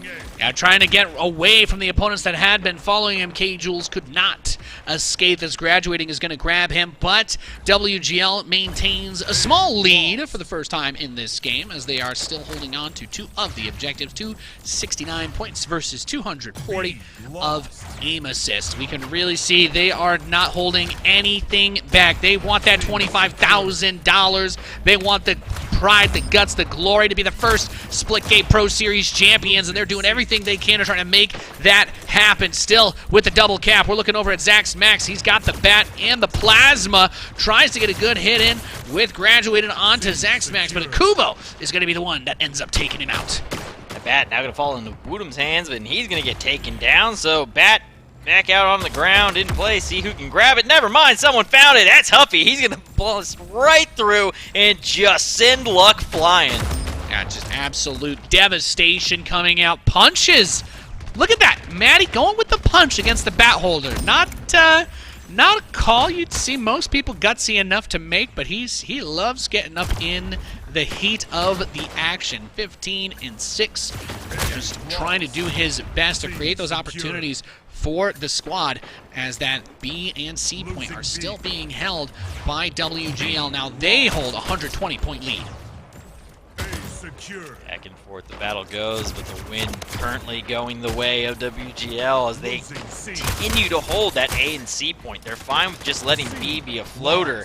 They'll eventually try and come back and battle for it. C now under control, and they lose A. This is a moment here, 3 down on the side of WGL as they get into respawns. Gives Aim Assist a moment to try and get some points back. They'll respawn near B. Grab that. You're not going to see them usually grab that one first, but due to the respawn location, might as well stop off, pick it up along the way. Gets K-Jules coming out of the portal. Good grab for graduating. Trying to take out those top frag players from the other team. Well, of course, that's a bit of a redundant statement as WGL is pretty much full of top fraggers. Going to try to get luck from above. Not able to do so, though, but still holding on to this A. Hill is graduating. At the very least, give his team these points. They did move up to the double cap, but they need to make sure that they can maintain this from a blue team, as I believe they have managed to get on top of that 8 points. Got the bat and the SMG in hand, seeing if he can find anybody to give a little crack to the side of the head. Matty will be the first victim. Little portal jump, looking for that side wall. He's going to come through, back into the room. Nobody there. He's trying to bait somebody in to try and chase him through his portal. Fortunately, they were not going to commit. They're like, no, sir. I'm not going to chase the man with the bat. I would prefer not to walk into a dark and closed space with a man holding a giant candy cane to smash my skull in half with. Thank you. I'd just rather not. I've got better things to do with my time. As we get our eyes on Huffy with that SMG. Swaps it out for the new plasma rifle with that bat in the second hand. So let's see what they can get done. As they're going to try to come up on top, I believe, of the A hill. Defending it from K-Jules. Smacks him with the bat. So nice grab there. But Matty and Akubo are ready to rally the troops and get back up onto this objective. AC still under control for Aim Assist as they claw their way back into this one within 50 points now of WGL. Going toe-to-toe, really trading kind of kill for kill. Neither team just really outslaying the other one. We've seen so far in game number 1 in WGL throughout the day, even on matches that they've lost, there's been times where they are on maps that they've dropped, they were winning the kill race still because that's just what they do. Here, though, they've been able to keep it relatively even. Aim assist really standing toe-to-toe at the moment.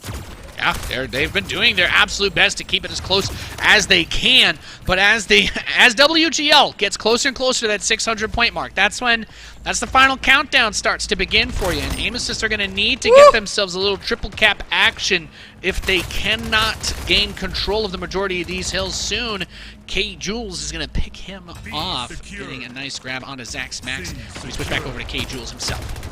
3 down there for a moment on the side of Aim Assist. Should give WGL a moment to get back in control. They do just that. A and C back under control. 2 down though, and 3 up still on the side of Aim Assist. Can they push through and recap that? They will start gaining points once again. They trade back out immediately, and that's something that doesn't happen often. The immediate response to re-break that setup from WGL before they can really lock in and dig their heels in. Yeah, shooting up top is graduating, getting a kill on Maddie, taking out their juggernaut Hulk, who's just been bashing his way through the team. He's going to smack K. Jules down as Huffy gets the double on the killing spree. Akuvo will be able to bring an end to the chaos, but they're holding on to the 2 points, and we've got the final stretch for this map. 1 point apiece, about a 20-point lead for WGL as they go back up to 2-point gap. If they can hold on to this for just another couple of seconds, they're going to be able to get so close to securing that 2-0 map lead, moving ever closer to that $25,000 first place prize. Can they do it though, Supersonic? This is the clutch moments. What can they do? Right now, if they can hold the 2, they win, but it has been decapped. B is lost as well, though. They're trading it out, so A now taking control. Will they have the BC cap to start catching back up? Everyone up except for 1. 2 go down. 2 on 2 for the moment, and they do decap, so they're just rotating so quickly, making up ground. Now back in the lead in the final moments. Can they clutch this up? There's almost no time left in this game. WGL needs all the points right now to get that lead back. 693 to 694. It's dead even. Just barely a point lead. And WGL, with just a 3-point difference, takes map number 2 after a Herculean effort by Aim Assist to turn things around. Oh. Woo! I thought they were clutching it up as like, here we go. When they went for A and they swapped B when they lost the 1, so they maintained BC for a second, I was like, oh, they've done it. They've done it. They figured out a way through on domination. And really the cool thing that I think that it was is, did you watch just how fast they were portaling and rotating? Oh, yeah. They started looking like they were trying to match pace with WGL on that. And they're like, we can run laps too. Watch, I'm going to outrun you here. Now they felt the adrenaline rush. Just everybody was all over the place. And in that moment, when it just gets up to that, and both teams were tied at 695 points, which is, I mean, it's cumulative time of the objectives held. So 700 to 798. That's a second difference with the extra point, and that would have been all they needed if they'd held that BNC for just another second longer. They would have gotten there first, even with the takeback on the other side. That's just absurd. Here we go. We're going to Oasis. A 1 second reaction on something earlier in the match. It's literally reacting a second earlier to get that extra tick in. And that's what it's coming down to.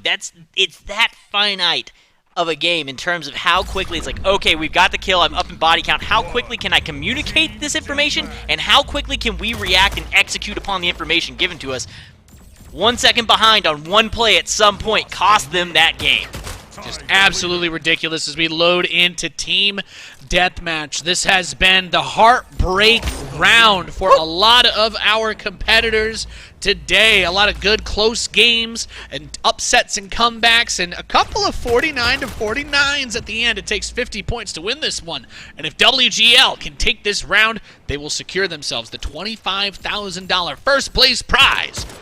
This is it. This is everything on the line here. If Aim Assist want to stay alive, they need to take the next 3. And the first one you have to do is TDM. You have to outslay WGL. And on that team, really, you got to outslay Maddie and K-Jules. And they are very rarely going to let somebody beat them. And a double kill from K-Jules as we talk about him. Eventually, he does drop. Amazing. I mean, 2 enemy portals appear in front of him. he returns 2 shotgun shells to them and gets 2 kills in exchange. Not a bad deal for WGL. Maddie, this is the guy we're going to need to see if he can try to get that momentum going. We are watching Akuvo, but I'm going to keep your eyes on Maddie's scoreboard as he gets picked off again. He has to be a crucial component. If WGL wants to win this TDM round, they need Maddie to do his thing, because turning into that kill machine mode, that's his thing, but Oasis can just be such a difficult map to move around. Got to get control over those power weapons. Only one in hand right now for the side of WGL. That's going to be the SMG, which is in the hands of K Jules, and really that's only going to help you in those close range battles. You want control over that sniper rifle, which Zach's had, and he does go down. Does that turn it over? I don't see it in hands of anybody on the side of WGL. It may have ran out of ammo. It may have just deleted itself upon drop. Perhaps it fell into some incalculable place and is gone from this realm. Double kill picked up for Luck as they bring the score to a tie at 21-all. Not a bad way for them to get into the groove. He's going to pick up that SMG. Not sure if that was K Jules he dropped earlier. At least he's got this low ground position held down nicely. Talking about portal blocking, they've had all these spots covered, and you can drop down in this low ground, but it's a meat grinder, to say the least. Oh, gets a few shots in, but couldn't get the finish on Huffe, who is going to take him out. So Luck drops. He's currently 9-7, and we're now on board with Huffe, who does have a sniper rifle in hand, looking for shots just wide on that one, trying to get this one as he comes through, gets the turn on K Jules. Yeah, but that portal that he opened at the last second opens up a little bit of clapback potential for the squad. He's getting ready to fire that railgun into the enemy portal is Akuvo, but maybe he doesn't want to risk it. Wants to try and get line of sight on somebody to try and hit with this. Unable so far. That portal opens up. The other side, though, disappears as you can see it turning gray in the middle. Not able to find a target for this bad boy just yet. You can see him. He's prepped it about 50 times at this point, just waiting to unleash that shot, unleash the havoc of the railgun. Just wants someone to be the recipient, and it's going to be Graduating that will end up eating that shot. And he was right up on top, I think, of one of the other spawns. Not able to take advantage of that as he does get picked off. But still a very close game. 34-33. WGL holding on to, a hair of strand of hair thin lead. Lost the lead.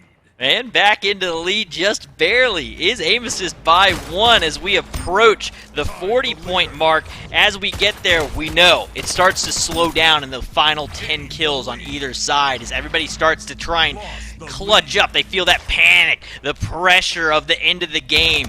And final moments, who's it going to be? They have kept it so close.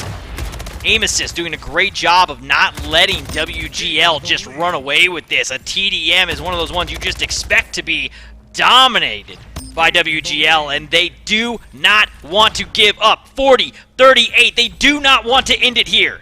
No, they need to win so many rounds to keep themselves in play for the $25,000. They played a hell of a tournament, but they are doing their absolute best to make sure that WGL does not take the crown here. It's 40-44. Aim assist have the lead. So here on Oasis, it does appear that they might be able to strike back. It's all about closing out these final moments, though. They need to keep the movement going. Maddie gets picked off again. He gets K Jules, 2 of the top fraggers on the team. Maddie has just not been able to get into a rhythm in this game. 2 kills left. Stay alive. Tournament life on the line. Aim assist in the lead right now. Need to secure just 2 more for that 50-point mark and to stay in this. They get it done through TDM of all modes. Ludicrous Supersonic. Aim assist are able to prevent themselves from getting sweeped here. Of course, we've talked about it. They're coming from the lower bracket. They've used up their first life. WGL still has 2 lives. They're not only going to need to win that round, they now need to win the next 2 games in a row and then start it all over again with another best of 5. Yeah, they've got to do a reverse sweep and then somehow win the second best of 5. If you reverse sweep WGL, what level of anger and Super Saiyan do they go to? Is it just like Ultra Instinct automatically? Like, what happens? I don't think we've not seen them in that situation. Yeah, I don't know. This might be one of those situations like Cars where you just need to knock him deep into outer space where he can hopefully never return to Earth because he became too powerful. Yeah, well, We're going to find out here in just a minute. We're getting ready for the next match. It's Pantheon, and we're going straight back into King of the Hill, which we said was the weak point coming into the series for WGL, but they clutched up hard in match 1 on King of the Hill. Can they do that again here on Pantheon? Does WGL get this done while losing the TDM, but they win the objective where we say is their weak point? I feel like it's almost poetic though, because I just think Oasis is such a hard map to get into a good rotation pattern with that we hardly see the players that normally do well perform as well on it. And Maddie, he had the lowest amount of kills on WGL for the TDM, which is highly unusual. And I really think that speaks to probably just them. They probably don't play and practice that map as much as the others. I'm not sure what it is. Well, somebody will have to ask them and get us that information. But the one thing to note here is on the outside edges, out where the sniper rifles spawn, there's no portal walls. There's nothing there. So all the routing on this map going to be done up the gut, back and forth, down this middle point. So we'll have players running into each other a little bit more often, especially in some of these closed-off one-on-one situations where you're battling for that SMG spawn. You're battling over that BR spawn. You're battling in that center section over a shotgun. There's going to be a lot of 1v1s. Players are going to have to clutch up strong throughout this match if they want to win. Yeah, Pantheon, of course, classic map. If you've ever tried Splitgate, you've probably played on this, and it's still here for a reason. It's a good one. You've got a couple of inside areas to work with. Like you were talking about, the outside is not as much in play. There's some vantage points, but not as many portal spots as on the outer rims of some of the other maps that we've talked about with those billboards in the corners. Not quite the same level here on this, but if you go on the outside, you've got those bridges, but you become very exposed. So you see a lot of people playing for watching the angles by the doors on the insides of these compounds. Right now, in the lead is Aim Assist. They're up 52-27 to start things off after coming off of that win. They will drop 2 there, though. That gives the opportunity for WGL to move in and get control over the hill and start building some time, but immediately drop 3. This is something that we didn't see a ton of out of Aim Assist in the previous one. It's usually really hard to break WGL setups, but they're reacting so quickly right now. Their routing has been so quick and so on point that they've been able to get in time and time again and kind of spearhead an attack and execute on it. They've been able to make some good moves happen so far. Gets another pick onto Luck, and Maddie as well. And not having the top fragger be able to get into that rhythm, whatever it is, you need get this man some hand warmers. I don't know, another coffee, whatever it takes if he wants to fulfill that role. But WGL in this game, well, I mean, it's King of the Hills to 250. It's the single moving point, so that does end up being a little bit slower on the point gains. But thus far, Aim Assist have gotten off to a nice start. 83-49, another kill here. Graduating, going to get taken out by Akuvo with that sniper. They need to find their way in and get this hill locked down. They're starting to build some points, but they need to start getting that classic WGL staggered respawn on that other team. Not something they've been able to execute on yet here on Pantheon. Akuvo gets a fully powered railgun and gets picked right as he's trying to make that first shot, so Wutum now has it in his control. Going through the portal's going to get Luck with it. You pick up that power weapon, you're hoping to get beautiful things done, but it ends up being used to take down your teammates. Never a good feeling. Maddie gets himself the elim on that. Will he go back up? I know he saw it. Does he want it, though? Has the He's shot. gonna leave it. He has the shotgun. He saw the railgun. There's no way Maddie's keen eye did not spot that thing on the ground, but he opts to just leave it behind. Guess he just doesn't want to give up the carbine ammo in terms of just having that mid-range fight because of how open Pantheon is when you step into these outer areas or covering the flanks. It's also how long that the shot takes to go off, right? You're not going to be able to necessarily give that supportive fire. He has something that he can control inside. He has a one-shot. He needs something to be able to give supportive fire to the team. At this point, though, it doesn't really matter. You can't do a whole lot when you're face down in the snow. Very astute observation, Supersonic, and these I mean, I these try to do fights, my best to state the absolute obvious. me as well. I mean, let's face it. There's so much going on. Sometimes it is a little bit crazy, and you don't need a portal to sneak up on someone. You could just drop off the bridge on them. That's the other fun part about playing Pantheon, is you just got multiple levels. This really kind of gives you whatever style you like to play. You want to turtle or camp inside, you can kind of do that. You want to play sniper on the outside, you can kind of do that. Woo! You want to launch yourself into the air with those little the middle ones, the middle panels, you can do that too. But none of them are particularly stronger than any of the others, and that's why you still see these big rotations coming through. Looking with the sniper across towards Maddie is Zax, and he is going to get tapped. Yeah, down goes Zax right as K-Jules comes up, so they'll have a few seconds of body advantage as they continue to try and get back into this one. Still down 40 points on this King of the Hill map is WGL. Hill control. Getting a look at these pretty Christmas lights. Shout out to whoever took the time to run these all over this map. I'm sure it was a pain in the butt. Sure, they had fun though. Getting to go through and just kind of reskin and throw some lights on it. And if you had like a team of people holding the ladder for you while you lit up this map, I think that would make it a little easier. Imagine if doing map design, you had to like go in character form and like run up and actually hang each one of those lights individually. One day that'll be a thing. One day that'll be how you get the crazy detail. I can't wait to load into the metaverse in the future and go and hang up my digital Christmas lights. That's what I'm really looking forward to. I don't do it in real life, but if you can somehow set it up so I can do it in a video game, I'm all about it. But that's the dream. That dream's not coming to fruition yet, but the dream is still alive here for Aim Assist as they just barely hold on to the lead. They got to get something back under control, though, because it's starting to shift where WGL is catching up. Got to get some of these kills, start getting them taken out. Shut down K-Jules, shut down Maddie. Try and take them out, though. Luck, currently the one that's slaying out right now. That's typically the man that's running point. Yeah, I was going to say Luck, he's up there in terms of objective points for WGL. But like you were saying, we've kind of seen him be the one that's been popping off. However, he's finally taken enough of the attention from the enemy team. K-Jules is getting into his rhythm. And look at Maddie. He's no longer got that 1-1 KD. He's getting up there. He's starting to frag out. That's what WGL needs. Sometimes Maddie's a little hot. Sometimes he's a little bit cold. But as long as they can maintain the baseline and give him opportunities, he's always going to pop off. That's what makes them so strong. The scary thing about them is that even if Maddie or K-Jules, let's say either one of them is having an off day, one of the other ones will step up. Either Akuvo or Luck will basically move out of their positioning and be like, hey, you know what? Just go get some more hill time. Do whatever you need to do to get your head back on right. I'll slay out for the moment and we'll stay in this one. And they've been doing just that, making up for it until Maddie comes back online, and he is doing exactly that, now at a 2.0 KDA. Yeah, he's been putting in that work, and I was just, I was pointing out, I was about to say, none of the players actually on Aim Assist have been able to get those cumulative kills over 20 for themselves.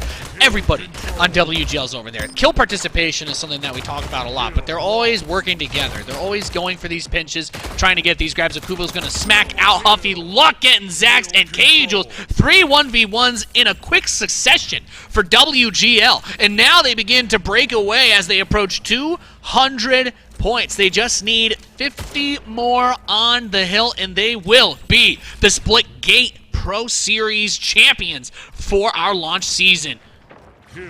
Moving still ever towards that point. They've been doing it since week 1 of the qualifiers, making sure that everyone knows their name. Looking to now close it out, not dropping a single series, looking to stay perfect on the day in that regard. Shotgun in hand for K-Jules, who's now broken the 30 mark along with Luck. Finally, 2 going to break that 20 mark over on the side of Aim Assist, but it seems like WGL, as this game has gone on, is getting stronger and stronger. Yeah, they've really come into a rhythm. Maddie was at something like 15 and 10 earlier. Now he's 29 and 13. He's that's it. He's busted out. He's gone full Hulk. He's become the Juggernaut Bane. Whatever you want to use to describe it. He's just been popping off of K-Jules with 35 frags. We are watching a madman at work. Zax is going to knock him down, but it's 169 to 219. Just 30 more seconds on the point is going to guarantee that $25,000 for We Got Lucky. Can they close it out? Can they maintain? We've got our eyes on Maddie with the carbine looking down long. New hill just comes up, and they're preset for it. WGL on it, looking for it. Gonna go ahead and deny the billboard. Zach Max gonna come up from the other side, and he picks off 2. That's gonna be the hill control. Everybody watching the right side, and they're getting pressed from the other end. Now, we see that K-Jules tries to get inside, but he ends up getting pinched because Matty wasn't able to quite get the close on that, or whoever it was on the other side of Zax Max. He basically got to take the 2v1. They turned around, all of a sudden another 2v1, and that's how Aim Assist is able to get some time off of this hill, and more importantly, deny it from We Got Lucky. Let this one get close. Let it get dirty. Let it be decided in the final moments. Don't let WGL run away with this and bury us. WGL gets a few kills there, but nobody gets onto the point. They're just trying to set up and get ready to lock down this next one when it comes online. Battle for the shotgun going down in the middle. This could be what determines it all. And down goes everyone on WGL. That gives the shotgun over and the opportunity to aim assist to bring themselves back into this match. Now we got Huffy on the shoddy, 27-22. He's been fiending in this match. One of the best guys that we have seen, just wreaking havoc on the part of Amos. Is going to get behind K-Jules, pops him down, and that clock is not moving. However, there's still 1:35 to go in the game, so Amethyst needs to get on the hill themselves. That's the tough part about this. Have they denied the time from We Got Lucky? Sure. Have they gotten that time for themselves instead? No. So, once again, the clock becomes an important factor. Yeah, clock becomes that important factor for sure.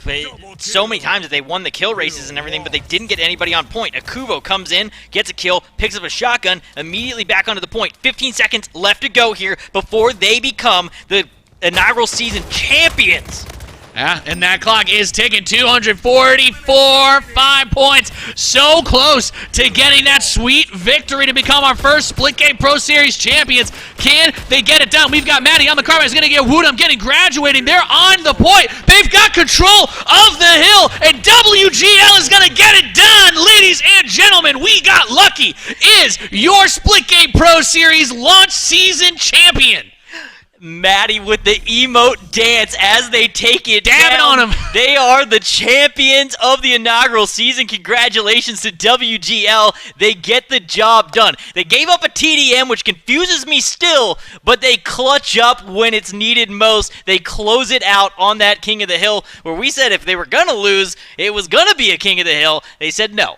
No, you know what? We're going to give up the TDM. You know, that was scripted. They did it on, it was all on purpose. They did it on purpose. I'm just going to say that's a storyline. The simulation breaks a little bit, but We Got Lucky. WGL have been not only dominating today, but throughout the entirety of our first season here for the Splitgate Pro Series with a 3-1 victory in the grand finals over Aim Assist. Aim Assist, of course, huge congratulations to them finishing in second. They'll still walk away with $15,000, and that's nothing to scoff at. Coming in the 6th seed, you took down the 3rd seed, and then took down the 2nd seed twice. To do that, they still had an epic run. You cannot count them out or discount them in any way. A great run from Aim Assist, and they're going to go home with $15,000. Yes, but WGL not only wins that first place grand prize of $25,000, but we also have the Astro MVP award to give away, and we're ready to see. It's K-Jules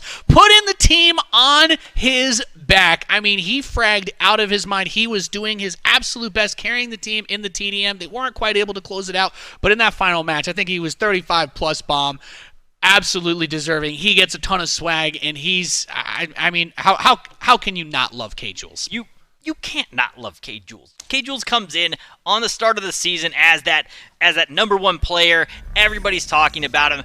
It starts becoming questionable. Is it him? Is it Maddie? What's going on? On the day, Maddie had some off moments. He cranked up huge there at the end. But K-Jules, so consistent. Every single game, all the time, all day long, holding it down. And if Maddie was having a rough moment, you look over to K-Jules. He's probably clutching up in the moment. K-Jules always having his teammates back, and that's why he gets that MVP award. We'd love to hear the finals series thoughts from Endo, the string puller himself. How are you doing, man? Break it down for us. No string or portals being pulled here, guys, but let's talk about the MVP real quick. You know, WGL has 4 players that are all capable of taking over games. They are able to, like, any of them are able to become the MVP in the right conditions, but The reason why it's K-Jules, guys, it has to be because he has the most set of tools. Every player has like a small handful of maps that they're bad at. K-Jules has no bad maps. He might disagree with that, but he has no bad maps. He has all the tools that you need to just take over games. Fast portals, good aim, map knowledge. You name it, he's got it. He's the complete player. So congratulations to K-Jules on the MVP. As far as the grand finals go, that was a great way to cap off the whole launch season of the SPS. This is just a small taste of things to come. And what can you say? WGL dominated the whole down the stretch, minus maybe one qualifier, but they didn't let that get them down. They knew what they had to work on. They knew how to come together as a team. Yeah, they were the favorites for a reason, and they proved it today that maybe this is the start of a dynasty for them. From what I understand, they're going to stay together as a team going into 2022. And as far as Team Aim Assist goes, we'll see where their paths take them, but definitely what you guys said, $15,000, nothing to scoff at. They should be very proud of how they were able to force that to Game 4 against WGL. And they were definitely the number 2 team today. So, yeah, great job, guys. Great casting. It was a pleasure providing analysis for everybody. And, yeah, looking forward to what's next for us. So, back to you. Thank you so much, Endo. I could not agree anymore. It's been so much fun. It doesn't feel like it was that long ago, but it was months now when we first sat down and we were ready to see, who's gonna show up to play. We didn't know any of these players. We were it was an open qualifier. Anybody could have signed up. And it really did feel like the potential was limitless. But one team did come in and immediately say, hey, we have no intentions on ever taking any of these matches less seriously than they deserve, and they are our champions, WGL. We got lucky. What a funny name to give yourself when you've won pretty much every qualifier we've done. I mean, they kind of spelled it wrong anyways. They have luck. They don't have lucky. His name is yeah, Luck. It's on the board behind us. There you go. Could have been a typo. Look at those It's stats, a typo by on the our way. end. It's actually we got luck. That's what it was. I'm gonna blame production. That's headcanon for me now. So okay. I'm with you. Yeah. I'm with you on that. That's what I'm going with. I'm sticking with it. WGL, get it done. And on that, I mean, I guess I get to close my book on the inaugural season. Here, I have no more notes to I'm take. not ready for those feels. I'm sorry, man. I'm sorry. I have to do it. I have to close the thing at some point. It feels like the right moment to do it. We'd like to thank everybody for tuning in, of course, over the qualifiers, but also today. If you like what you see, Splitgate's a free game. Anybody can download it. It's out on every platform. Check it out. Make some portals. Troll your friends and drop on top of them with a baseball bat. Trust me, it's more fun than trying to play the competitive mode sometimes. And with that being said, it's been an honor casting. It's been an honor working with you, Supersonic. And, of course, on behalf of all the other commentators and production, we'd just like to say one last time, thank you so much for tuning in. Splitgate, we've only got greater ambitions to come. Who knows what will happen in 2022, but we hope to see you there. Thank you so much for watching. Have a great night.